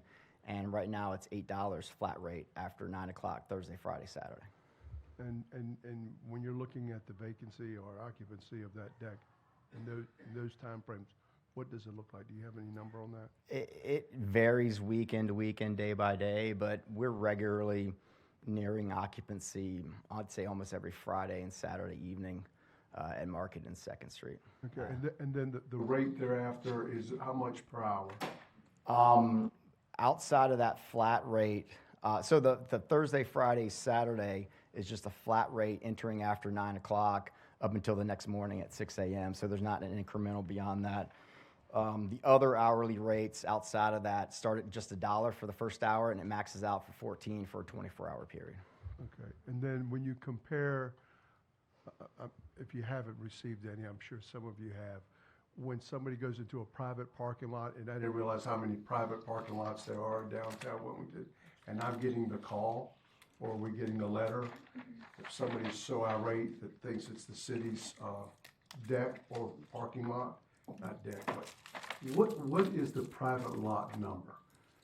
Do y'all have an overall number? Do they follow each other, or is it much higher? It's case by case, owner by owner, management company by management company. I would say in general, the starting fee at the lowest private deck that I'm aware of is probably $5 or $6 per hour, and that's the first hour onward. Some of those max out around 30 or 40. Some of those start at $7 or $8 per hour, and then do not have a max beyond that rate either. So you stay 10 hours at $8, it'll cost you $80 for that time. So when we're calculating all of the parking that the city, the decks, the on-street parking, and then you're calculating how much of it is, how many private parking spaces are, do we have a number? We have that. I don't have that in front of me in my head. I think in my head, total public meaning city, county, CFCC, plus private lots, Pier 33 and such, there's over 10,000 parking spaces downtown. And if my memory serves me correctly, the city manages, owns, or operates little over 50% of that number. So there's a big chunk that is not operated by the city. Some of them public, some of them private, meaning, the county and Cape Fear Community College. But overall, over 10,000 publicly So let me used parking let me spaces. ask this question, because there's a lot of misinformation sometimes that goes out there. If they're parking in a county deck, or if they're parking at the CFCC deck, because there's no signage sometimes on some of these operations. The number there on the CFCC deck and the county deck mirrors our parking, correct? It's close, yes. Close? Yes, sir. How about on the CFCC? It's comparable. Same thing. Yeah, it varies by location. I would say CFC and county are fairly close. They start at $1 per hour, and then they max out maybe around 10 or 11. They do the special event rates of 10 flat rate. We do 10 or 20, so it's comparable, maybe slightly less. So if we have a half hour free in our parking deck, does the county, on the county's deck? The county has an hour free still at their library deck. We've got the half hour free. And Cape Fear Community College, when they allow public parking in the evenings and weekends outside of student and staff activity, they do not have a free hour. Okay, and then on concert venues and stuff like that, I know CFCC has participated in that. They open up their deck. Is there a flat rate for that? Yeah, flat rate at the deck and lots, I believe, is $10 flat rate. And then our event parking at Skyline varies from 10 or 20, depending on the size and scope of the event.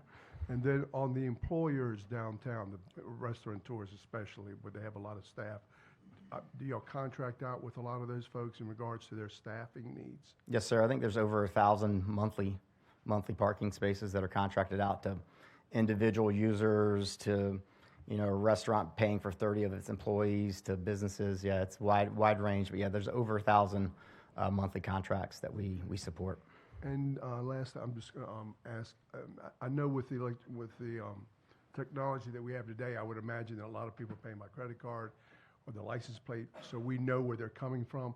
Is there any way we can get a number as to where these folks are coming from? I mean, I hear all kinds of innuendos that some are coming from Wilmington, they're not coming from Wilmington, they're coming from Brunswick County. I know they're coming from everywhere, but can we get an idea of where the majority and those numbers, because I think it gives me a better indication of who's paying these rates and why, because We can pull, great question, and I think you and I have spoke about this before. We can only pull that zip code data from one of our technology partners. It's Text2Park, and we only use Text2Park for a portion of the transactions on street and our 2 surface lots. So yes, we can pull that data, but it would only be roughly 40% of the transactions just in those areas. We can't pull that at our parking decks currently. Really? Yeah, we can't. The credit card companies won't let us pull that information. So Interesting. Okay. but we can certainly get you the Text2Park portion. Obviously, and it's probably comparable if you were to look at all the transactions, or at least close. But we can put the Text2Park zip code data together just to have a rundown. If my memory serves me, majority of them are local, and then it kind of spreads out there to the Raleighs, the Charlottes, Columbia, South Carolina, geographically, kind of just starts to spread out. But we can certainly pull that data. Thanks, Chance. Sure. Again, not going to go through these, but just want to draw your attention to some of the increased rates that are proposed for some of our parks and recreation facilities. We had a lot of conversations with Amy Beatty and her staff about their cost recovery models, and identified some areas that were not presently meeting the adopted standards for at least a portion of cost recovery. So these numbers bring it more in line with that adopted policy that council endorsed a number of years ago. So we'll continue to refine this in future years, but that is the basis behind these proposed changes. So if folks ask why are they going up, it's due to the actual cost of being able to open up, provide and maintain these facilities and having available staff there, and all of that. So quite honestly, some of these numbers probably need to go up even more, but we didn't want to hit them too hard all at once. And so we'll look to continue to tweak them in future years, but we felt that this was a good start in moving closer to that direction. Becky, I had a question about the MLK kitchen. Yes. I didn't see anything on there. Did I miss it? So if it's not in this document, it didn't change. Okay. So the entire fee schedule is listed elsewhere. Okay. Thank you. I had a question about athletic programs at MLK. Well, the adult athletic programs for youth and single day events go up from $60 to $100 per day. Yes, are you asking for the reason behind that increase? I am. Okay. Amy's walking up. Thank you, Councilmember Spears. As the city manager remarked when we got to this section, you'll remember that a couple of years ago, City Council adopted a cost recovery policy for parks and recreation fees that was based on a study and recommendations for cost recovery nationally. We tend to look at the National Recreation and Park Association for data and benchmarks. And so at the time of the study, overall, we were covering 19% of our costs if you don't include our 2 performance venues, which tends to skew our data. And so if you include those 2 performance venues, we're at 27%, which is the national average.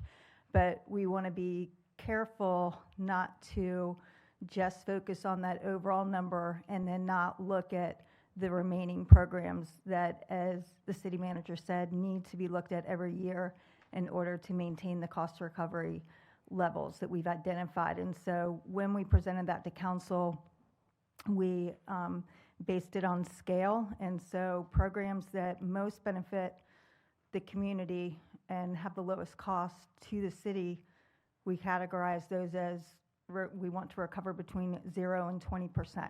And then the scale goes all the way up to the 5th tier, which is almost exclusively an individual benefit.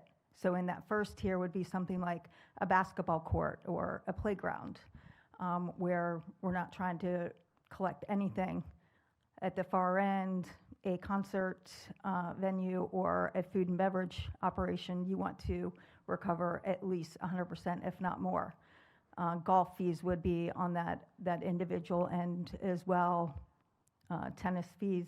And so the specific fees that you're asking about, athletic programming, that falls into the 2nd tier. So a considerable community benefit, but also an individual benefit. And so with the adopted policy, we want to try and recover between 20 and 50% in that category, and we weren't doing that. So this starts to move in that direction. Good news with this recommendation is the amount that we're increasing, we're requesting for 20% of that to be set aside as committed revenue. And I know this is something that has interested you in the past. So with that increase, 20% of that increase will stay at the community center for future improvements and maintenance to that facility. I hope that answers your question. Not really. Give me an example of what a single-day athletic program is. A single-day athletic program can be a clinic, a basketball clinic, any other kind of sports clinic, youth or adult. All right. So a youth or adult sports clinic is going to go from $60 to $100 per person. I think that may be listed as up to. It's up to. Well, it says up to 60 but it's up to, okay, well, I mean, we need a specific. Are we on a sliding scale based on what? Well, it's difficult to anticipate at a. Right? I missed your last comment.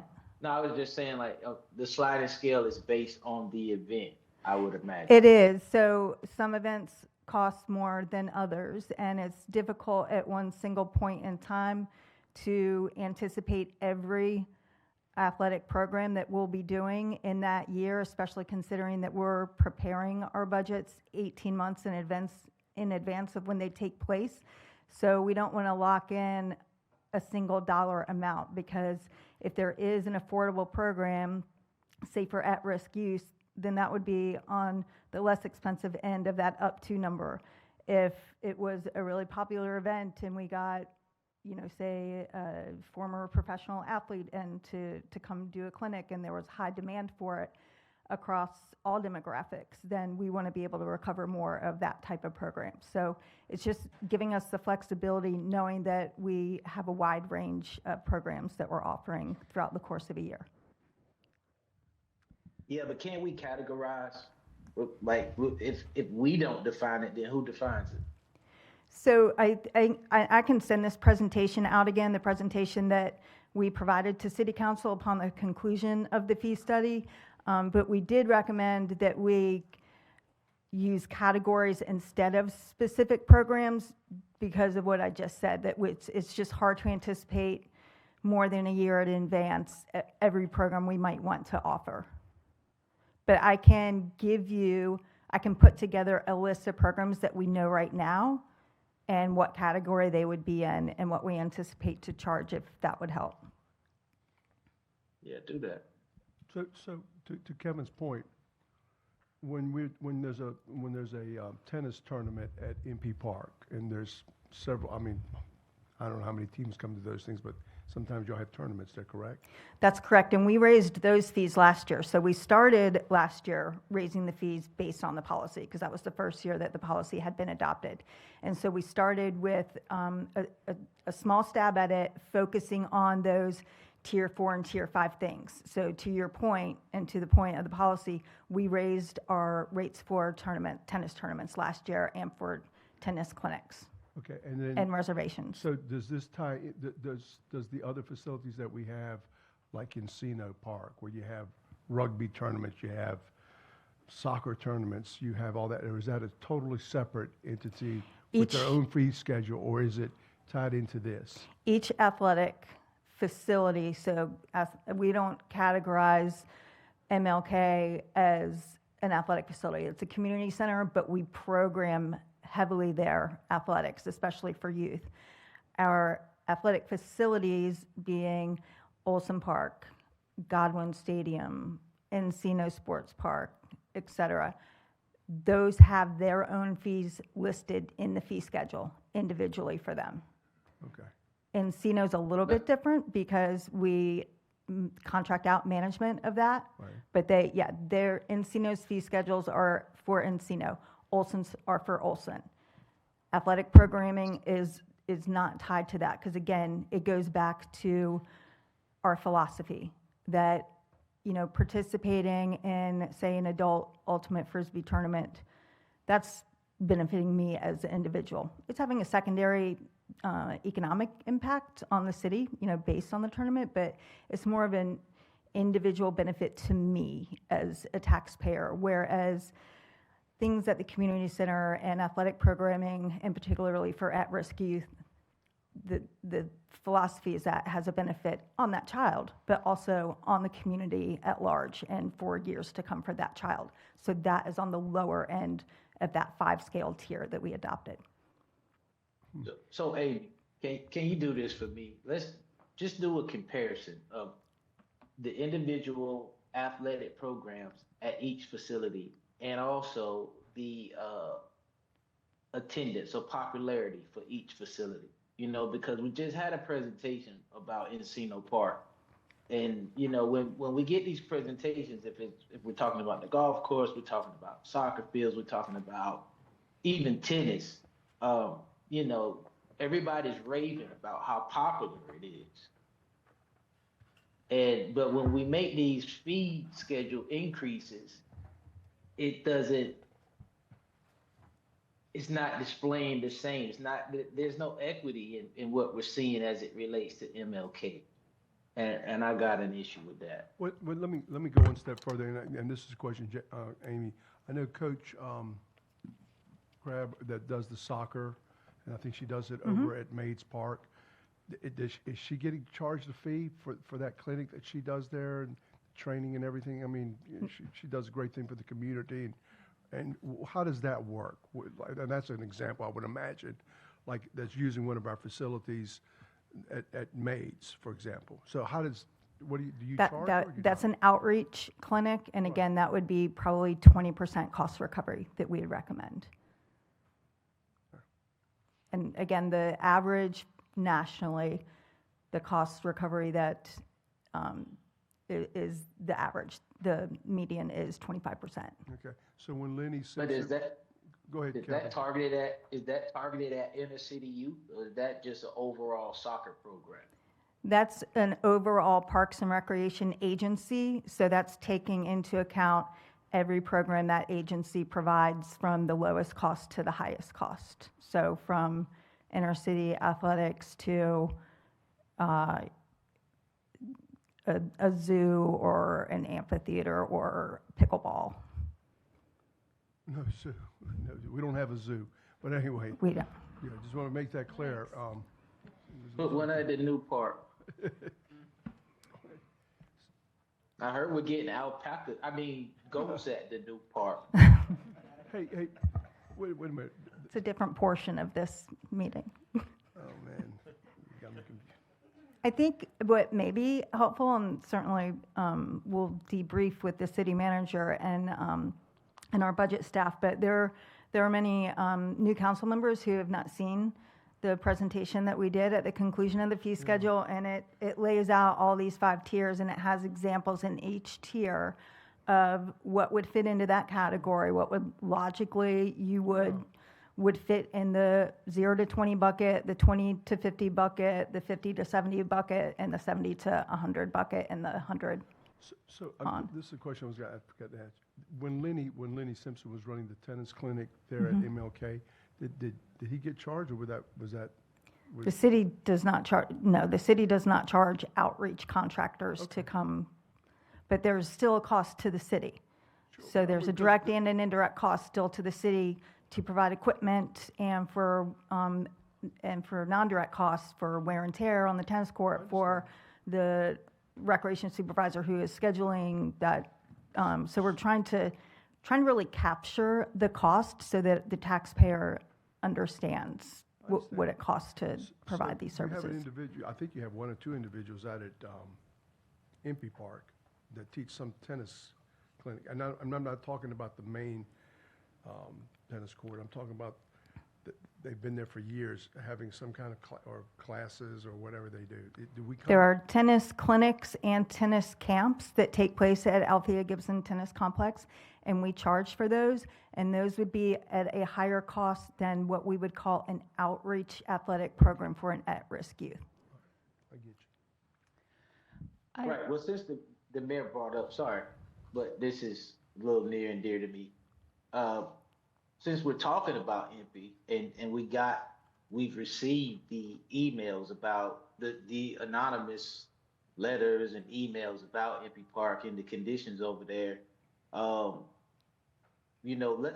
I would love to see, I hear you talking about the presentation, and I imagine the rest of my fellow council members would love to see that presentation, but I want to see how these funds are actually being driven and what they're going to. It would be really extremely helpful, because people are giving us a different side of things, and we want to be able to help. Well, I do. I feel like we all do, but I'm just speaking for me. I can't speak for everybody. If it's okay, I want to take a second, because we did this with the golf fees earlier this morning. We did a comparison of some of these fees compared to other places in the region. As somebody who lives in a household with a single income earner and children, I will tell you $40 a week for a summer camp is incredible. I mean, a typical summer camp is upwards of $150 in this city. So I understand that the increase in these fees impacts our community, and this is real money, but these are programs that we're providing at incredible cost savings to our community. A fitness center membership for $70 a year, you're going to pay that and more per month at other facilities. So I want to recognize that the increase does impact our residents, but these are still very affordable programs in the market comparatively. Cassidy, yeah, you're right, but we weren't talking about the fitness program. Oh yeah, I wasn't summer camp. Yeah, I wasn't arguing with you, Kevin. That was a comment that I wanted to make about this page. I'm not arguing some of the other points that were made. I do want to see all the numbers that you referred to. Okay, I'm sorry. I was just talking about that drastic $60 to $100 increase. Yeah, this is Chikima. I would also like to see that report as well. I think I'm hearing Kevin correctly, but your concern is about the underserved youth, if I'm not mistaken, and families who can take advantage of these programs. Am I right? You are right, and the discrepancy compared to other facilities. Right. So it's a multifaceted thing. Maybe I can only explain myself better in person. I got to start coming in person. Yeah. Why don't you show up in person? We'd love to see you. Because I work. Absolutely. To the last point, I also want to remind council that we do have a fee assistance program. So with the exclusion of permits or reservation or membership fees, any parent or child is able to apply for that. And so that would apply to a youth athletic league, a clinic, an after-school program, a summer camp. And we closely patterned that after Raleigh's program, and the eligibility criteria is households below 60% AMI and or residents who receive SSI, SSDI, Medicaid, food stamps, or subsidized housing. And so qualified people receive a 50% off for each program that they register for. Which is good, Amy, and I promise I'm gonna stop after this on this topic. But imagine if it was just affordable, and you didn't have to do all of that, right? And I get it. I've been talking about how the designation of the fees flow for ever since I've been on council. But at the end of the day, if it was just affordable, it would be affordable, and you wouldn't have to say, "Hey, I'm on SSI, or I make below the 60% of the AMI, or I get food stamps." Who the hell wants to do that? I wouldn't. At the risk of, I understand what you're saying. I do, and it's really valid. But I'll go back to the city manager's original point that we were already under compared to other agencies, and so we're just and that we're probably still going to be on the low end if this recommended change to the fee schedule is adopted. So I think an objective analysis would say that we are still affordable and we're below the average of what other parks and recreation agencies are charging. But I'll leave it there, and we'll certainly start working on gathering the numbers that you requested. Thank you. You're welcome. Thanks, Amy. Again, don't want to go through these line by line, but we do have a few changes under planning and zoning. Stormwater, this is something that tweaks up a little bit every single year, so we're looking at a 30-cent increase per month between FY '26 and '27. I think you can keep scrolling. Again, happy to answer any questions as they come. Do you want to talk about the outside contracts for police services? If you can scroll back up a little bit, Dylan, thank you. So we are looking to increase those fees. This is for entities that need to hire our officers off duty.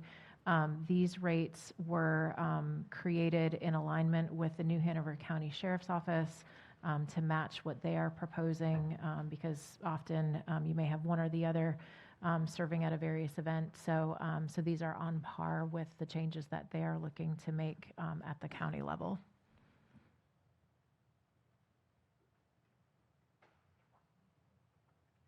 The only other one that I think was completely new in there was related to, it was maybe on a different page, but we are looking to implement a film permit for the first time, a film permit fee.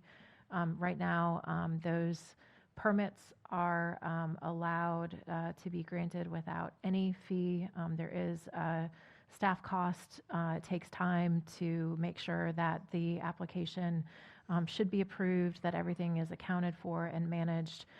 So we are looking to propose a $50 fee to film at facilities, and then that is per request.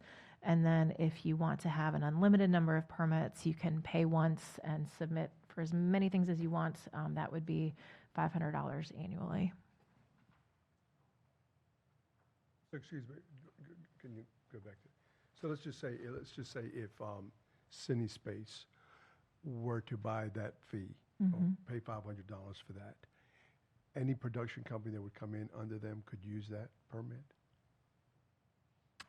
If they filed under that permit application, then we would view it as one. It would be in how they filled out the application. Okay. And it's also per project, so not per as many films they have that year, it's per project. So it's, okay. So if a production company comes in there, they pay the $500 fee. Let's just say they're filming something here called R.J. Decker, and they're all over the city. They pay that one-time fee of $500. They can get a permit anywhere within the city, not per episode or per shooting, but For the Skyline Center. So that's independent of Skyline well, you got Center. other facilities. too. You're I at just other wanna be- facilities. Oh, I'm I sorry, just want to yes. be perfect So on. then that clear. would be a yes. Huh? Yeah, so, Let Amy. okay. So it is $50 per permit.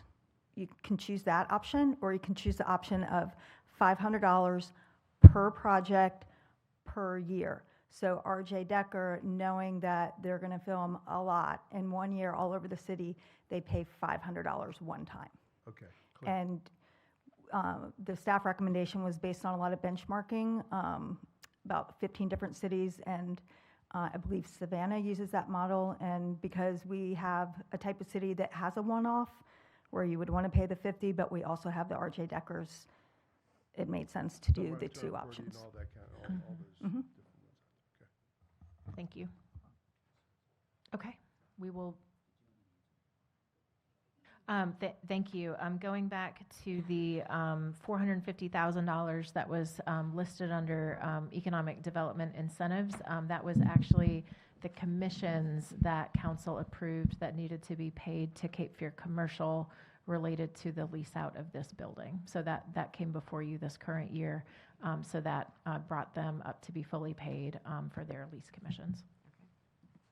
I think that we, whether it's council or whether it's staff, like, I think that we need to better define what capital E, capital D economic development is. And that's a conversation that I want to have with my fellow council members, but like, we got to get our arms around that. We agree. Those commissions will not be continuing in the future. We are taking that work in-house. So we do not expect, there's some contract language that if they renewed years from now, there may be more owed. But in terms of future leases, we agree that is not what we would define as economic development. We have existing staff who can now manage that in-house. So those commissions, so that will be a direct cost savings in our budget in the future to not have to pay those. And I think to that broader point, we've reimagined the economic development role, and that's what we're hiring for, is for somebody who's doing this work with a focus on raising every boat, as the manager said earlier. So really focusing on quality of life and impacting individual residents through economic development. So whether that's about our MWBE practices and the way we go about purchasing things, filling in gaps in the ecosystem here. We don't need to be doing the same thing that the chamber is doing or the same thing that WBD is doing, but figuring out where we fit in and really being focused on the economic life of our residents and their economic mobility more than nobody thinks leasing a building is economic development. Like, just know that nobody here thinks that that's economic development. All right, that concludes that round of questions. We are going to keep moving into our parks maintenance funding. This was a question that came up during the budget presentation. We have Sally Thigpen, who's our Assistant Director of Landscaping. Daryl McCall is our newly promoted Assistant Director of Facilities Management. And Mary Vigue, who is over that department until Robin starts in a few weeks. They wanted to bring this information forward and answer some of the questions that council had about maintenance of parks and landscaping. So we will pull them forward and have them go through this information. All right, well, while we tracked down one of the staff members who I think was trying to move an interview. I want to start, you have the clicker, right? You'll have to move it. No, you're fine. If you can go to the first slide. I wanted to begin and take a moment and just highlight a couple things as we go and before we get in the presentation, because we're going to talk about a couple things today. A question was asked about maintenance, and so we want to highlight the difference between the maintenance we do out of our operating budget versus the maintenance that we do versus capital. We also want to talk about bathrooms, which I'm glad lunch is now a distant memory behind us, but also wanted to take an opportunity to talk about the new department, because as you'll hear, I get really excited as I talk about it, because of the synergy that we've been able to create in just the short amount of time. And so what you have in front of you, and most of you have seen this, is the org chart. And so when we imagined this area, it was beginning to think about how do we pull together those things that, number one, have been a challenge as an organization, but also that we want to create that one city. I need y'all to come up. Come on. In terms of getting, things together and tearing down those barriers to providing so that the answer is yes. Oh, I don't need everybody. I mean, Courtney can stand. Well, y'all can all come up. I don't care. So we'll begin with Robin as our department director. We are glad to have her here. The rest of them stood up, so I'll introduce everybody. We looked at putting fleet services, which used to be under finance. I always get the question of how does fleet end up finance? In my career, it's always been under finance. Some of that has to do with the funding mechanism. But it did make sense here. And we think about who uses those services. A lot of it is this area. Landscape maintenance. And it's so funny is that we were developing this. Dennis and I would look across the table at each other and we're going to go, anything with a mower, we're going to throw in here other than an athletic field. And so poor Sally, literally, it was anything with a mower we have thrown in here. With that idea of how do we create a standard level of service across the organization and in the community, and those synergies. Facilities is another area which has been a challenge for us over time. We've had different functions. This building occupied as a standalone facilities, and then we had overall city facilities, and Daryl's going to talk a little bit about that. And then last but certainly not least is property management, which is a whole new area. And that's why they indicated about the rentals and in terms of leasing of this building, bringing that back in-house. This is really going to look at our surplus. How do we sell property? Courtney Salgado is our division manager over that. I meant to introduce people. She was just recently promoted. Some of you may have seen her. She's been with the city a while. John Fortune is our fleet manager. Most of y'all know him. He's been with the city, 20 years, 20 plus years? Started as a mechanic, worked his way up, so he's now an AD over fleet. We'll introduce Sally Thigpen in a second. She'll go in there. And then Daryl McCall was just promoted to over facilities operations. And so be nice to him. It's his first time speaking to council. So he's a little nervous. All right, next slide.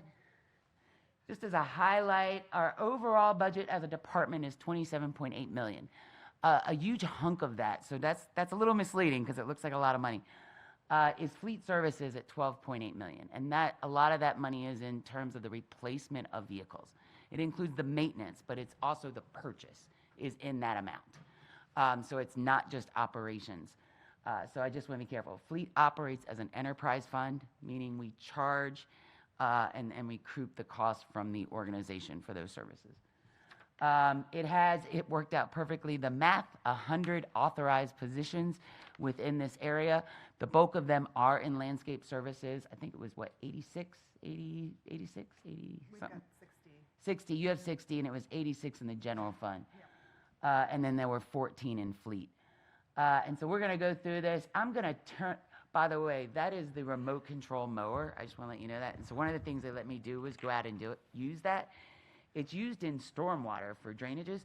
It is actually way harder than it looks. And people almost hit each other in traffic watching them use that remote. But it enables us to get into ditches. So it's a really cool piece of technology. All right, Sally, I could keep going. So I'm going to turn it over to you. Thank you, Mary. I really appreciate the opportunity to talk about my absolute favorite topic, parks maintenance, and the talented and passionate team that manages all of these spaces for us. As I said, we have about 60 authorized positions, so this is just an overview. We've got two distinct areas. One is the beautification area, horticulture. This team is responsible for our downtown parks and landscape beds. They manage our greenhouse and irrigation program. Also our integrated pest management program and Riverfront Park. The park maintenance team take care of everything, all of the stuff that's in our park. So think pet waste stations and benches and bike repair stations. They do all of our trash and recycling removal, custodial, playground inspections and maintenance, and they also maintain our river walk and docks. Then the other section that's fairly newly formed in the realignment is the landscape services area. So we have that segment of stormwater management, so vegetation management, and our drainage easements and ditch mowing and creek assessments. Landscape maintenance, that's most of our park mowing, street and right-of-way mowing. They maintain medians and alleys and vacant lots and traffic calming devices. And then, of course, forestry. I've had the opportunity to speak with you about them quite a bit, so I will just gloss over that right now. So it's about 744 acres, 47 parks, 30 miles of trail. This is just a few images to illustrate some of what I was just describing. So this is our greenhouse that was really pumping a couple of weeks ago. A lot of these plants are now out in the system. About 30,000 plants are produced there every year. Just an image of signs. You don't think about all the signs. They have to be kept clean and visible and readable for the public, so we manage and maintain all of those. Of course, the Riverwalk I mentioned. There's some trail resurfacing and a court resurfacing project that we recently worked on. So why is maintenance important? Well, of course, we want to make sure that these spaces are clean and safe and ready for the public and for the incredible programming that our Parks and Recreation Department puts on. And we also want to make sure that we're providing routine maintenance to extend the life of these amenities and to reduce the long-term costs of our capital maintenance program. So how do we do this? Well, we do have internal standards that we've developed to guide our work. The maintenance standards define the expectations of the tasks that our teams are performing, the frequency, so how often these things are getting done, and the quality of that work. And then we use our asset management and work order system to track those task completions, the frequencies, and the associated costs like labor, equipment, and material. So here's an example of the different levels of service. This is based on the National Recreation and Park Association levels. We use 4 of them. And this is the level of care at each site that's based on the volume of use, the age, the amenities, and the available staff and resources that we have. So a level 1 is going to be daily or weekly maintenance. Level 2 will be a biweekly maintenance, and this is probably the bulk of our locations and assets are getting a 2-week service. Level 3 is going to be a 3-week service, and when you think about mowing, you're going to really notice some longer medians, because if they're on a 3-week cycle, you think in the summer, if you get past that 2nd week in your lawn, it's starting to look a little woolly. But we just want to be transparent about the level of maintenance that we're able to perform in these areas. And of course, there's lots of things that are going to throw us off of our standards and our frequencies, like weather, staff being out, equipment being down, vandalism, special projects, emergencies, and the addition of parks or streetscapes as they come online. So that's just a few things I wanted to mention about that. Don't try to read this too closely. Really, I just want to illustrate that we are measuring our performance. We are getting more robust data coming out of our Munis work order system with help from my friends down on this row. And we're going to be spending this growing season evaluating how we're doing. I did want to just show a snapshot. This is a month of mowing, and where the red line is 100%. So that's where we're hitting every single site, whether it's a traffic calming device, a park, at the frequency that we planned. You can see we're not making it here, but it helps us to ask the question, okay, what's going on? Is it because we don't have the staffing levels, or is it because March was incredibly dry and we didn't have to service some of these areas just for mowing? We were probably picking up litter and doing other services at those sites, but not mowing. So I just wanted to illustrate that this is one of the tools that we're using to measure our performance. Just wanted to touch on our landscape maintenance CIP. So there is a capital maintenance program funded at about $3.7 million in FY27. That's going to be focused on bridges and walkways. We've got some funding for pool painting, greenfield park structures, court resurfacing. We do have funds for trail repair, and then annual maintenance at our Riverwalk and docks. So what I was describing before was more of our routine maintenance program. This is the capital maintenance bucket that we have that we deploy each year. We did have some questions about Greenfield Park, so I just wanted to highlight some of the investments that have been deployed there in the last 10 years, about $1.5 million. And then we do have several upcoming projects, a mix of routine and capital investments that'll be happening. So repairing the roof, or actually replacing the roof at the restrooms and the boathouse, and that's already scheduled in the CIP. We'll be doing some vegetation management in-house, the Lions Bridge reconstruction you'll hear about probably next week. So I just wanted to highlight some of the investments we've been making into the park, both from a capital and a routine perspective. So unless there's any questions, I'm getting ready to turn it over to Daryl McCall. We do work closely with facilities, have been to address maintenance needs and vandalism concerns, and also the capital maintenance program. So with that, I'll turn it over to Daryl. Thank you. It's not fair, guys, following Sally. She's a seasoned vet of speaking. This is my first time attempting this, so go easy. Speaking to the mic. Sorry, sir. Sorry, sir. Like I said, first timer here. I'm excited in my new role. I've been in about 3 weeks, and here we are already. We're going to hit the ground running and try to make some improvements. I really just wanted to touch high level about our division to start off with. Believe it or not, our in-house facilities team is maintaining over 1.8 million square feet of buildings at this point. That includes city and park facilities, of course, the Skyline Center, which is what brought me on board with the city of Wilmington. I've been running this place for 2.5 years now. It's been a privilege. We're currently trying to manage all that with 13 FTEs, so that's very tough. That's a struggle. It's a challenge. So we're looking at innovative ways, streamlining consistencies with contracts across the board. So with that, we're funding our 2 areas of maintenance out of 2 different buckets. So we have our routine maintenance, which is basically your recurring day-to-day tasks that funnel through our work order system. That includes just minor painting, minor carpentry, everyday plumbing, electrical repairs, HVAC. A big part of that, though, is we are always 24/7 emergency phone call away. So that's covering every one of our sites for stuff that happens outside of the norm. Outside of that, we sort of have an overarching overall CIP that's spread across the table for all the building needs. That's for items like roof replacements, building renovations, modernizations, ADA compliance would be some good examples of that. Do I have a clicker? Okay.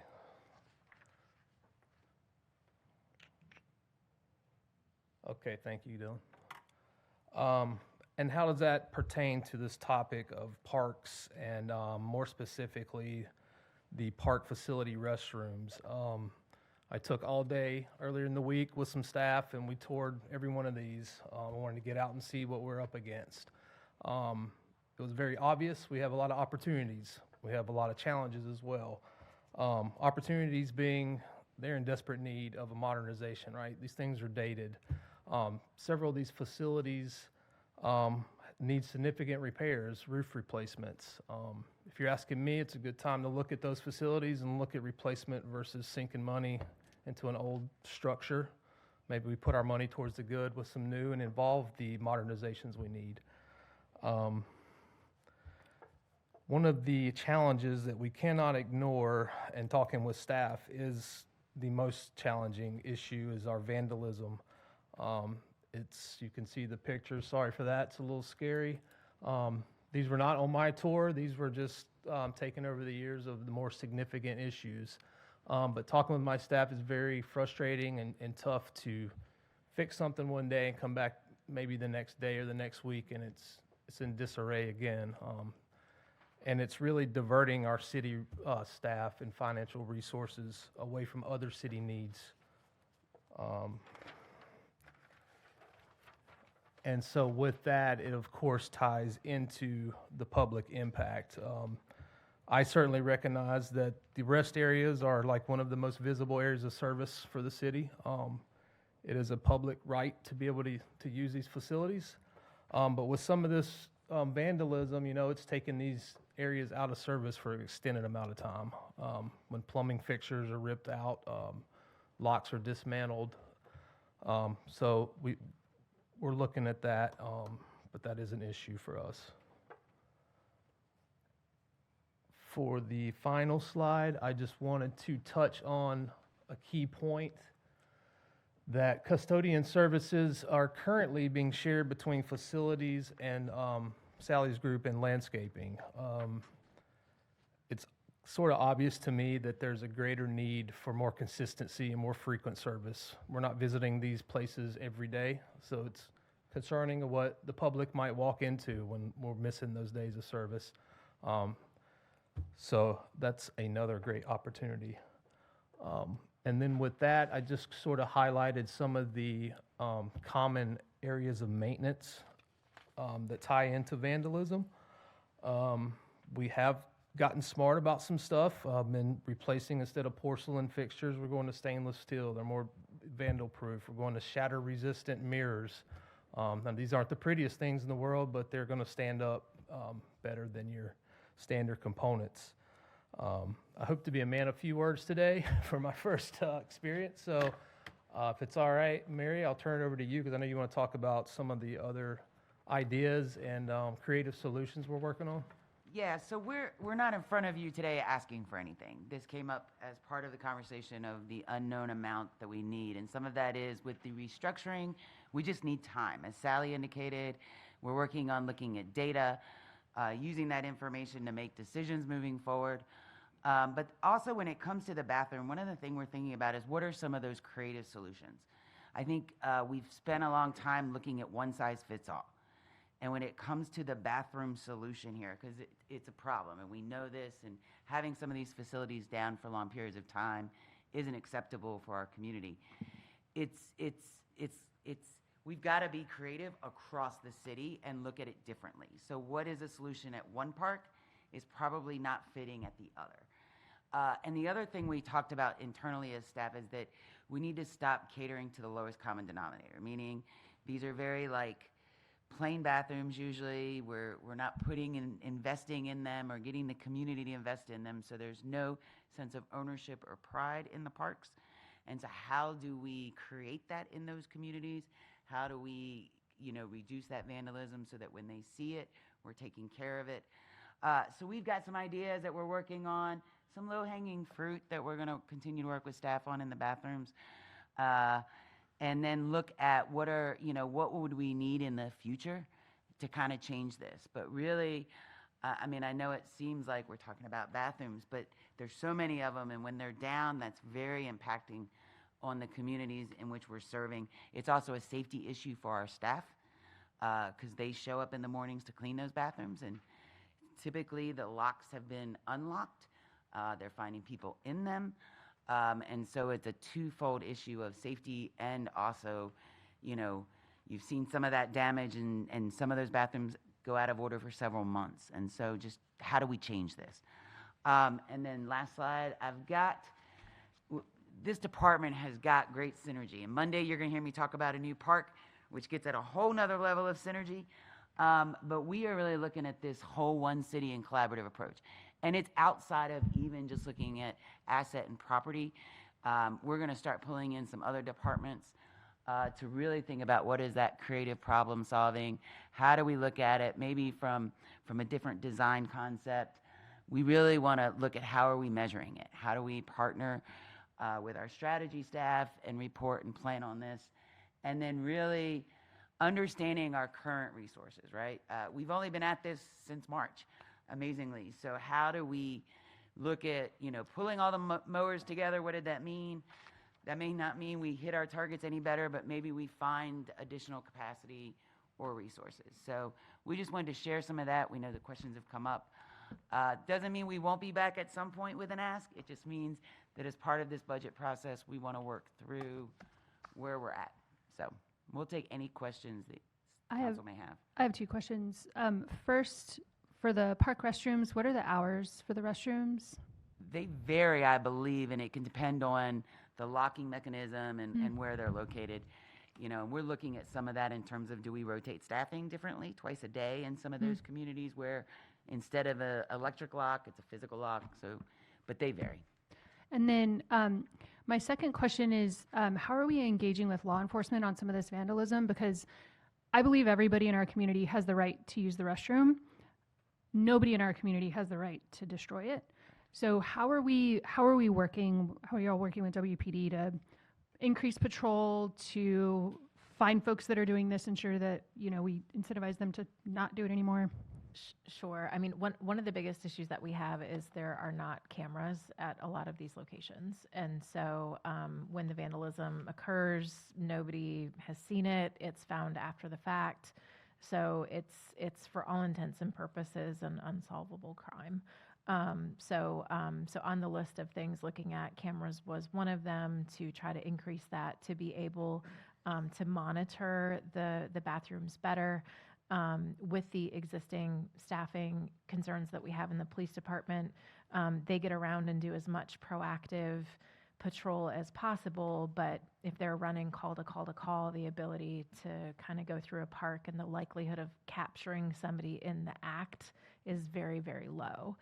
So I think that cameras are probably our better friend that would then help us solve it, and hopefully also deter if people know that they're on camera, they were seen going in, they came out and it was destroyed. That may help, but we feel like that is probably one of the best areas to focus on. I just want to say this out loud. I know we're only going to put cameras outside. We're not putting cameras in the bathroom.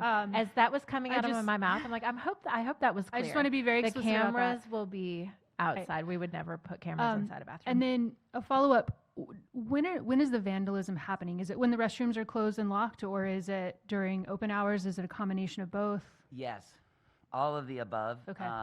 And with the locking mechanisms, they've gotten smart. They'll wedge something in that anybody with malintent can find a way.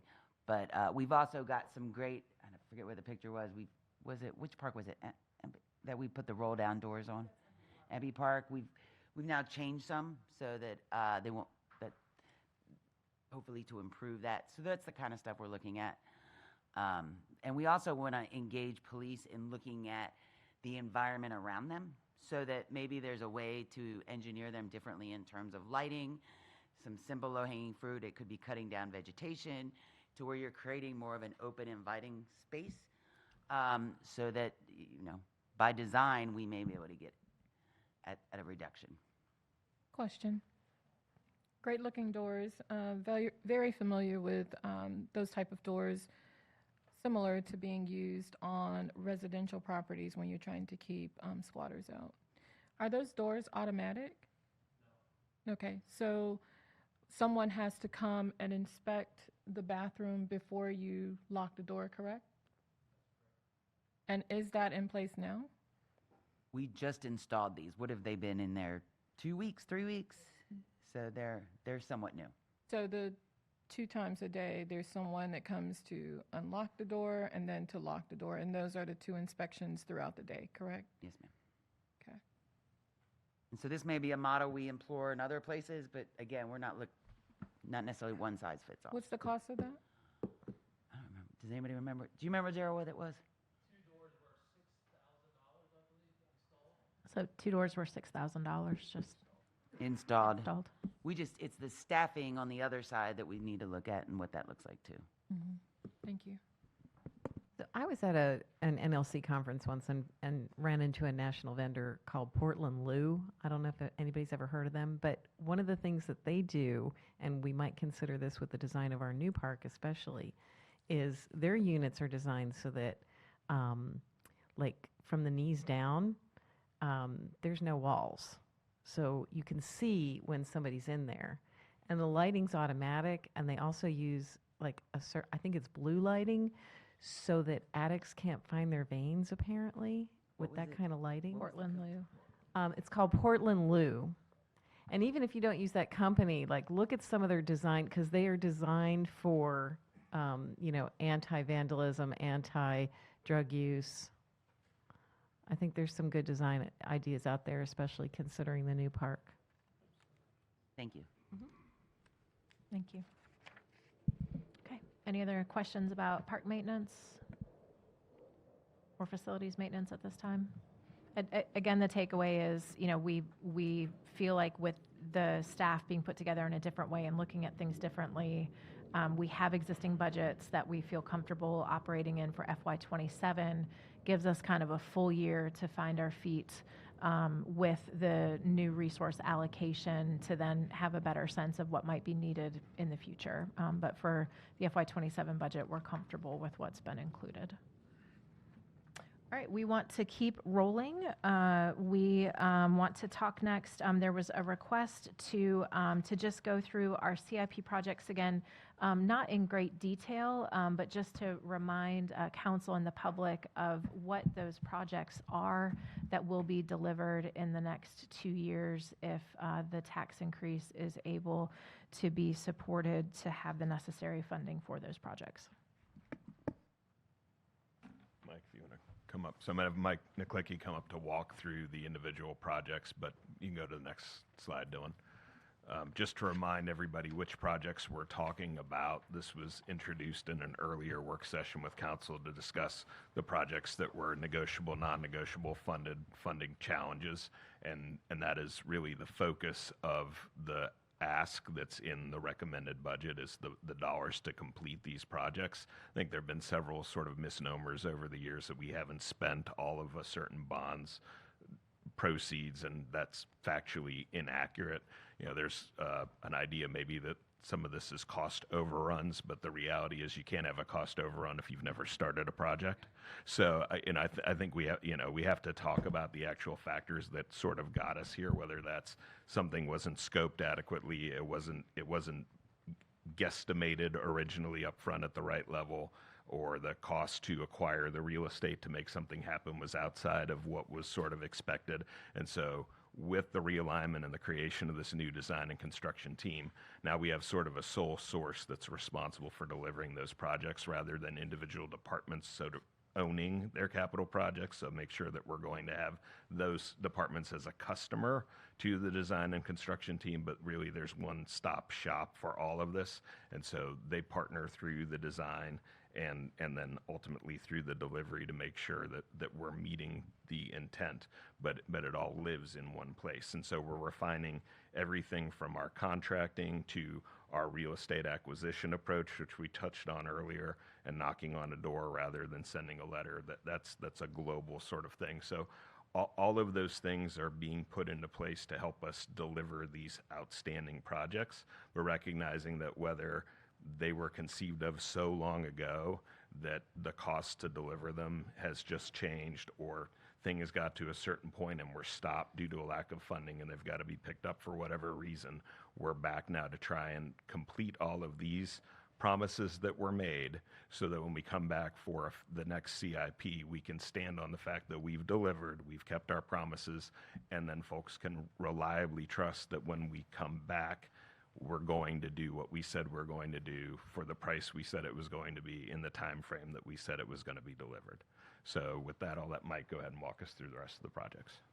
Sure. Thank you, Chief. And this is the slide that you've seen at previous budget work sessions that shows our funding gap, but we can go to the next ones. And I'll just briefly walk through the projects that have the funding challenges. And if you have any questions, please ask. The CFC bulkhead, that is the bulkhead in Riverwalk that's behind the College Boat Building downtown. It's an area that is old. The infrastructure is failing with the bulkhead. It's an old timber bulkhead, and this project has been funded for a few years, and it will include replacement of the bulkhead, new Riverwalk, and some of the amenities there.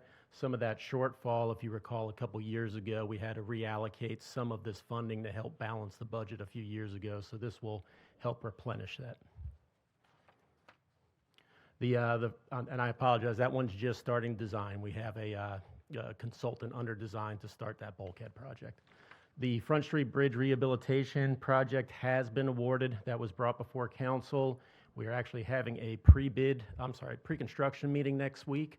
So we expect that to start soon. There'll be a period of a few months where we're going through extended submittal review for the various rehabilitation of the structures. We do not expect the bridge to close and detour until later this summer, but we will make sure we coordinate with our communications and engagement group. And again, that's replacing the top deck and doing some rehabilitation on the substructures. Okay, we got the EDA grant package that is associated with the Water Street bulkhead. This is the one that we purchased and from the Coast Guard. We are going to be this fall updating and doing the Water Street Park project in front of the federal courthouse. This is the one block north of that. And we are compiling a grant package application with our consultant and expect to submit that in the next couple weeks with an ask of about $17,500,000 with an 80-20 split, with us providing 20%. And we brought that resolution to you all in a previous council meeting. This is the Pine Grove Bridge replacement. The replacement of the existing structure, the way it is now, is funded, but as part of a bridge improvement program grant we submitted last year. The intent was to try to replace this entire stretch through the 600-foot causeway due to flooding issues. If we just replace the bridge in kind, it addresses the structural issues, but not necessarily the long-term flooding issues. So we still may go back. We're still waiting to get a little bit more information on the grant. I don't know that they will be awarding that grant, so we are looking for an opportunity for another notice of offering. But in the meantime, what's being asked here is for the full 650 feet across the full causeway. 3rd Street and Ann Street traffic signal. This is a partnership with NCDOT. They are managing it, but we will be providing reimbursement for this project. And the shortfall is just to cover some contingencies. It may not be realized, but again, this is to do a full signal at 3rd and Ann Street. When is this expected to be completed? I'm sorry if I missed that. Yeah, the construction hasn't started yet, but it should be starting very soon. That's what we've been keeping up with DOT and asking them, but it's funded and designed, and we're just waiting for the construction to get started. So we don't have an estimated completion date yet? I don't, but we can ask DOT again if they can provide us one. I get a lot of questions about this intersection. Thanks. Okay. I will follow up on it. Thank you. Pine Grove North, we discussed this earlier in the work session. This is the realignment of that skewed angle. It's a safety issue, a dangerous intersection there at Oleander and Pine Grove. It includes some realignment, widening, and turn lanes for the McMillan near the elementary school. That project has been designed, is complete. It was bid out. The costs were significantly high last year. We elected not to award, but with this additional funding, we will go back out to bid and continue our discussions with NCDOT about the restrictions associated with the nighttime work. This is Water Street Park. I had mentioned this a few minutes ago. This is the section of the property that we received from the Coast Guard in front of the federal courthouse. The design is just about complete. We are probably a few weeks away from wrapping that up and then being able to get it over to purchasing to start the bid process. Pine Grove South, Greenville Loop Trail Section 4. Again, we spoke of this earlier. This is the dual lane roundabout at Greenville Loop and Pine Grove Drive, and the intersection improvements at Holly Tree. And there is the Section 4 of the Greenville Loop Trail, which will be the last section that connects between those two intersections and connects Section 2 and Section 1 on Holly Tree. Hooker, Hinton, Wrightsville. I know this has been a project that's been out there for a while. Happy to say we are into construction, a few months into construction. So far, going pretty well. There are mostly the work that has been completed is underground utility work, storm drain, water line relocations. We're about to start getting into some of the grading and installing the multi-use path, but that is underway and is expected to be complete next spring. Wrightsville Ave sidewalk and roundabout. Those are 3 transportation bond projects, including a roundabout at Wallace and Wrightsville Ave, and 2 long sections of gap fill for the sidewalk. We talked earlier about these goat paths. This is one of those projects that helps fill all those gaps. We are well into construction. I'd say we're probably about 60% complete. It is moving well. Some of the budget gap there we've talked about previously is associated with some of the increased costs for real estate acquisition. I have a question. Yes. Wrightsville Avenue is a good example of this. There are gaps in the sidewalk on both sides. What are the, how do you decide which side gets the sidewalk? And do Sure. you expect the other one to, like, over time and change of use come together, or is that just good luck? Yeah, for this project, the funding initially was to just do one side, so we did perform a feasibility study at the start of it, and we're not necessarily just looking at where all the gaps are, we're also considering trees, real estate, utility conflicts, various items to help balance it, and then we ultimately decided on which side makes sense to go forward with. This covers the, I want to say the north side, but as far as your question about the south side, yes, that would be something over time that would have to fill in, or we can look at it with some of our, our mobility and Vision Zero projects as well. Good, because I was actually, the company I work for owned a property on the other side of Wrightsville, and of course, when we changed use, we were forced to put the sidewalk to nowhere. And then when the sidewalk for the whole thing came in, it was on the other side. So it seems like a waste of resources sometimes when we don't have it all planned out. Yeah, we would love to do both sides, but you can see the expenses that goes Yeah. into these projects. Appreciate that. Independence Boulevard screen wall, this one's been around for quite a few years as well. It is more of an aesthetic project to help repair some of the facade as it has aged over time, probably 20 plus years old at this point. And that project, the plans are complete. We just need to finalize them for bid, and we can put this out for bid if we get this additional funding. And it is along Independence Boulevard from like the mall down to Wrightsville Avenue. It's a large kind of sound screen wall that you see there. A lot of vegetation that's overgrown on it right now. Lions Bridge reconstruction. I know there's others in the room that are more familiar with this than I, but that bridge has been demolished with regards to safety, immediate safety hazards, and we are looking to reconstruct that bridge. There is, from what I understand, a grant out there that we are waiting to see the results, and depending on that will allow us to move forward with this project.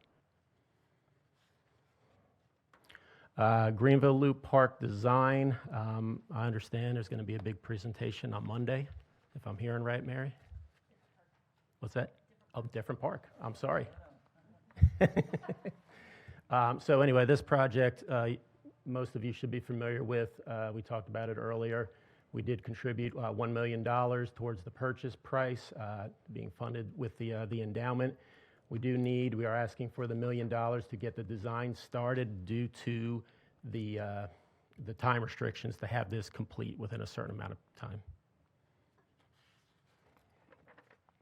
And the last project on this list is Carr Avenue Trail. This is another transportation bond project that we have brought to, it's probably closer to 90%, finishing up property acquisition.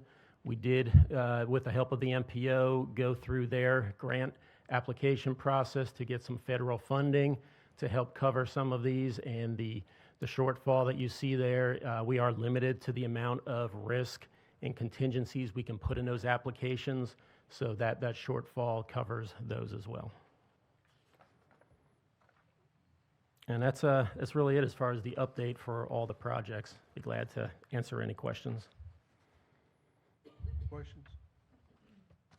Okay, do you want to take another quick break? You want to keep going? It's up to you. Whatever you want to do. Keep rolling. All right, we're going to keep rolling.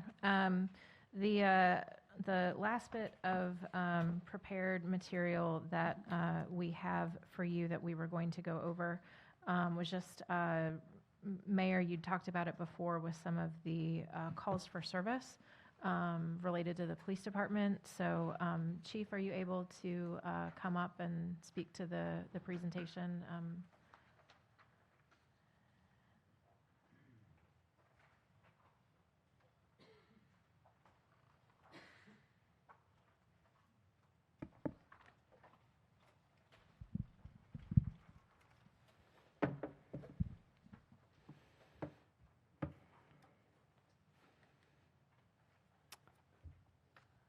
All right. So we talked about call service a little bit earlier. We're just going to kind of give you an overview. These are basically broken down.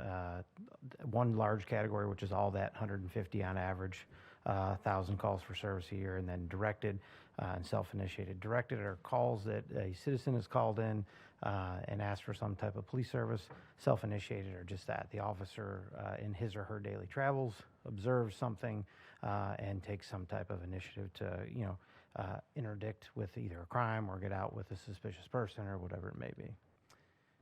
Sorry, wrong way. So when you look at the numbers, we are in that top row for each section there.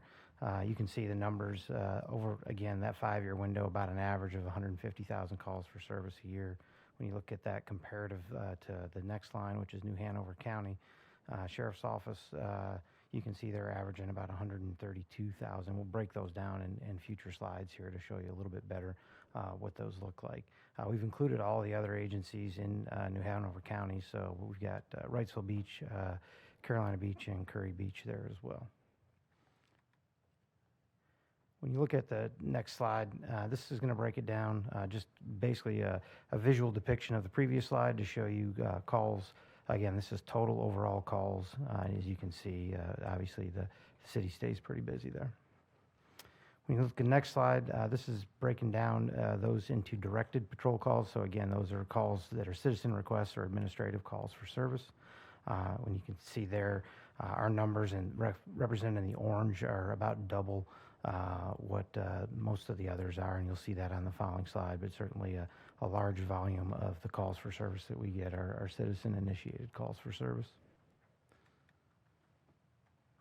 So on the next slide, as you look, that's just combining all the other, the blue is combining all the other agencies in New Hanover County, police agencies.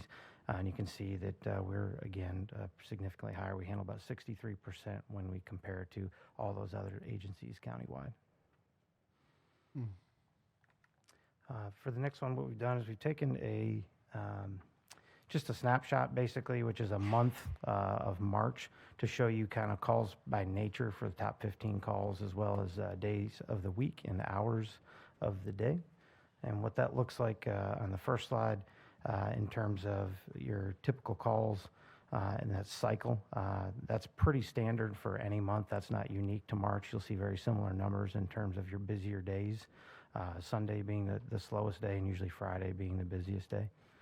To the far right, you'll see the call natures there. They're the top 15 drivers there.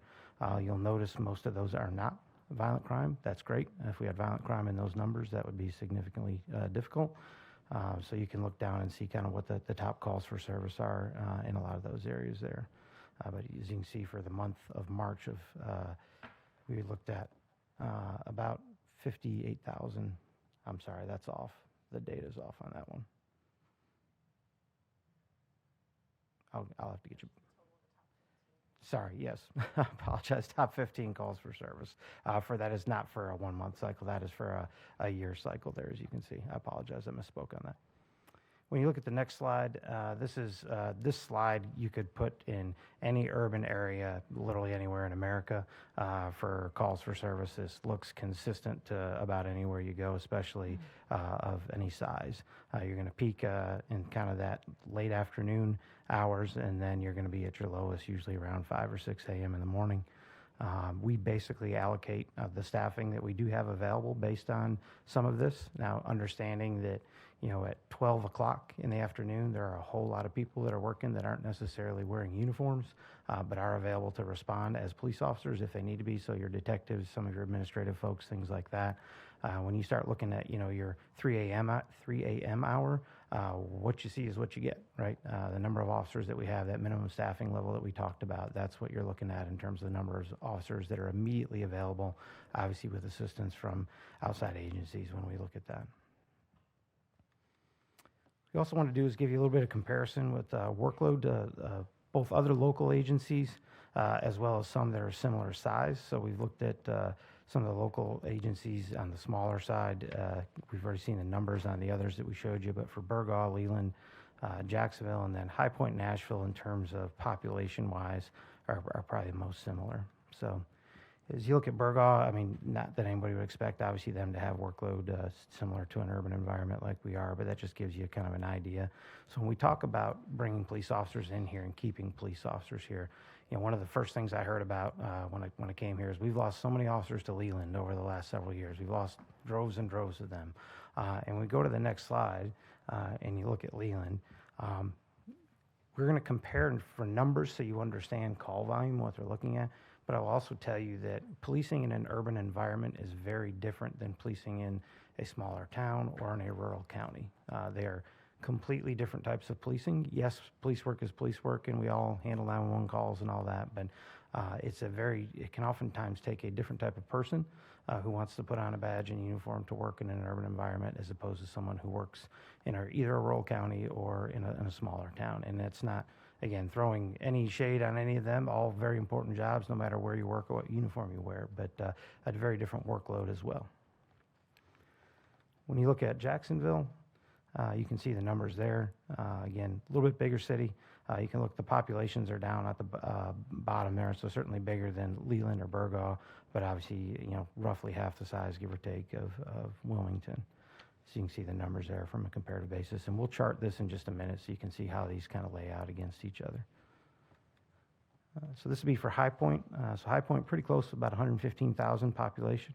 Similar size in terms of swarm positions, and you can see call volume there again, which is significantly lower than what we're looking at here.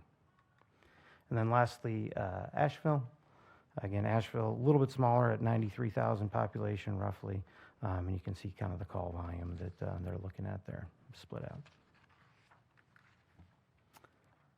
So when we look at benchmark cities and local agencies, what we want to do is try and compare apples to apples instead of apples to oranges.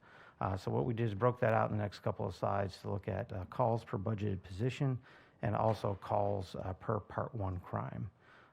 And all these numbers are generated, which are the most recent 2-year numbers we could pull, which is 23 and 24 calendar year. And then we'll look at pay as well in just a minute. So in the first slide, what you're looking at here is calls per budgeted position. You can see with a couple of outliers there at the beginning being Jacksonville and Onslow County. You can see what that rate is. We're depicted in the orange line there at Wilmington. So 487 calls per budgeted position. If you look at that. On the next slide, we have crime, Part 1 crime, which are your more serious offenses, usually violent offenses. And that's per budgeted position as well.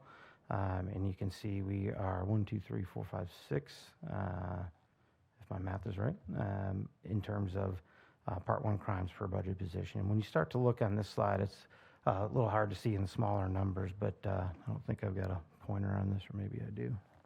Yeah, so if you start, probably won't show on the screen, I would imagine. All right, but if you look, I'll do my Vanna White for you real quick. Or in this area here, so you've got Brunswick County, a neighbor of ours, obviously Carolina Beach, Leland, Burgaw, Jacksonville. You've got Wrightsville Beach, and you've got New Hanover County over here. Can you say that into the mic real quick? Sorry. So as you look over here, when we're comparing, you know, we are here, Wilmington, depicted in this area here. And when you start looking at those that are more local, the other ones here are more comparative on the statewide basis. But you've got Brunswick County that you can see here as well less than half. And then other local agencies, you've got Carolina Beach, Leland, Burgaw. If you want to call Jacksonville local, they're there, Wrightsville Beach, New Hanover County. So what you see is a pretty significant change when we're looking at Part 1 crime. And again, Part 1 crime is your more violent crime, crime that usually takes a significant amount of man hours to work. It's not a call you go and spend 30 minutes on. It's oftentimes calls that we send 4, 5, 6, 7, 8 officers or detectives, and they spend hours and hours working. So you can extrapolate that out and see how we're busy here in Wilmington.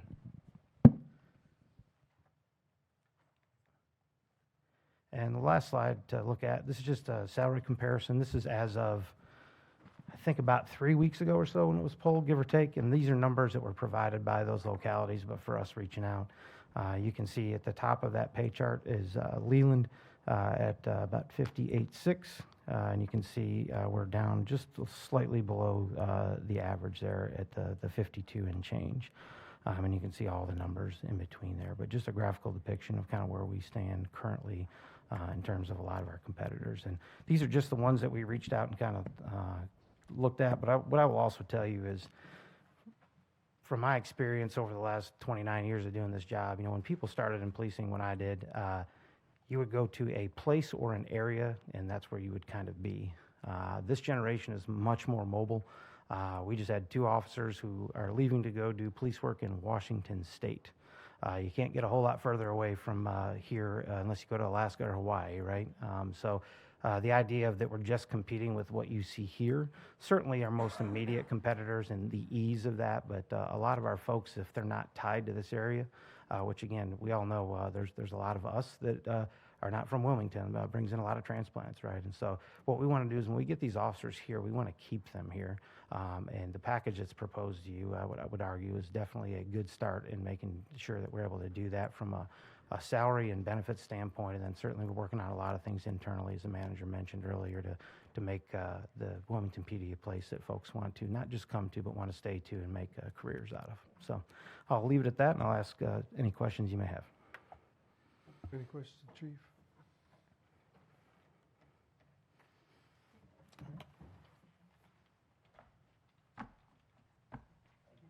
Thanks, Chief. Final item that we have right there at the end behind this presentation, we do have some tax rate comparisons was another question that we got in.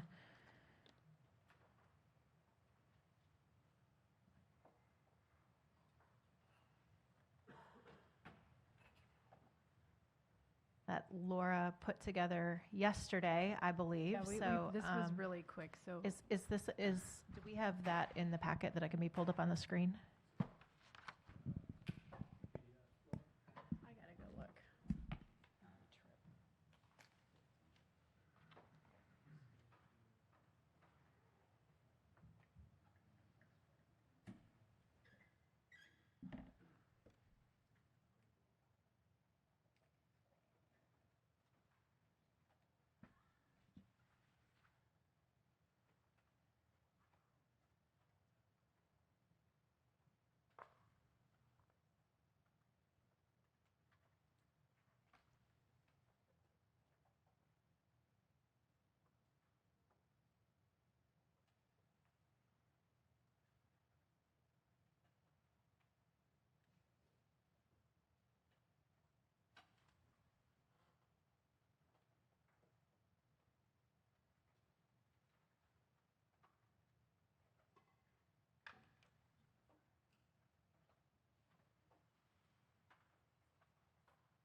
Right behind the presentation, so under new Q&As, the new Q&As tab behind the presentation that you just saw there's blue and white bars on it.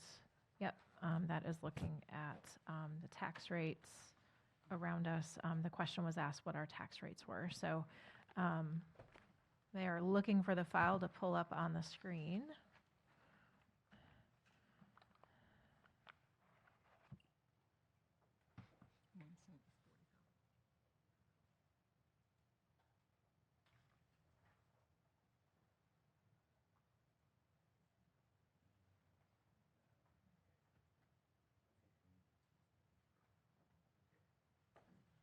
All right, we're in business. Turn it over to Laura.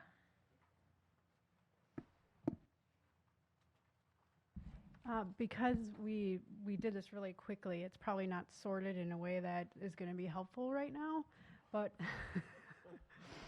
but I have that and I will get it back to you. So if you look at all of this data, you will see that it was important to show where we sat compared to other jurisdictions. And one of the things that is really telling is when you look at what 1 cent generates, it talks about population, it talks about their assessed values, it's an index that helps you see where you sit. And in this data, we are third. Wait.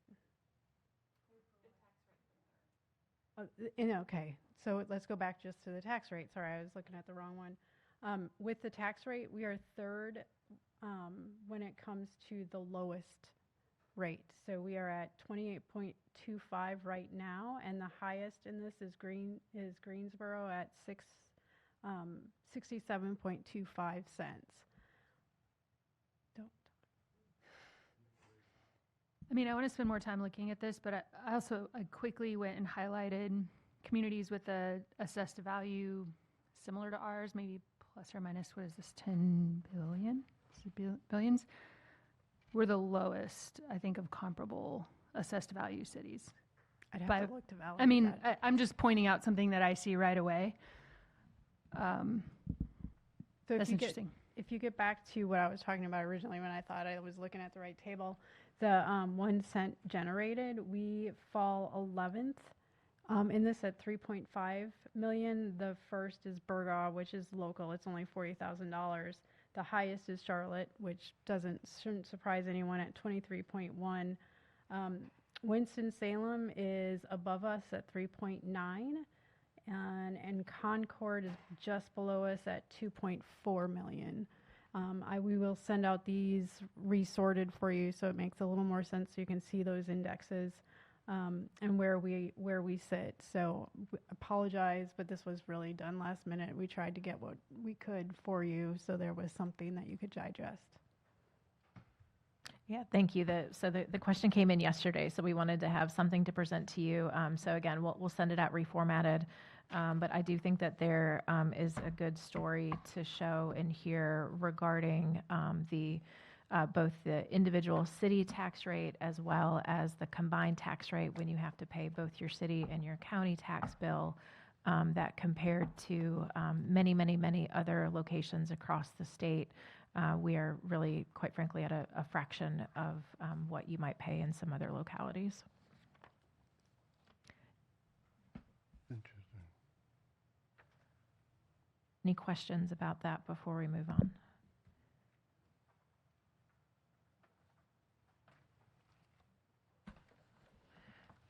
Okay.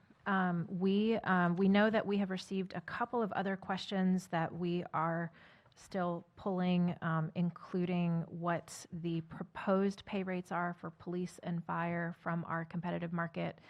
So previously, we just had what they're paying right now, but with published budgets, we're going through and pulling that information, so we'll be able to send that to you.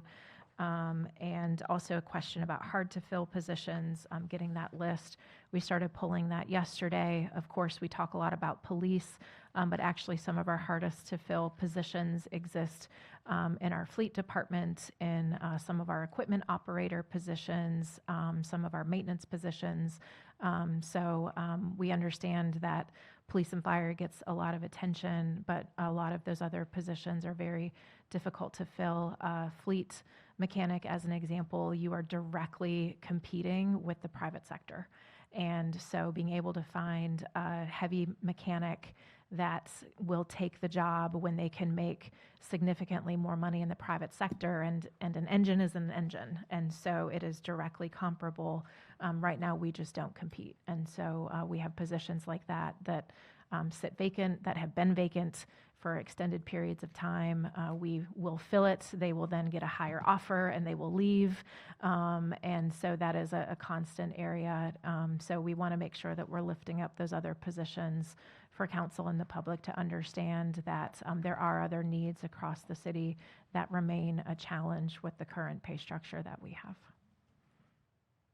With that, that is all of the prepared information that we have for you. We wanted to leave plenty of time. We know we've done a lot of talking. There's been a lot of good questions, but we wanted to just leave some time for you all to ask additional questions that are on your mind. I know all of you have been going through your budget document. If there are things that you want to lift up, ideas that you have, we want to hear those, record them. If we have initial feedback, we're happy to give it. If we need to go back and do additional research to make sure that we're capturing that so that we can prepare that information in time for our next work session. David, you have a question? I'd like to take our attention to 3 different places in the budget. I'll start on page 105 of the recommended budget, which is under the police department. This is budget modification B, $29,000 for technology, I guess this is software expense. This involves artificial intelligence, and I would like us to wait until we have a city policy on artificial intelligence before we move forward with anything of this type. So my request would be for this to be removed from the budget. The second item that I would like to bring up for discussion is on page 124. And I guess asterisk, I'd also like us to have an artificial intelligence policy because we don't have one in place. And I've been looking to see what some of our peer cities and what some larger cities are doing, and I think there are some great jumping off places. Page 124, under the parking fund, budget modification A, $375,000 for a new capital project. I would propose that we delay this at least 1 year to save $375,000 from this year's budget. So that is part of the parking fund, so that is not part of the general fund. Okay. So that is a dedicated revenue source, so that. So that doesn't affect the tax So rate. that does not affect the tax rate. Okay, page 130. And for clarification, does that change your stance on that item? It does. Okay. I'm not asking to do anything with that if it's not going to change the tax rate. That's what I'm wanting to explore right now. Sure. And then page 130, technology replacement fund. Is this a part of the general fund? Just the whole fund to begin with? No, the it's general- not. Okay.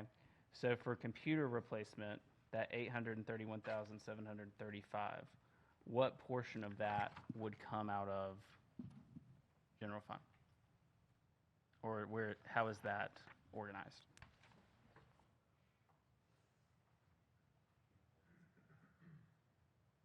Because my proposal would be, if this is hardware only, I understand software, we're gonna have to pay leases, we're probably already under contract on some of those. My suggestion would be to delay some new purchases of hardware and to let us continue to use some of the hardware that we have to try and find some savings. There are a lot of, Jen, I was hoping I could find you in the back. Jen Clift is our interim IT director, and so she can speak to what that funds and what the positive or negative impact of reducing that fund might have on operations. That fund, that line item on that fund, the 800 and...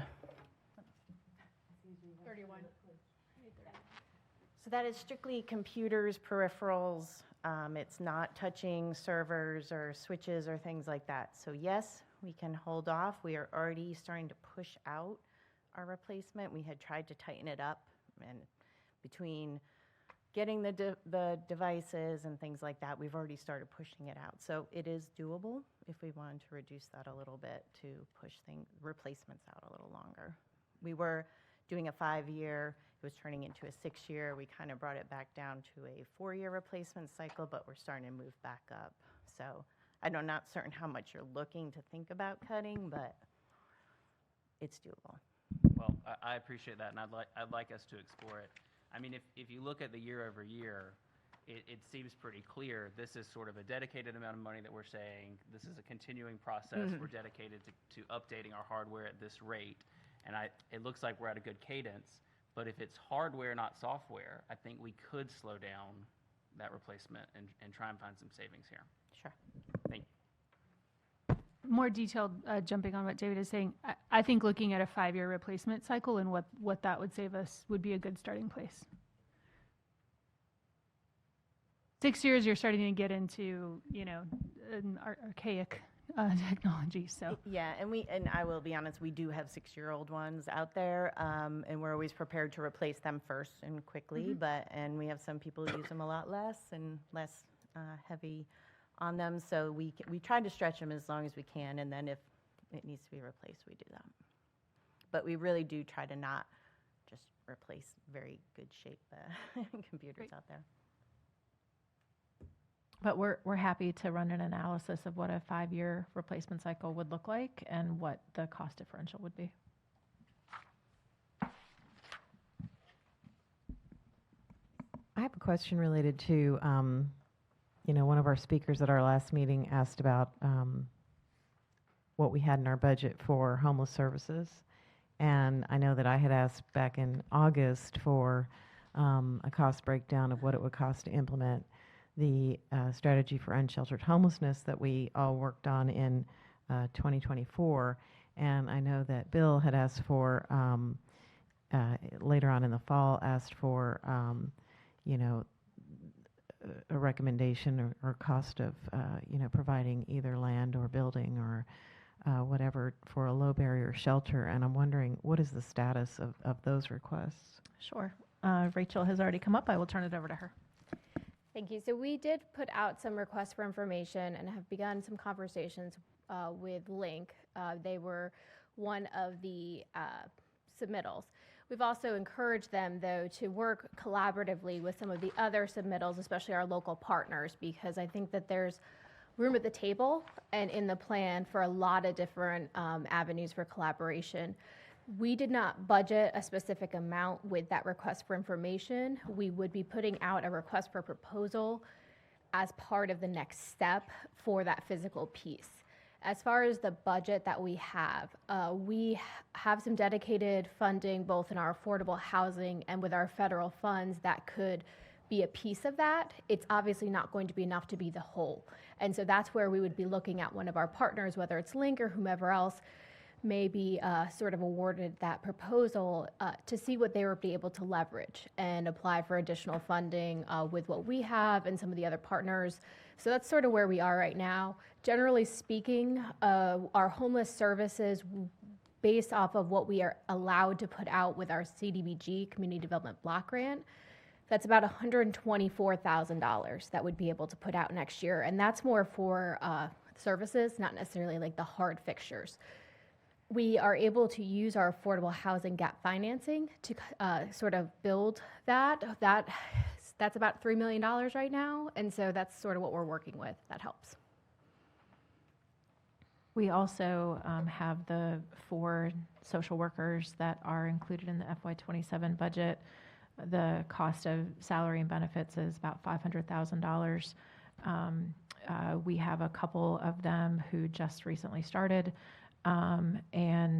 So they will not be dedicated just to homeless services. It would be anybody who might be in need of connection to services that a social worker might benefit, or they might benefit from a social worker, but we understand a large percentage of their work will very likely be dedicated to those populations. Right, and I understand that, and I understand that we have a lot of people out there that are directing people to services, but the service that they need the most is housing, and if it's just not there,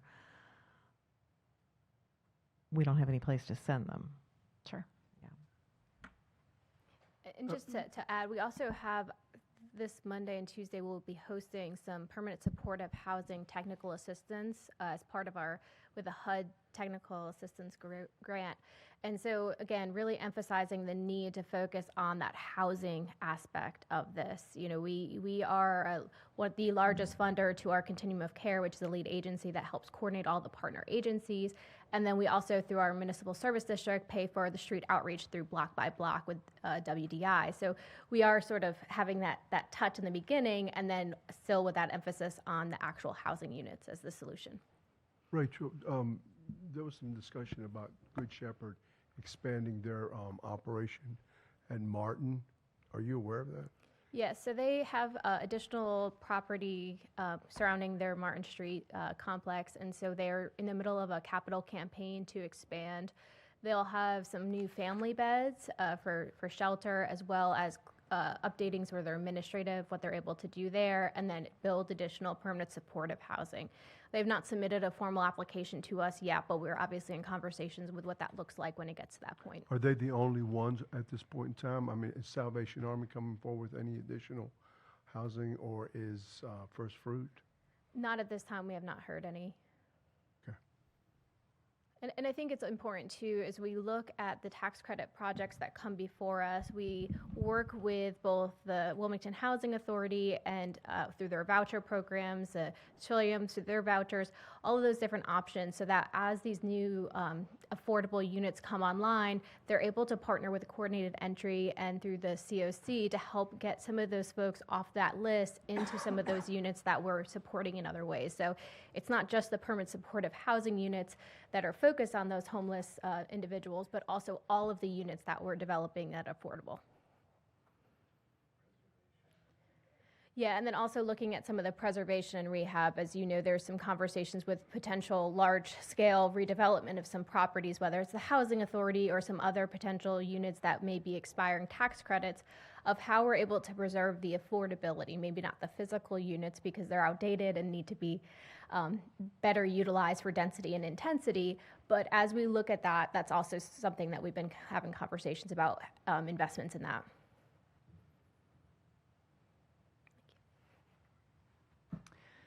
I want to revisit what I brought up this morning, reducing the salary increase cap from 15,000 to 12,000. Two questions. First, when do you think you'll have that analysis available? And then second, if that isn't reasonable or feasible, can you propose a number that's lower than 15 but meets our needs? Sure. Thank you. We expect, again, we're partly through it, so we expect next week to be able to complete that analysis.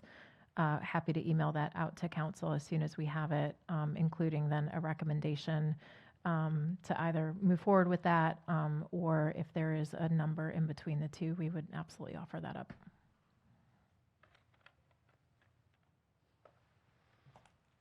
When you provide that, can you provide it in a CSV? Yes. Thank you. Becky, several years ago, there was a discussion about this living wage issue, and I believe the county took the initiative at the time in regards to what they were going to be paying the average hourly salary or average pay, average number. What is our number as compared to their number? Because this has been a discussion. This is not new. This is something that has been talked about. Some folks think it's new, but it's not new. I thought we had moved ours up to about 17 per hour. Nobody would make less than that across the board.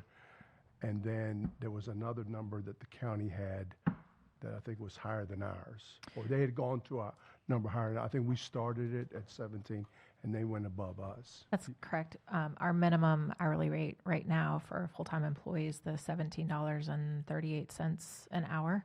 The county is north of 21. We can get that exact number, but the county did adopt a living wage philosophy a couple of years ago. Our understanding is that they just moved the floor. They didn't necessarily move their employees with the plan. They just made sure that everybody was making at least that minimum amount, which created a significant compression issue at the bottom end of their pay scale, because you had people then coming in basically making equal to people who'd been there for a number of years, people who were previously in higher paying positions. So they certainly have a higher starting hourly rate than we do, but I'm not sure that on the implementation side, it didn't create a lot of unintended consequences that we are trying to avoid with ours. Excluding fire and police, because I have that number. I know what we're looking at there. On the other numbers on the pay scale in regards to everybody else that's involved, because I know some people are going to make it look very simplistic and say everybody across the board is making this for the city of Wilmington. And I know that we have different ranges for the job description, whether it be an accountant, whether it be an engineer, whether it be an attorney, whatever it may be. Those other classifications that will take additional funding or whatever the funding is, can we have a specific number on those that you've identified?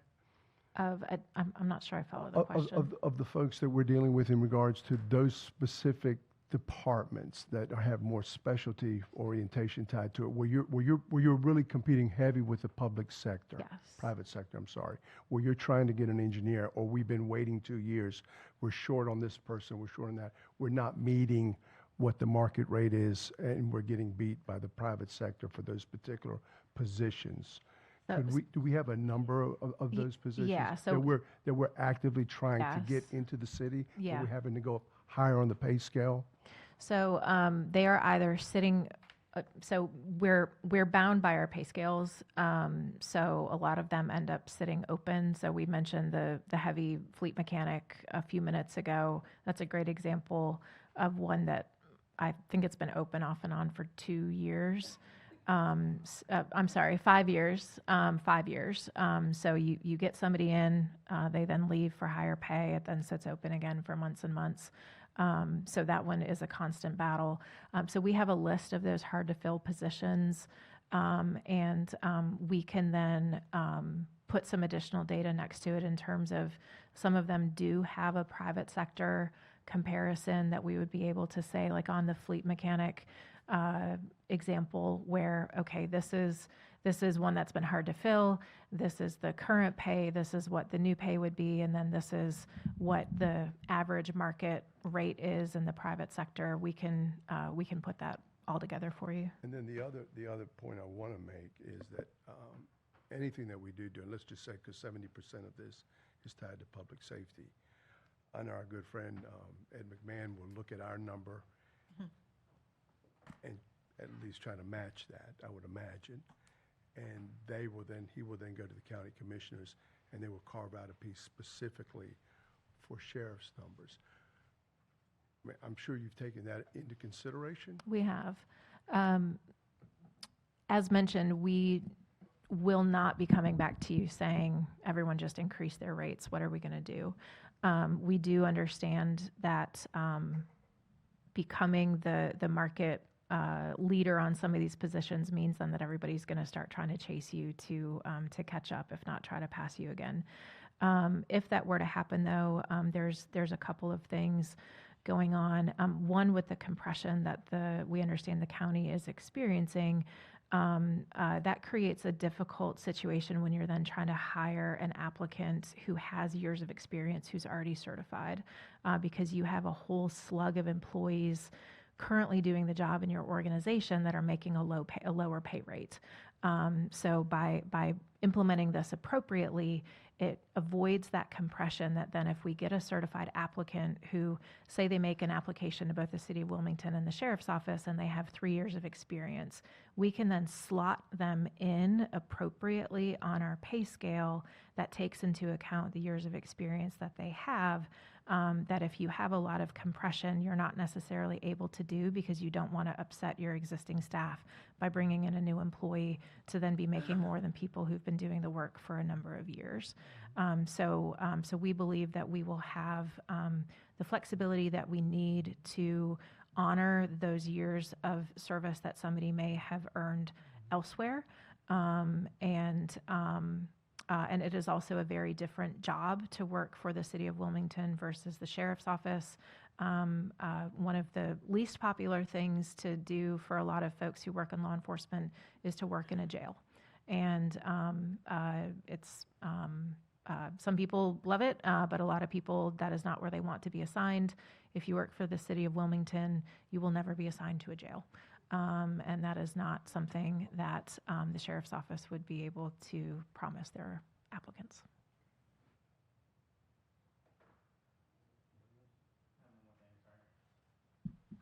Sorry, one more thing I wanted to touch on because we talked about economic development earlier. I asked at a previous budget session whether or not we would be able to fund the North Carolina Film Partnership at $100,000. I would like us to fund the North Carolina Film Partnership at $100,000. That's an economic development initiative that we already support. I understand that it was previously through ARPA funds, but as we come up to speed and build an economic development strategy and vision, this is something in our community that is in existence and is ready and just needs us to continue to fund it. So I would propose that we have that as well. Certainly, that is the will of council. From a procedural standpoint, your economic development grants are currently in the middle of a 2-year cycle. So those dollars have been allocated for the FY27 budget, and then it would be next year that there would be a new round of grant opportunities through the similar RFP process that we're looking to implement for the community grants this year. So that is the will of council, but I would say that that is out of alignment with the procedural process that has been adopted and followed by council to date in terms of how those outside grants come through our budget and are allocated to community partners. But again, I would defer to council regarding how you want to proceed on that. I'd like to speak to that as well. I've had some conversations about that grant and the NC Film incentive, and actually Wilmington was the first to get behind that project, and I was spearheading it along the way. But I am typically in support of it, but I want to know how many people in our area have actually utilized. How helpful has it been in this area? That's going to make a decision. It's especially for $100,000. So I would like to see how effective it's been in our community. I've asked questions about it along the years. I don't know. $100,000 is a lot of money, especially right now. Mayor Pro Tem, are you referring to jobs? Yes, I am referring to jobs because, $100,000 and from what I'm seeing, it's probably just, well, we know about administrative fees. So it could just be a pot of money that goes towards keeping the film initiative going. But how many people are they actually employing per hour? Right. I can only speak from a channel perspective and the work that we did with small businesses. I actually support Councilman David Joyner on this because, from a channel perspective and small business owners, a lot of them were employed in some capacity, whether it was catering to some of those setups or helping to set up some of those, I guess, what do you call it? Stages, sets, things like that. So I don't have exact numbers, and we actually hosted one of the film festivals one year. There is some impact. I agree that I don't know all of the impact, so I would like to see those numbers.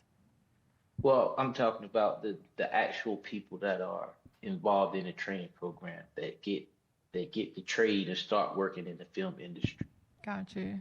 And I am familiar with 2 of those small business owners. Not sure about everybody else. Yeah, I think the film partnership does the internships on film projects, right? So that's what they fund the interns, so it helps the productions. Definitely want to support film in general.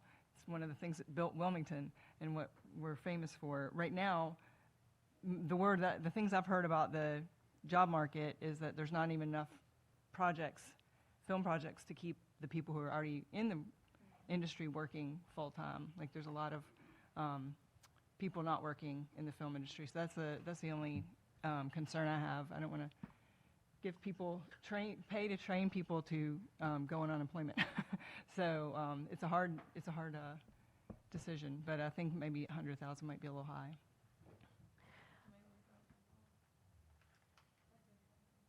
And to your point about the procedurals, is there something else we need to have them put a grant in or a request in of some kind? No, and to clarify, we're actually coming into the second year of a 3-year process for those. So it would actually be FY29 before that would come back around to you all. So I apologize for that. I guess what I'm trying to say is there is currently no procedure.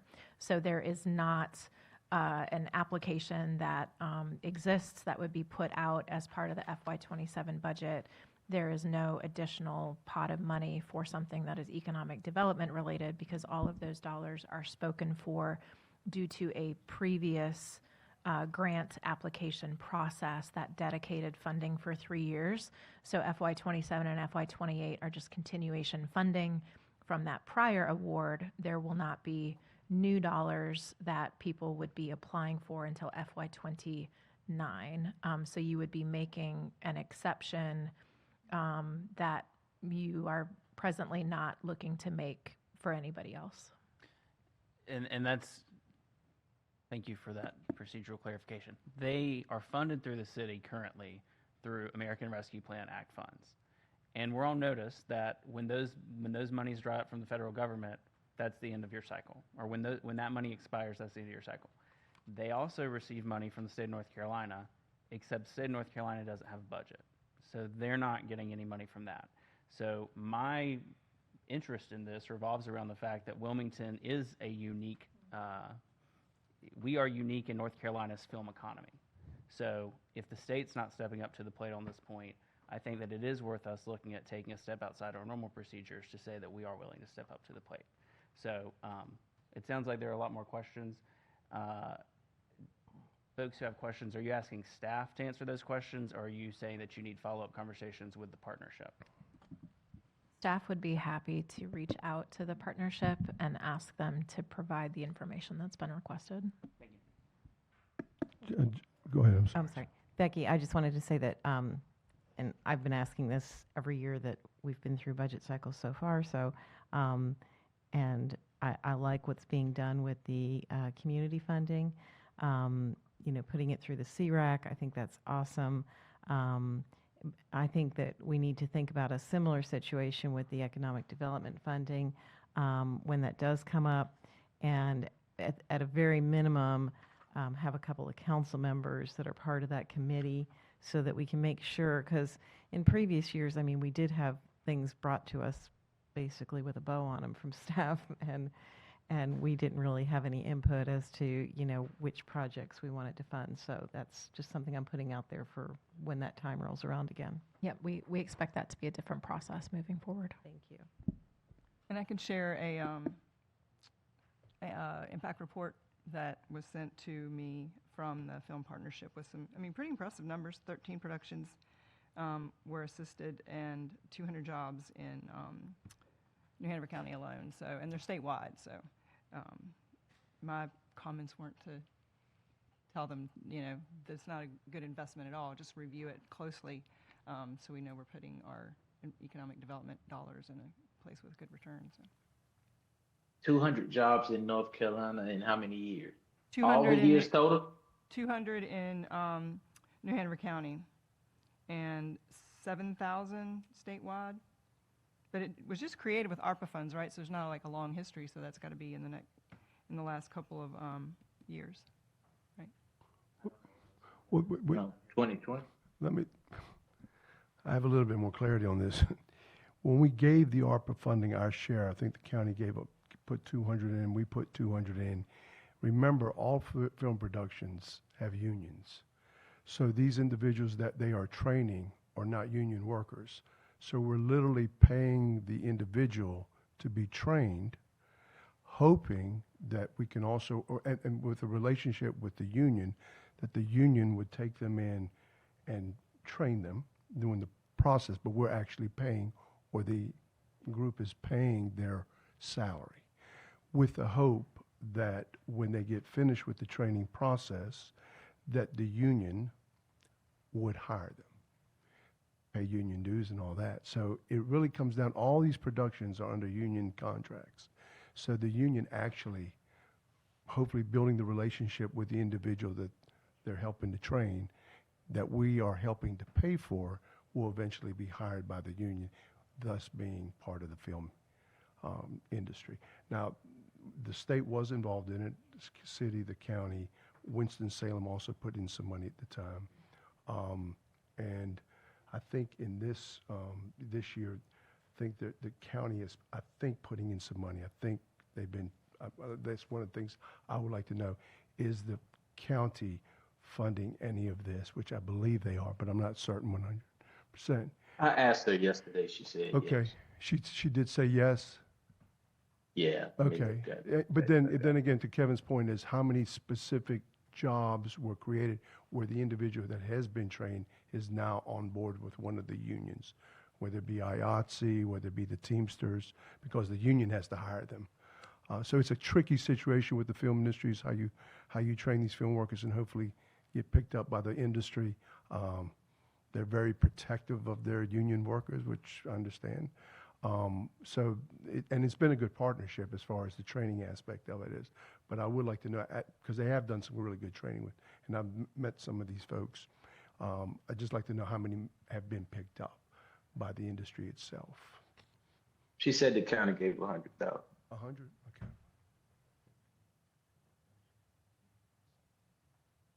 Anybody else? Okay. Been a long day. Thank Been a you long for day. everybody's cooperation and questions. And I know we got a tough budget ahead of us, and we'll hopefully make the right decision for the community. We've made notes on the questions that have been asked. We will continue to pull that together, ship it out as it becomes available. Just want to remind all of you that as additional questions do come up, please continue to send those our way so that we can do any analysis that needs to occur and get that turned back around. We know we're on some tight timelines and want to be as responsive as possible to what you're asking. So just continue to email. Multiple emails is fine, any time of day or night. But again, I do just want to thank staff. This is a tremendous amount of work to pull this together. To do the additional analysis that is required. It is really a all hands on deck endeavor, and they've just been doing a tremendous job. So appreciate everybody's time and attention today, and we look forward to talking more about it next week. Thank you. Very good. With that, we stand adjourned.